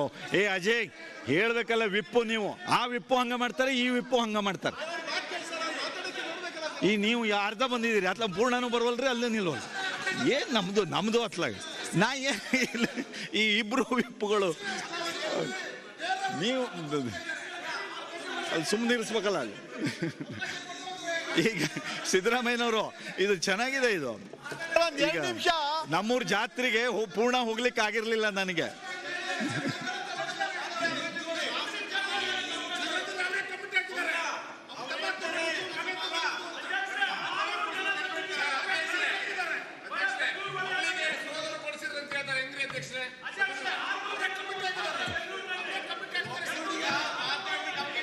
ಮಾತಾಡಪ್ಪ. ಇಲ್ರಿ, ಈಗ ಯಾವ ವಿಷಯ ಎಲ್ಲಿ ತಗೊಂಡೋಗಿ ಯಾರು ಮಾತಾಡ್ತಾರೆ? ಈಗೆಲ್ಲ ಮಾಡಿದ್ರೆ ಆಗೋದಿಲ್ರಿ ಇದು. ನಾನ್ ನೋಡ್ರಿ 1 ನಿಮಿಷ, ಭೀಮಾ, ಪರಮೇಶ್ವರ್, ಇಲ್ಲಿ ನೋಡ್ರಿ, ನಿಮ್ಗೆಲ್ಲ ಒಂದ್ ಹೇಳ್ತೀನಿ ಕೇಳ್ರಿ. ನೋಡ್ರಿ, 1 ನಿಮಿಷ ರೇಣುಕಾ, 1 ನಿಮಿಷ ಪ್ರಿಯಾಂಕ್. ಈಗ ಅದು ವಿಷಯ ಯಾವುದು? ಯುಟಿಕಾದವರು ಮಾತಾಡುವಾಗ ರೇಣುಕಾಚಾರ್ಯರ ಬಗ್ಗೆ ಏನೋ ಒಂದು ಮಾತನಾಡಿದ್ರು, ಅದು ಅವ್ರಿಗೆ ಮನಸ್ಸಿಗೆ ನೋವಾಗಿದೆ ಅನ್ನೋ ಕಾರಣಕ್ಕೆ ಲಾ ಮಿನಿಸ್ಟ್ರು ಅದನ್ನು ಕಡದಿಂದ ತೆಗೆಸ್ಬೇಕು ಅಂದರು, ನಾನು ತೆಗೆಸ್ತೀನಿ ಅಂತ ಹೇಳಿದ್ದೀನಿ. ಯುಟಿಕಾದವರು ಅದು ಪತ್ರಿಕೆಯಲ್ಲಿ ಬಂದಿದ್ರ ಹಿನ್ನೆಲೆಯಲ್ಲಿ ತಾನು ಹೇಳಿದ್ದೆ ಅಂತ ಹೇಳಿದರು. ಅದಾದಮೇಲೆ ರೇಣುಕಾಚಾರ್ಯವರು ಅದು ಏನೇನಾಗಿದೆ ಅನ್ನೋದ್ರ ಅದ್ರ ವಿವರಣೆಗಳನ್ನೆಲ್ಲ ಕೊಟ್ಟು ತಾನು ಅಂಥದ್ದು ಯಾವುದೇ ಬೆನಿಫಿಟ್ ತೊಗೊಂಡಿಲ್ಲ ಅನ್ನೋದನ್ನು ಸದನಕ್ಕೆ ಸಾಬೀತು ಮಾಡಿದ್ದಾರೆ. ತಗೊಂಡಿಲ್ಲ ಅಂತ ಹೇಳಿದ್ದಾರೆ, ಆಯ್ತೋ ಇಲ್ಲ. ಈಗ ಅಲ್ಲಿಗೆ ಆ ವಿಷಯ ಮುಗೀತು. ಈಗ ಬೇರೆ ವಿಷಯ ಪ್ರಸ್ತಾಪ ಮಾಡಬೇಕು. ರೇವಣ್ಣವರು ರಾಗಿ ಬಗ್ಗೆ ಮಾತನಾಡ್ತಾರೆ. ಈಗ ರಾಗಿ ಸ್ವಲ್ಪ ರೇವಣ್ಣ ಅವರೇ ನೋಡಿ, ಈ ಸಿದ್ದರಾಮಯ್ಯನವರು ಹಿಂಗಾದ್ರೆ ಹೆಂಗ್ ನಡೆಸೋದು ಹೇಳ್ತೀನಿ. ನನಗೆ ಬಹಳ ಸರಳ ಇದೆ ನೋಡ್ರಿ, ಸದನದ ಎಲ್ಲ ಸದಸ್ಯರಿಗೆ ಗೊತ್ತಿರಲಿ. ನನಗೆ ಬಹಳ ಸರಳವಾದ ಮಾರ್ಗ ಇದೆ. ಸದನ ಮುಂದಾಕಿ ನಾನು ಒಳಗೆ ಹೋದ್ರೆ ಮುಗೀತು ಅಲ್ಲಿಗೆ. ನಾನು ಏನಾದ್ರೂ ಮಾಡಿ ನೀವೆಲ್ಲ ಮಾತನಾಡೋದಕ್ಕೆ ಅವಕಾಶ ಆಗಲಿ ಅಂತ ಪ್ರಯತ್ನ ಮಾಡಿದ್ರೆ ಈ ಪ್ರಯತ್ನ ದುರುಪಯೋಗನೇ ಇದಾಗೋದು. ನನ್ನ ಗಂಟ್ಲು ಶೋಷಣೆ ಅದಷ್ಟೇ, ಕಂಠ ಶೋಷಣೆ.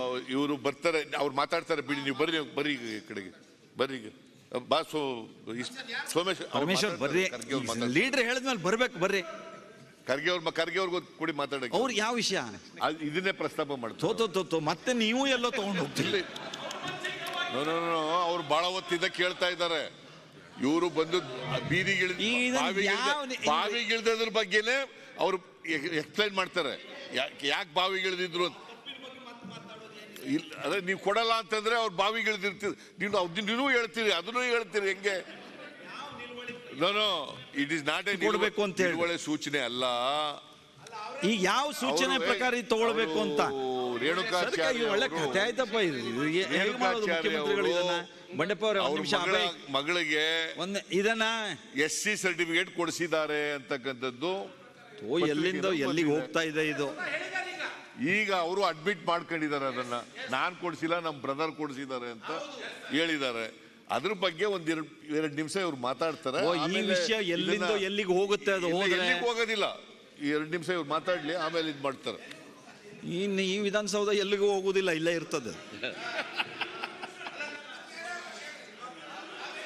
ನಾನು ಏನ್ ಮಾಡ್ಬೇಕು? ಲಾ ಮಿನಿಸ್ಟರ್ ಅವರು ನೀವೇ ನನಗೆ ಈಗ ಇಲ್ಲಿ ಏನಾದ್ರು ಸಲಹೆ ಕೊಡಿ. ಈಗ ದಯಮಾಡಿ ನಿನ್ನೆ ಎಲ್ಲ ಶಾಸನಸಭೆಯಲ್ಲಿ ಆ ಚರ್ಚೆ ಆಗಿದೆ. ನಿನ್ನೆನೆ ಅವರು ಪ್ರಸ್ತಾಪ ಮಾಡಿ ನಿಮಿಷ ತಾವಿರ್ಲಿಲ್ಲ. ನಿನ್ನೆ ಚರ್ಚೆ ಆಗಿದೆ, ನಾವ್ಯಾರು ತಕರಾರು ತಗೊಂಡಿಲ್ಲ, ಅವ್ರು ಯಾರ ಹೆಸರು ಹೇಳಿದ್ರು ತಗೊಂಡಿರ್ಲಿಲ್ಲ. ಇವತ್ತು ಮತ್ತೆ ಕಾದರ್ ಹೇಳಿದಾಗ ನೀವು ಈ ಥರ ಬಳಸಿದ್ದೀರಿ, ರೆಕಾರ್ಡ್ಗೆ ಹೋಗೋದು ಬೇಡ ಅಂದಿದ್ದೀವಿ. ರೇಣುಕಾಚಾರ್ಯ ಅವ್ರು ಕೊಡ್ಸೋರು, ಅವ್ರು ತಮ್ಮ ಕೊಡ್ಸೋರು, ಮಗಳು ಕೊಡ್ಸೋರು, ನೆನ್ನೆ ನಾವು ಉತ್ತರ ಹೇಳಿದ್ವಿ. ಸಂಬಂಧಪಟ್ಟ ಅದಕ್ಕೆ ನ್ಯಾಯಾಲಯಗಳಿದೆ, ಅದಕ್ಕೆ ಸಂಬಂಧಪಟ್ಟ ಅಥಾರಿಟಿ ಇದೆ, ಡಿಸ್ಪ್ಯೂಟ್ ಫೈಲ್ ಮಾಡಿ ಕೇಸ್ ಏನಾದ್ರು ಅವ್ರು ಅನುಭವಿಸ್ತಾರೆ, ಅದು ಶಿಕ್ಷೆ ಆಗಲಿ. ಅದಕ್ಕೇನು ಸರ್ಕಾರ ಏನು ಯಾರನ್ನು ವಹಿಸ್ಕೊಂಡು ನೆನ್ನೆ ಉತ್ತರ ಕೊಟ್ಟಿಲ್ಲ. ನೆನ್ನೆ ಅವ್ರಿಗೆ ಉತ್ತರ ಹೇಳಾಗಿದೆ. ನೀವು ಯಾವ್ದಾರ ಕೇಸ್ ಇದ್ದರೆ ಇಂತಿಂಥ ಸೆಕ್ಷನ್ ಕೆಳಗಡೆ ನೀವು ತಹಸೀಲ್ದಾರ್ ಮುಂದೆ, AC ಮುಂದೆ, DC ಮುಂದೆ, ಮತ್ತು ನಮ್ಮ ಸೆಲ್ ಮುಂದೆ ಹೋಗ್ಬೋದಪ್ಪ, ನೀವು ಹಾಕಿ ಅರ್ಜಿ ಹಾಕಿ ನೀವು ಅಲ್ಲಿ ಕ್ರಮ ತಗೋತಾರೆ ಅಂತ ಹಾಕೊಳ್ಳಿ ಸರ್. ಯಾರು ಬೇಡ ಅಂದವ್ರು ಯಾಕೆ ದಿವಸ ವಿಷಯ ಇಲ್ಲಿ ಚರ್ಚೆ ಆಗಬೇಕು? Are we here to dissolve this? ನೋಡ್ರಿ, ರೇಣುಕಾಚಾರ್ಯ ಅವ್ರು ಕೊಡ್ಸೋರು, ನಾನು ಕೊಡ್ಸಿದ್ದೀನೋ ಕೊಡ್ಸೋರು, ಹೋಗ್ರಿ ಅಥಾರಿಟಿ ಮುಂದೆ ಕೊಡ್ರಿ ಅರ್ಜಿ ಕೊಟ್ಟು ಸಾಲ. ನಿನ್ನೆ ಎಲ್ಲ ಮಾತಾಡಿ, ನಿನ್ನೆ ಈಗ ಒಂದ್ ನಿಮಿಷ ಕೇಳ್ರಿ,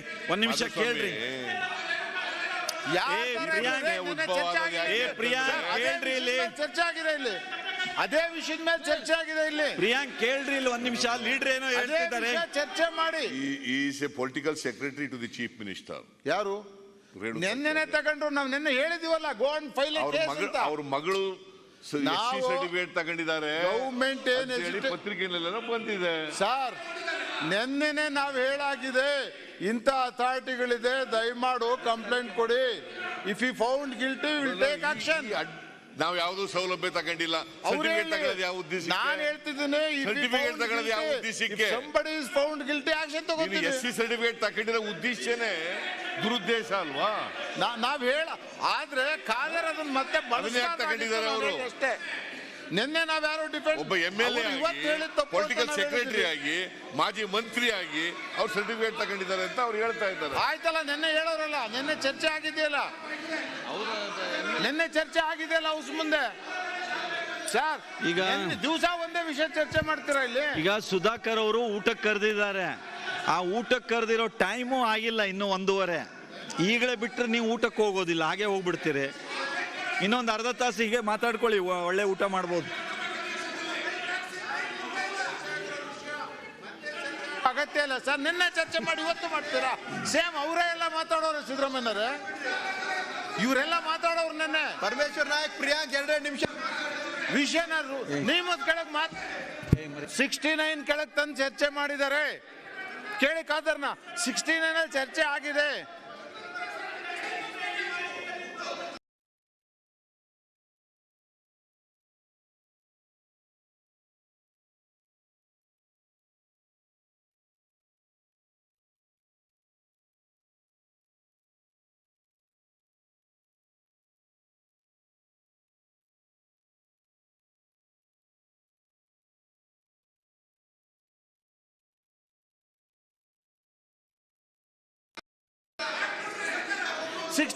ನಿನ್ನೆ ಚರ್ಚೆ ಮಾಡಿ ಇವತ್ತು ಮತ್ತೆ ಈಗ ಸುಧಾಕರ್ ಅವರು ಊಟಕ್ಕೆ ಕರೆದಿದ್ದಾರೆ 1:15ಗೆ. ಈಗ ಪ್ರಸ್ತಾಪ ಆಗಿದೆಯಂತೆ. ಅದಾದ್ಮೇಲೆ ಪತ್ರಿಕೆಯಲ್ಲಿ ಬಂದಿರೋದು, ಇದು ಪತ್ರಿಕೆಯಲ್ಲಿ ಬಂದಿರೋದು. ರೇಣುಕಾಚಾರ್ಯ ಅವರು ಮಗಳು ಬೇಡ, ಅವ್ರ ತಮ್ಮ ಬೇಡ ಜಂಗಮ ಅಂತೇಳಿ SC ಸರ್ಟಿಫಿಕೇಟ್ ತಗೊಂಡಿದ್ದಾರೆ. ಅದರಿಂದ SC ಜನರಿಗೆ ST ಜನರಿಗೆ ಅನ್ಯಾಯ ಆಗ್ತದೆ ಅಂತಕ್ಕಂಥದ್ದು ಅವರ ವಾದ. ಅದಕ್ಕೆ ನಾನೇನು ಹೇಳ್ತೀನಿ ಅಂತಂದರೆ, ಈಗ ಯಾರೇ ಸರ್ಟಿಫಿಕೇಟ್ ತಗೊಂಡ್ರು ಕೂಡ ಅದು ಅಪರಾಧ. ನಾನು ನನ್ನ ಜಾತಿ ಬಿಟ್ಟು ಬೇರೆ ಜಾತಿಗೆ ನಾನು ತಗೊಂಡ್ರೆ, ನಾನು SC ಸರ್ಟಿಫಿಕೇಟ್ ತಗೊಂಡ್ರೆ it is an offence, punishable under law. Complaint ಮಾಡಿ ಅಂತ ಹೇಳಿದ್ರು ಲಾ ಮಿನಿಸ್ಟ್ರು.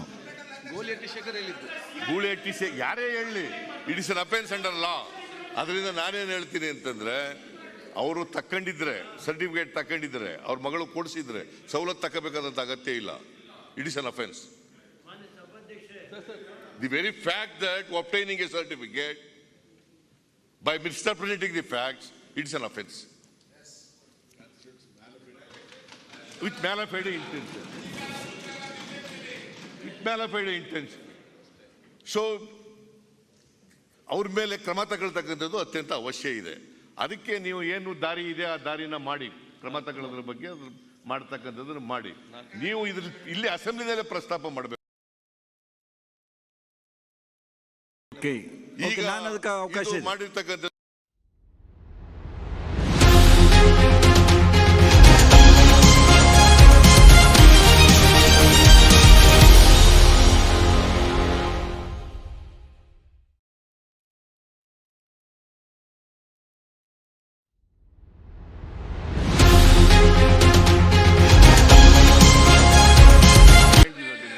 can be prosecuted.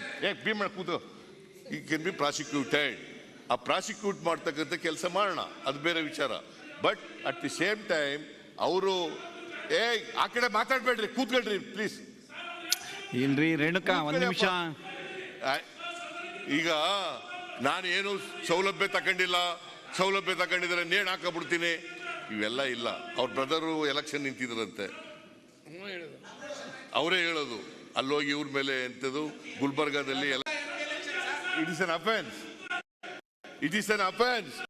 ಅವ್ರು ಬೇರೆ ಆಗಿದ್ದಾರೆ, ಓಕೆ, ಅವ್ರ ಬ್ರದರ್ ತಗೊಂಡಿದ್ರೆ ಓಲೆ. ಆದ್ರೆ ನಿಮ್ಮ ಮಗಳು ತಗೊಂಡಿದ್ರೆ it is an offence and you will be held responsible. ಕೆಳಗಡೆ ಚರ್ಚೆ ಆಗಿದೆ, ನಾವು ಕ್ಲಿಯರ್ ಕಟ್ ಆಗಿ ಉತ್ತರ ಕೊಟ್ಟಿದ್ದೀವಿ. ನಾವ್ಯಾರು ಇದಕ್ಕೆ ಇಲ್ಲ. ನೀವೇನಾರ ಅಂತ ಪ್ರಕರಣಗಳಿದ್ರೆ ಅಥಾರಿಟಿ ಮುಂದೋಗಿ ಕ್ರಮ ಜರುಗಿಸ್ಲಿ.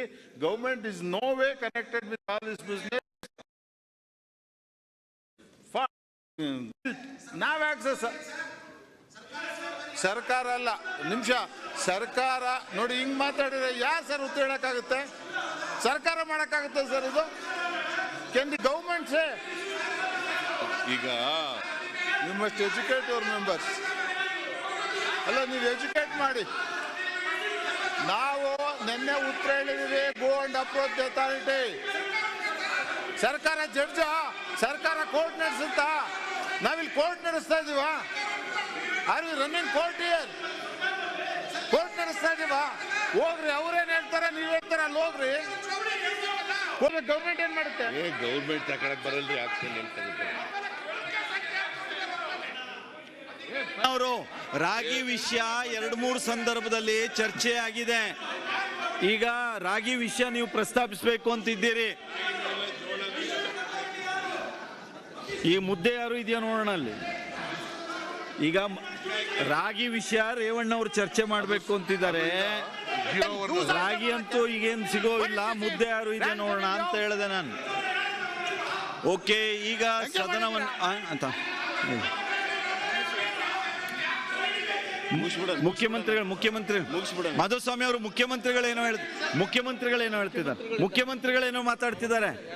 ಕೂತ್ಕೊಳ್ರಿ. ಮಾನ್ಯ ಸಭಾಧ್ಯಕ್ಷರೇ, ಈ SC ಸರ್ಟಿಫಿಕೇಟ್ ವಿಚಾರದಲ್ಲಿ ಯಾವುದೇ ಫ್ಯಾಕ್ಟ್ಸ್ ಆಗಲಿ ಕಾಗದ ಪತ್ರ ನಮ್ಮ ಮುಂದೆ ಇಲ್ಲ. ಪತ್ರಿಕೆಯಲ್ಲಿ ಬಂದ ವಿಚಾರವನ್ನು ನಿನ್ನೆ 69ನಲ್ಲಿ ಚರ್ಚೆ ಆಗಿದೆ. ಸರ್ಕಾರದ ನಿಲುವು ಭಾಳ ಸ್ಪಷ್ಟವಾಗಿ ಹೇಳಿದ್ದೀವಿ.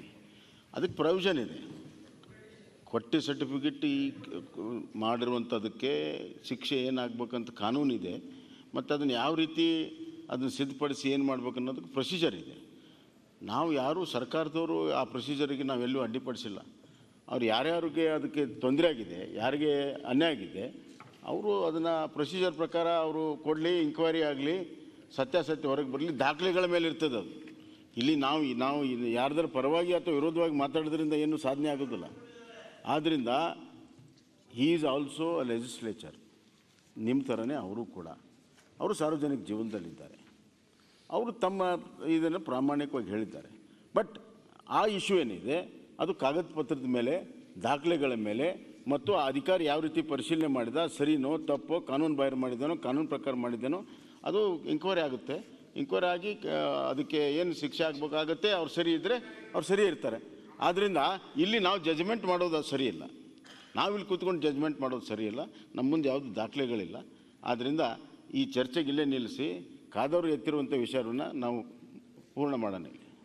ಓಕೆ, ಈಗ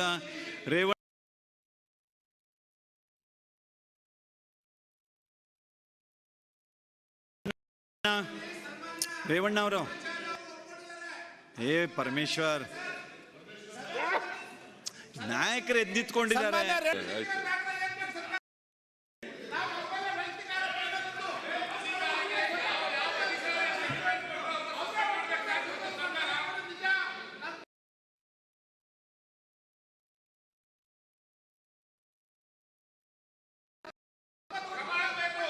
ಓಕೆ, ಈಗ ಸದನವನ್ನ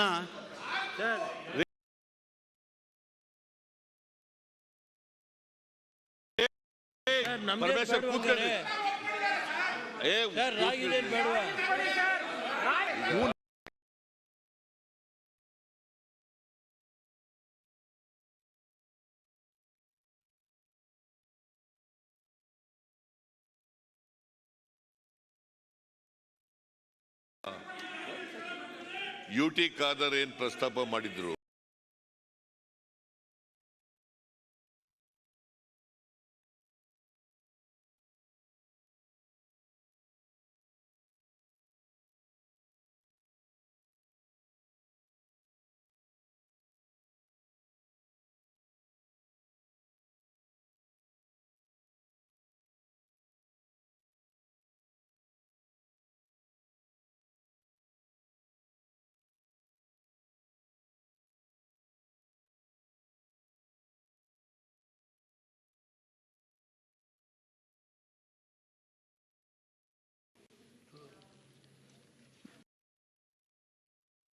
ಅವರೇ ಅಡ್ಮಿಟ್ ಮಾಡ್ಕೊಂಡಿದ್ದಾರೆ.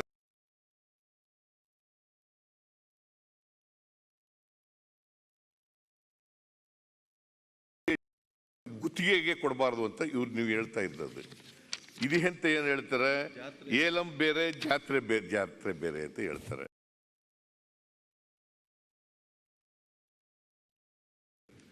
ಅದಕ್ಕೆ ನಾನು ಹೇಳೋದು, ಫ್ರೀ ಟ್ರೇಡ್ ಇರುವಾಗ ಅದೆಲ್ಲ ಮಾಡ್ತಕ್ಕಂಥದ್ದು.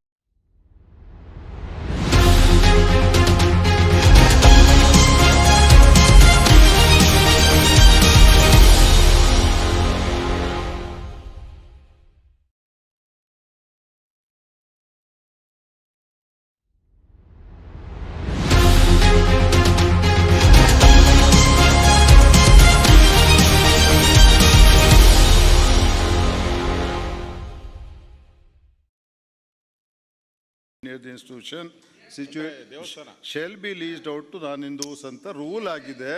ಇದು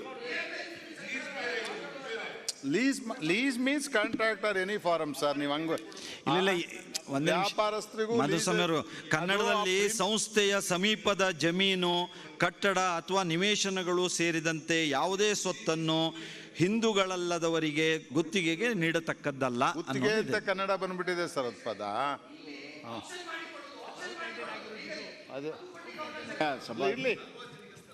ಸಭಾಧ್ಯಕ್ಷರೇ, ಇದು ಕಾನೂನು ಒಂದು ಕಡೆ. ಇನ್ನೊಂದು, ಈ ಜಾತ್ರೆ ಸಂದರ್ಭದಲ್ಲಿ ಅವರು ತಮ್ಮ ಏರಿಯಾಗಳನ್ನು ಲೀಸ್ ಕೊಡ್ತಾರೆ, ಅವರು ಮತ್ತೆ ಸಬ್ ಲೀಸಲ್ಲಿ ವ್ಯಾಪಾರಸ್ಥರಿಗೆ ಕೊಡ್ತಾರೆ.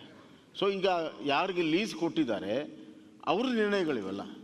ಹೀಗಾಗಿ ಅವ್ರು ಯಾರಿಗೆ ಲೀಸ್ ಕೊಟ್ಟಿದ್ದಾರೆ, ಅವ್ರು ಯಾರಿಗೆ ಕೊಡಬೇಕು ಬಿಡಬೇಕು ಅಂತದ್ದು ಅವ್ರಿಗೆ ಬಿಟ್ಟಿರುವಂಥ ವಿಚಾರ. ಈವನ್ ಜಾತ್ರೆಗೆ ಅದು ಒಂದು ವಾರ ಇರ್ಬೋದು, ಒಂದು ತಿಂಗಳು ಇರ್ಬೋದು, ವ್ಯಾಪಾರ ಮಾಡೋದಕ್ಕೆ ಲೀಸ್ ಮೇಲೇ ಕೊಡೋದು ಎಲ್ಲ ಕಡೆ. ಇದು ಬರೀ ಮಂಗಳೂರು ಅಂತಲ್ಲ, ಎಲ್ಲ ಕಡೆ ಲೀಸ್ ಮೇಲೇ ಕೊಡೋದು. ಅದರಿಂದ ಸ್ವಲ್ಪ ಆದಾಯನೂ ಕೂಡ ಅವ್ರಿಗೆ ಬರ್ತದೆ. ಹೀಗಾಗಿ ಅದನ್ನು ನಾವು ಈಗ ಪರಿಶೀಲನೆ ಮಾಡ್ತೇವೆ, ಕಾನೂನು ಏನಿದೆ ಅಲ್ಲಿ ಆ್ಯಕ್ಚುಲಿ ಏನು ನಡೆದಿದೆ ನೋಡೋಣ. ಓಕೆ, ಈಗ ರೇವಣ್ಣ ಅವರೇ, ಒಂದೇ ಒಂದು ಈಗ ರಾಗಿ ವಿಷಯ ನೀವು ಪ್ರಸ್ತಾಪ ಮಾಡ್ಲಿಕ್ಕೆ ಕೊಟ್ಟಿದ್ದೀರಿ, ನಿಮ್ಗೆ ಕೊಡ್ತೀನಿ. ರಾಗಿ ವಿಷಯ ಈ ಸದನದಲ್ಲೇ 2-3 ಬಾರಿಗೆ ಪ್ರಸ್ತಾಪವಾಗಿದೆ. ಒಂದು ನಿಮಿಷ ಹೇಳೋದು ಕೇಳ್ರಿ. ಈ ಹೇಳೋದು ಕೇಳೋದಕ್ಕೆ ಏನು ಮಾಡಬೇಕು ನಿಮಗೆಲ್ಲ? ಅಲ್ಲಿ ನೋಡ್ರಿ, ಅಲ್ಲಿ ಮಧ್ಯದಲ್ಲಿ ನಿಂತು ಮಾತಾಡ್ತಿದ್ದಾರೆ. ಎದ್ದು ನಿಂತು ಅದನ್ನೇ ಮಾಡ್ತೀರ್ರಿ ನೀವು. ನೀವು ಈ ರೀತಿ ಅಸಭ್ಯವಾಗಿ ನಡ್ಕೊಳ್ತಾ ಇರೋದ್ರಿಂದ ಅಷ್ಟೇ. ಒಂದು ನಿಮಿಷ ಹೇಳ್ರಿ, ನಾನು ಕೇಳೋ ತನಕ ಇರಿ. ಕುಮಾರಸ್ವಾಮಿ ಅವರೇ, ಇದು ನಾನು ಯಾರೇ ಹಂಗೆ ಹೇಳೋದು? ಬಂಡೆಪ್ಪ ಅವರೇ, ಏನು ಮಾಡೋದು ನಾನು? ಒಂದು ನಿಮಿಷ ಹೇಳ್ತಿದ್ದೀನಿ ಅನ್ನೋದನ್ನು ಕೇಳ್ರಿ ಅಂತ ಹೇಳಿದರೆ, ರೇವಣ್ಣ ಅವರು ನಾನು ಪ್ರಸ್ತಾಪ ಮಾಡ್ಲಿಕ್ಕೆ ಕೊಡ್ತೀನಿ ಅಂತ ಹೇಳಿದ್ದೀನಿ, ಇಷ್ಟು ಹೇಳಿ ಮುಂದಿಂದ ಹೇಳ್ತಿದ್ದೀನಿ ನಾನು. ಇದು 2-3 ಸಲ ಚರ್ಚೆ ಆಗಿದೆ. ಆ ಹಿನ್ನೆಲೆಯಲ್ಲಿ ನೀವು ಬಹಳ ಸಂಕ್ಷಿಪ್ತವಾಗಿ ಸರ್ಕಾರದ ಗಮನಕ್ಕೆ ತುರ್ತಾಗಿ ಏನು ಗಮನಕ್ಕೆ ತರಬೇಕು ಅದನ್ನು ತಗೊಬನ್ನಿ ಅಂತ ಅಷ್ಟೇ. ಮತ್ತು ರಾಗಿ ಬೆಳೆ ಬಗ್ಗೆಲ್ಲ ಅಲ್ಲಿ ಹೋಗ್ಬೇಡ್ರಿ, ಅಂದ್ರೆ ಇತಿಹಾಸ ಇಲ್ಲ. ಈಗ ಏನಾಗಬೇಕು ಅನ್ನೋದನ್ನು ಈಗ ಹೇಳಿ ಸೂಕ್ಷ್ಮವಾಗಿ. ಮಾನ್ಯ ಸಭಾಧ್ಯಕ್ಷರೇ, ಇವತ್ತು ನಮ್ಮ ಜಿಲ್ಲೆಯಲ್ಲಿ ಸುಮಾರು 5,39,00,000 ಕುಟುಂಬ ರಾಗಿ ಇದು ವ್ಯವಸಾಯ ಮಾಡ್ತಾವ್ರೆ. ಅದರಲ್ಲಿ 3 ಲಕ್ಷ ರೈತರು ಇವತ್ತು ರಾಗಿ ಬೆಳೆ. ಇವತ್ತು ನಮ್ಮ ಜಿಲ್ಲೆಗೆ ಉದಾಹರಣೆಗೆ ಹೇಳೋದಾದರೆ, ಹಾಸನ ಜಿಲ್ಲೆಯಲ್ಲಿ ಇವತ್ತು 72,000 ಹೆಕ್ಟೇರ್ ಪ್ರದೇಶದಲ್ಲಿ ರಾಗಿ ಬೆಳೆದಿದ್ದಾರೆ. 14 ಲಕ್ಷ ರಾಗಿ ಇವತ್ತು ಬೆಳೆದು ರೈತರ ಹತ್ರ ಸ್ಟಾಕ್ ಇದೆ. ಮಾನ್ಯ ಸಭಾಧ್ಯಕ್ಷರೇ, ಉದಾಹರಣೆಗೆ ನನ್ನ ವಿಧಾನಸಭಾ ಕ್ಷೇತ್ರದ್ದೇ ನನಗೆ, ನಮ್ಮಲ್ಲಿ Dudda Shantigrama dry area, Dandinahalli Channarayapatna taluk dry area, ಅದೇ ರೀತಿ ಕಸ್ಬಾ, ಇವೆಲ್ಲ ಡ್ರೈ ಏರಿಯಾ. ಅಲ್ಲ ಹೇಳ್ತೀನಿ, ಅದು ಹೇಳ್ತೀನಿ ಸರ್, ದಯಮಾಡಿ. ಇದು ಕೋಲಾರ ಇರ್ಬೋದು, ಚಿಕ್ಕಮಗಳೂರು, ಇದು ತುಮಕೂರು ಇರ್ಬೋದು, ಅಥವಾ ಮೈಸೂರು ಜಿಲ್ಲೆ ಇರ್ಬೋದು, ಇಡೀ ರಾಜ್ಯದಲ್ಲಿ ರಾಗಿ ಬೆಳೆಯೋ ಜನ ಇದ್ದಾರೆ ಸರ್. ಇವತ್ತು ಕೇವಲ ಬರೀ 7 ಲಕ್ಷಕ್ಕೆ ತಗೊಂಬಿಟ್ಟು ನೀವು ಲಿಮಿಟ್ ಮಾಡಿಬಿಟ್ಟು ಇವತ್ತು ನಮ್ಮಲ್ಲಿ ಎಲ್ಲೋ ಒಂದು ಕಡೆ ರಾಗಿ ತಗೋತೀರಿ, ಬಾಕಿ ಕಡೆ ರೈತರೆಲ್ಲ ಕಳೆದ 1 ತಿಂಗಳಿಂದ ಡೈಲಿ ತಗೊಂಡು ಹೋಗೋದು, ಡೈಲಿ ವಾಪಸ್ ಬರೋದು. ಬರೀ ನನ್ನ ಜಿಲ್ಲೆ ಒಂದರಲ್ಲೇ 14 ಲಕ್ಷ ರಾಗಿ ಬೆಳೆದಿದ್ದಾರೆ. ಅದನ್ನು ಇವತ್ತುವರೆಗೆ ಮಾರ್ಕೆಟ್ ತಗೊಂಡಿಲ್ಲ. ನಮ್ಮಲ್ಲಿ ಅರಕಲಗೂಡು ತಾಲೂಕಲ್ಲಿ ರಾಮಸ್ವಾಮಿರಿದ್ದಾರೆ, ರಾಗಿ ಬೆಳೀತಾರೆ. ಬೇಲೂರಲ್ಲಿ ನಮ್ಮ ಇವರಿದ್ದಾರೆ, ಇಲ್ಲಿ ಶ್ರೀನಿವಾಸ ಗೌಡ್ರಿದ್ದಾರೆ, ರಾಗಿ ಹೈಯೆಸ್ಟ್ ಬೆಳೆಯೋರು ಕೋಲಾರ ಜಿಲ್ಲೆಯಲ್ಲಿ. ದಯಮಾಡಿ ಕೇಂದ್ರ ಸರ್ಕಾರಕ್ಕೆ ಈಗಾಗಲೇ ದೇವೇಗೌಡರು ಸಹ ಇವತ್ತು ಪಾರ್ಲಿಮೆಂಟಲ್ಲಿ ಮಾತಾಡ್ತೀನಿ ಅಂತ ಹೇಳವ್ರೆ. ದಯಮಾಡಿ ಮುಖ್ಯಮಂತ್ರಿಗಳು ಈ ರಾಗಿ ಖರೀದಿ ಕೇಂದ್ರಗಳನ್ನ ಅತಿ ಎಲ್ಲೆಲ್ಲಿ ರಾಗಿ ಬೆಳೀತಾರೆ ಅಲ್ಲಿ ಮಾಡಬೇಕು ಅಂತ ನಾನು ಒತ್ತಾಯ ಮಾಡ್ತಾಯಿದ್ದೀನಿ. ಮತ್ತು ರಾಗಿನ ಕೂಡಲೇ ರಾಗಿ ಕೇಂದ್ರ ಖರೀದಿ ಮಾಡಿ ಇದನ್ನು ಬೇಕಾದ್ರೆ ನ್ಯಾಯಬೆಲೆ ಅಂಗಡಿ ಮುಖ್ಯನೇ ರಾಗಿನ ಕೊಡ್ಬೋದು. ಅಲ್ಲಿಂದ ಪಂಜಾಬಿಂದ ಗೋಧಿ ತರಿಸೋದು ಬದಲು ರಾಗಿ ತಗೊಂಡು ರೈತರಿಗೆ ಕೊಡಿ. ಅದಕ್ಕೆ ಹೈಯೆಸ್ಟ್ ರೇಟಲ್ಲಿ ಹಾಕಿ ಗೋಧಿ ತರಿಸ್ತೀರಿ ಪಂಜಾಬಿಂದ. ಇಲ್ಲಿ ರಾಗಿ ನೇರವಾಗಿ ಖರೀದಿ ಮಾಡಿ ರೈತರ ಹತ್ರ ತಗೋಬೇಕು ಅಂತ ನಾನು ಒತ್ತಾಯ ಮಾಡ್ತೀನಿ. ರೈತರು ಇವತ್ತು ಬೀದಿ ಪಾಲಾಗ್ತಾ ಇದ್ದಾರೆ. ರಾಗಿ ಬೆಳೆದ್ಬಿಟ್ಟು ಇವತ್ತು ತಗೋತಾರೆ, ನಾಳೆ ತಗೋತಾರೆ ಅಂತೇಳಿ ಇದಾಗಿದೆ. ದಯಮಾಡಿ ಮುಖ್ಯಮಂತ್ರಿಗಳು ನಮ್ಮ ಫುಡ್ ಮಿನಿಸ್ಟರ್ನ ದಯಮಾಡಿ, ಯಾಕೆಂದರೆ ಕೃಷಿ ಸಚಿವರು ನನಗೆ ಬರಲ್ಲ ಅಂತಾರೆ, ದಯಮಾಡಿ ಇದು ಮಾಡಬೇಕು ಅಂತ ಒತ್ತಾಯ. ಶಿವಲಿಂಗೇಗೌಡರು, ಈಗ ರಾಗಿನ ಕಳೆದ ಸಾರಿ MSP ದರದಲ್ಲಿ ಭಾರತ ದೇಶ ಕೇಂದ್ರ ಸರ್ಕಾರ, ರಾಜ್ಯ ಸರ್ಕಾರ, ಕೇಂದ್ರ ಸರ್ಕಾರ ತಗೋತು. ಅದರಿಂದ ನಮ್ಮ ರೈತರು ಏನು ಮಾಡಿರು, ಈ ಸಾರಿ ಸಿಕ್ಕಾಬಟ್ಟೆ ರಾಗಿನ ಬೆಳೆದ್ಬಿಟ್ಟಿದ್ದಾರೆ. ರಾಗಿ ಬೆಳೆದು MSP ರೇಟ್ ಇದ್ದುದರಿಂದ ರಾಗಿ ಬೆಳೆದ್ರು, ಸರ್ಕಾರ ತಗತಿತೆ ಅಂತಕ್ಕಂಥ ದೃಷ್ಟಿಯಿಂದ. ಇವತ್ತು ಇವರು ಸಣ್ಣ ರೈತರು ತಗೋತೀವಿ, ದೊಡ್ಡ ರೈತರು ತಗೋತೀವಿ ಅಂತೇಳಿ 2,10,000 ಮೆಟ್ರಿಕ್ ಟನ್ನನ್ನು ಮಾತ್ರ ಖರೀದಿ ಮಾಡಲಿಕ್ಕೆ ಪರವಾನಗಿ ಇದನ್ನು ಕೊಟ್ಟಿದ್ದಾರೆ.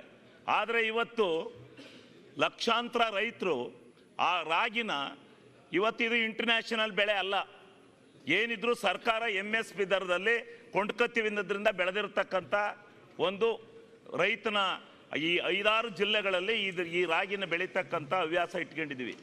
ಆದರೆ ಇವತ್ತು MSP ದರದಲ್ಲಿ ಹಿಂದೆ ಕೇಂದ್ರ ಸರ್ಕಾರದಲ್ಲಿ 1.5 ವರ್ಷ ಕೂತಿದ್ರಲ್ಲಿ ಸ್ಟ್ರೈಕ್. ಆ ಕೂತಂಥ ಸಂದರ್ಭದಲ್ಲಿ ಅವ್ರನ್ನ ಮೇಲಕ್ಕೆ ಎಬ್ಬರಿಸ್ಬೇರೆ, ಕಾಲಪ್ ಮಾಡಬೇಕಾದ್ರೆ ಸರ್ಕಾರ ಏನು ಮಾಡ್ತು, ಕೇಂದ್ರ ಸರ್ಕಾರ ಕೇಂದ್ರ ಸರ್ಕಾರ ಕಾಲಪ್ ಮಾಡಿದ್ದಂಗೆ ನಿಮ್ಮ ಏನೇ ರೈತ ಯಾವುದೇ ಬೆಳೆ ಬೆಳೆದ್ರು ಅದನ್ನ MSP ದರದಲ್ಲಿ ತಗತೀವಿ ಅಂತಕ್ಕಂಥ ವಾಗ್ದಾನ ಕೊಟ್ಟು ಅದನ್ನ ಕಾಲಪ್ ಮಾಡಿಸಿರು.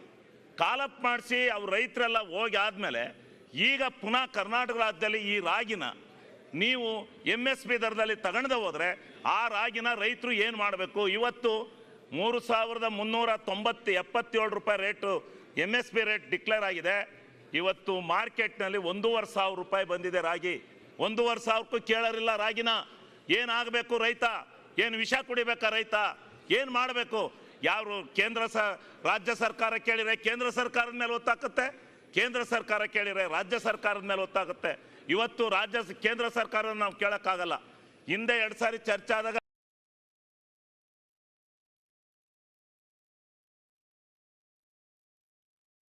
ಆ ಫುಡ್ ಮಿನಿಸ್ಟರ್ ಏನ್ ಹೇಳಿರು? ಕೇಂದ್ರಕ್ಕೆ ಪ್ರಸ್ತಾವನೆ ಕಳಿಸಿದ್ವಿ, ಬಂದ ತಕ್ಷಣ ನಾವು ರಾಗಿ ಖರೀದಿಯನ್ನ ಮಾಡ್ತೀವಿ MSP ದರದಲ್ಲಿ ಅಂತಿಟ್ಟು ಆ APMC ಮಾರುಕಟ್ಟೆ ಮೇಲೆ ತಂದು ಹಾಕೊಂಡು ದಿವಸ ಕಾಯ್ತಾ ಇದ್ದಾರೆ ರೈತರು.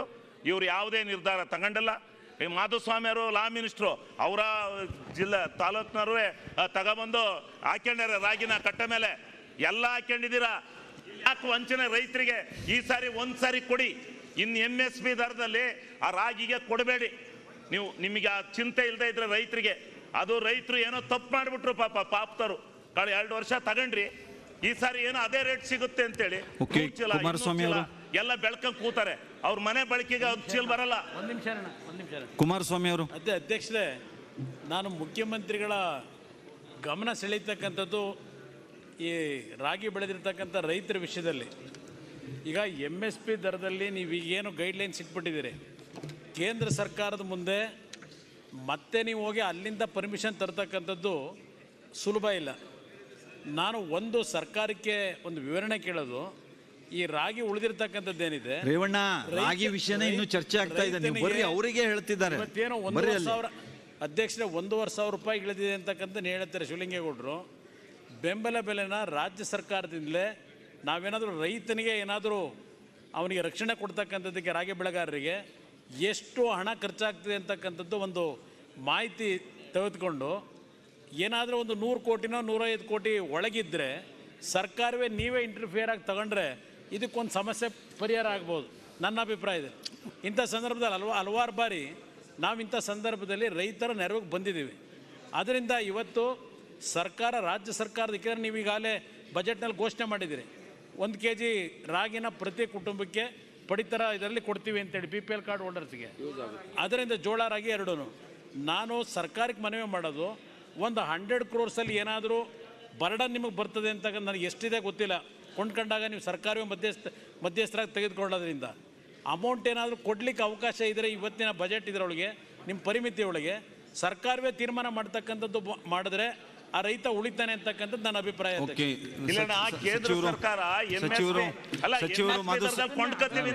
ಮುಖ್ಯಮಂತ್ರಿಗಳು ಹೇಳ್ತಾರೋ, ಲಾ ಮಿನಿಸ್ಟರ್ ಹೇಳ್ತಾರೋ, ಯಾರು ಹೇಳ್ತಾರೋ, ಸರ್ಕಾರದ ಪರವಾಗಿ ಉತ್ತರ ರಾಜ್ಯ ಸರ್ಕಾರ ಹೇಳ್ಕೊಡುತ್ತೆ, ಸರ್ಕಾರದ ಪರವಾಗಿ ಉತ್ತರ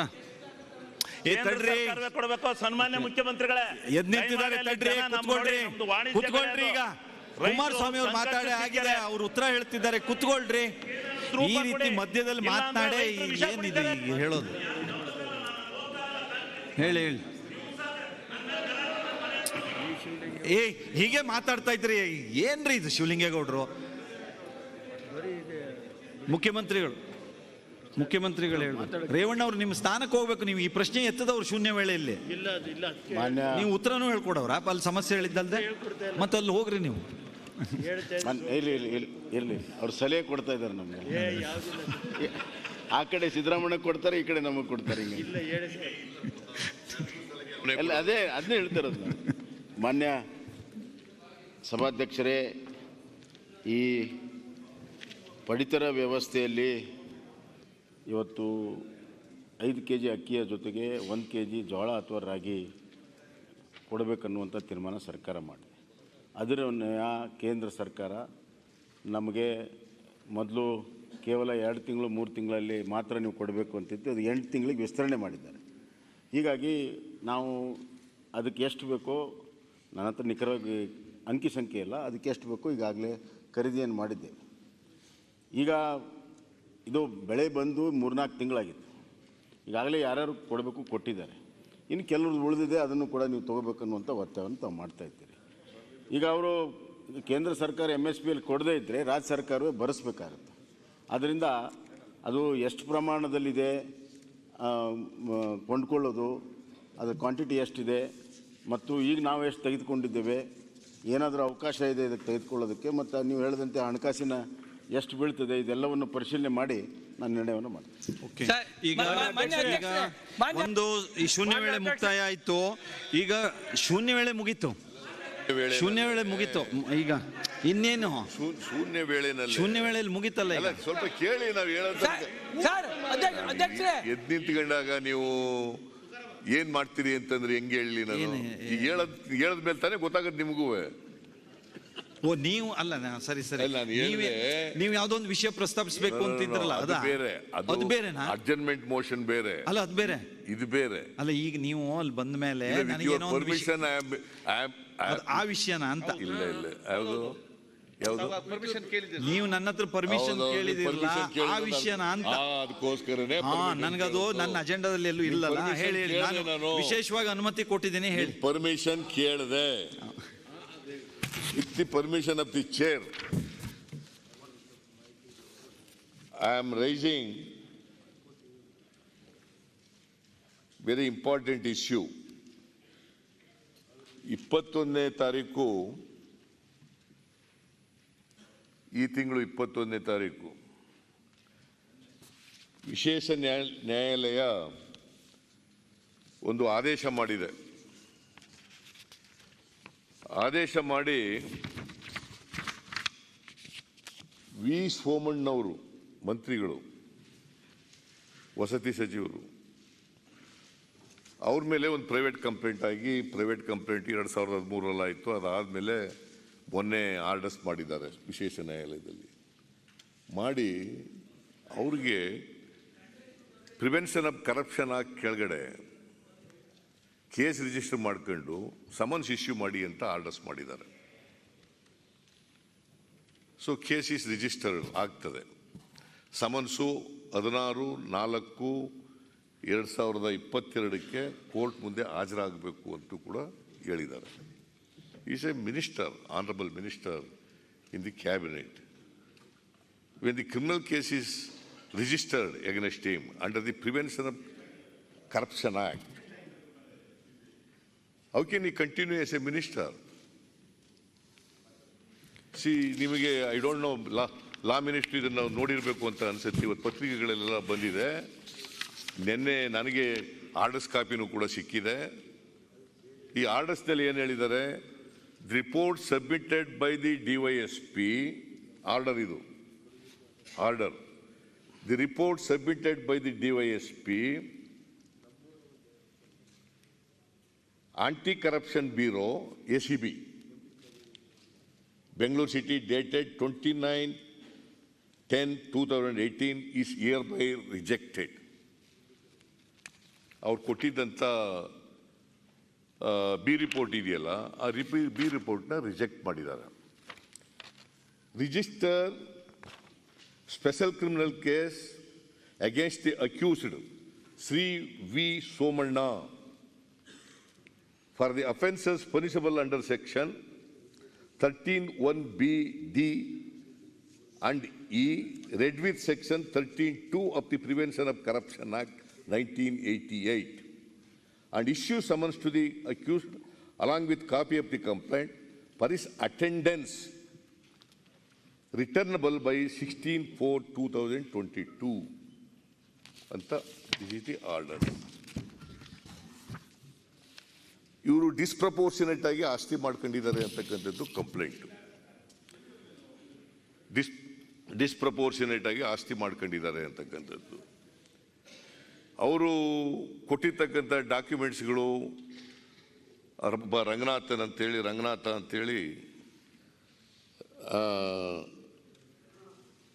ರಾಮಕೃಷ್ಣ ಅಂತೇಳಿ son of Nanjaiah, 43 years old, ಅವನು ಕಂಪ್ಲೇಂಟ್ ಹಾಕಿರ್ತಕ್ಕಂಥದ್ದು. ಅವನು ಕೊಟ್ಟಿರ್ತಕ್ಕಂಥ ಡಾಕ್ಯುಮೆಂಟ್ಸ್ಗಳು, ಎವಿಡೆನ್ಸ್ಗಳು, ಅವೆಲ್ಲವೂ ಕೂಡ ಪ್ರೂವ್ ಮಾಡ್ತದೆ ಇವರು ಡಿಸ್ಪ್ರಪೋರ್ಷನೇಟ್ ಆಗಿ ಆಸ್ತಿ ಮಾಡಿದ್ದಾರೆ, as MLA, as corporator, as minister ಅಂತ ಹೇಳಿದ್ದಾರೆ. ಸೊ ಈಗ ಇವ್ರ ಮೇಲೆ FIR ಆಗ್ತಾ ಇದೆ. ಐ ಮೀನ್ ಕೇಸ್ ರಿಜಿಸ್ಟರ್ ಮಾಡ್ಕೊಳ್ಳಿ ಅಂತ ಹೇಳಿದ್ದಾರೆ. ಮಾಡ್ಕೊಳ್ತಾರೆ ಸ್ಪೆಷಲ್ ಕೋರ್ಟ್ನಲ್ಲಿ. How can you continue as a minister? ಅವ್ರನ್ನೊಂದು ಕೇಳ್ಬಿಡೋಣ. ನನ್ನ ಪ್ರಕಾರ ಅವರೇ ವಾಲಂಟಿಯರ್ ಆಗಿ ರಾಜೀನಾಮೆ ಕೊಡಬೇಕು, ಇಲ್ಲ ಮುಖ್ಯಮಂತ್ರಿಗಳು ಅವರನ್ನ ವಜಾ ಮಾಡಬೇಕು ಮಂತ್ರಿಮಂಡಲದಿಂದ. ಕೇಳೋಣ ಅವ್ರನ್ನ. ಅವರು ಇಲ್ಲೇ ಸದಸ್ಯರು ಇಲ್ಲೇ ಇರೋದ್ರಿಂದ ಅವ್ರು ಹೇಳ್ಬೇಕು. ನಾನು ಇವ್ರ ಸರ್ಕಾರಕ್ಕೆ ಕೇಳೋದು ಅವ್ರಿಗಲ್ಲ. ಈಗ ನೀವು ಎರಡು ಹೇಳಿದ್ರಿ, ಅವ್ರನ್ನ ಕೇಳೋಣ ಒಂದ್ಸಲ. ಏನು ಅವ್ರು ಇಲ್ಲ ಅಂತ ಹೇಳ್ತಾರೆ. ನಾನ್ ಕೇಳ್ತಾ ಇರೋದು ಆಮೇಲೆ ಮುಖ್ಯಮಂತ್ರಿಗಳಿಗೆ ಪೂರ್ಣ ವಿವೇಚನಾ ಅಧಿಕಾರ ಕೊಡಲ್ಲ ಅಂತ ಹೇಳಲೇಬೇಕಾದ್ರೆ ಅವ್ರು ಏನ್ ಹೇಳ್ತಾರೆ ಕೇಳೋಣ ಫಸ್ಟ್. ಅವ್ರ ಮಂತ್ರಿಮಂಡಲದಲ್ಲಿ ಸಚಿವರಾಗಿರ್ತಕ್ಕಂಥದ್ದು.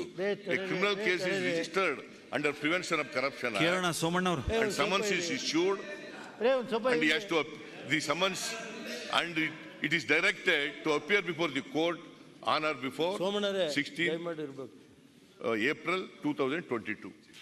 ಕೇಳೋಣ ಒಂದು ನಿಮಿಷ. ಸೋಮಣ್ಣ ಅವರು ಸದಸ್ಯರು ಇರೋದ್ರಿಂದ, ಇಲ್ಲೇ ಅವರು ಹಾಜರಿಯೂ ಇರೋದ್ರಿಂದ, ಸೋಮಣ್ಣ ಅವರು ಈಗ ನಿಮ್ಮ ಮೇಲೆ ನೇರವಾಗಿ ಈ ರೀತಿ ಕೋರ್ಟ್ ಆದೇಶ ಬಂದಿದೆ ಅನ್ನೋದನ್ನ ಹೇಳಿದ್ದಾರೆ. ಮಾಧುಸ್ವಾಮಿ ಅವರು ಇಲ್ಲ, ಈ ರೇವಣ್ಣ ಅವ್ರು ಒಂದು ನಿಮಿಷ ಇವ್ರಿಗೆ ಹೇಳಿದ್ದಕ್ಕೆ ಪ್ರಸ್ತಾಪ ನೀವು ಆಮೇಲೆ ಕೇಳೋಣ. ಲಾ ಮಿನಿಸ್ಟರ್ ಮಾತಾಡಿ, ನೀವು ರೇಸ್ ಮಾಡಿಲ್ಲ. ಸರ್ಕಾರ ಉತ್ತರ ಕೊಡಬೇಕು, ಅವ್ರ ಸರ್ಕಾರ ಉತ್ತರ ಕೊಡಬೇಕು. ನೀನು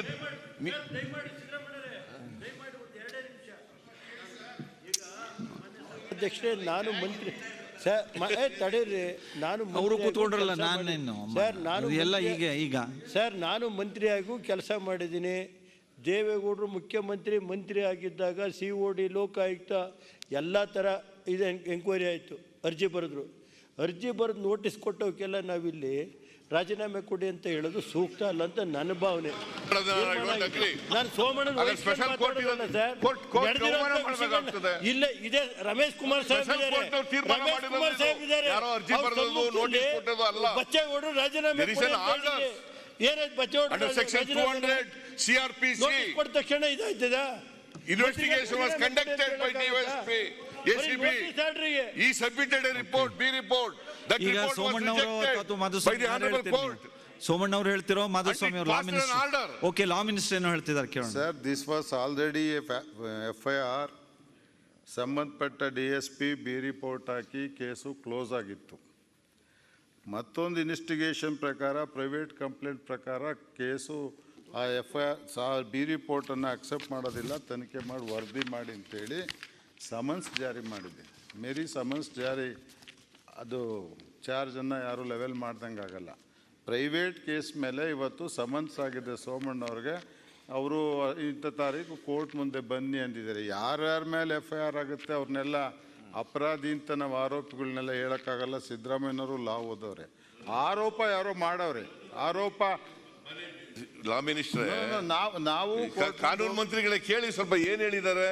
ರಿಜಿಸ್ಟರ್ ಅವ್ರು ಹೇಳೋರು register yes sir special criminal case against the accused Sri V Somana. Yes, because B report ಆಗಿದ್ದರಿಂದ ಅವರು ಮತ್ತೆ B report is rejected by the court. ನಾನು ಅದು ಹೇಳ್ತಿದ್ದೀನಿ ಸರ್. B report ರಿಜೆಕ್ಟ್ ಆಗಿದ್ದು, B ರಿಪೋರ್ಟ್ ಅನ್ನ ಅವರು ಕಂಟೆಸ್ಟ್ ಮಾಡಿದ್ರು ಸರ್. B ರಿಪೋರ್ಟ್ ಹಾಕಿರೋದು ಸರಿಗಿಲ್ಲ ಅಂತ ಪ್ರೈವೇಟ್ ಪರ್ಸನ್ ಕೇಳಿದ್ದಕ್ಕೆ ನಾನು ಕಾಗ್ನಿಜೆನ್ಸ್ ತಗೋತೀನಿ, ಕೇಸ್ ತಗೋ ಅಂತ ಹೇಳಿದೆ ಕೋರ್ಟು. ಹೇಳಿದ ತಕ್ಷಣ ಎಲ್ಲರೂ ಪದಚ್ಯುತರ ಆಗ್ಲಿಕ್ಕಾಗಲ್ಲ.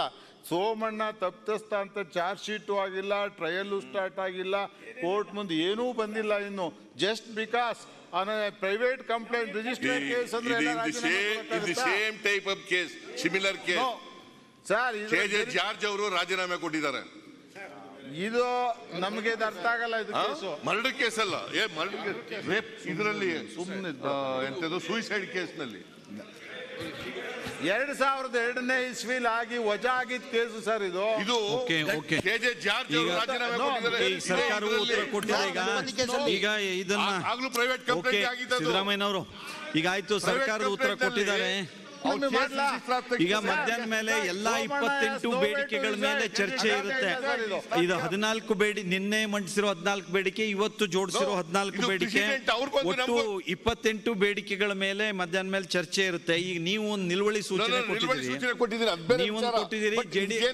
ಜೆಡಿಎಸ್ ದವರು ಕುಮಾರಸ್ವಾಮಿ ಅವರು ನಿಲುವಳಿ ಸೂಚನೆ ಕೊಟ್ಟಿದ್ದಾರೆ. ಈಗ ಇದು ಎರಡೂ ನಿಲುವಳಿ ಸೂಚನೆಯನ್ನ ನಾನು ತಿರಸ್ಕಾರ ಮಾಡಿದ್ದೇನೆ. ಎರಡನ್ನೂ ಇದು ನಿಲುವಳಿ ಸೂಚನೆ ವ್ಯಾಪ್ತಿಯಲ್ಲಿ ಬರೋದಿಲ್ಲ. ನೀವು ಬೇಡಿಕೆಗಳ ಮೇಲೆ ಚರ್ಚೆ ಮಾಡುವಾಗ ಈ ವಿಷಯಗಳನ್ನ ನೀವು ಚರ್ಚೆ ಮಾಡಬಹುದು.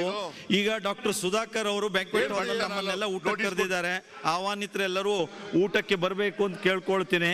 ಸದನವನ್ನ 2:45 2:45 ಗಂಟೆಗೆ ಸೇರುವಂತೆ ಮುಂದೂಡಿದ್ದೇನೆ.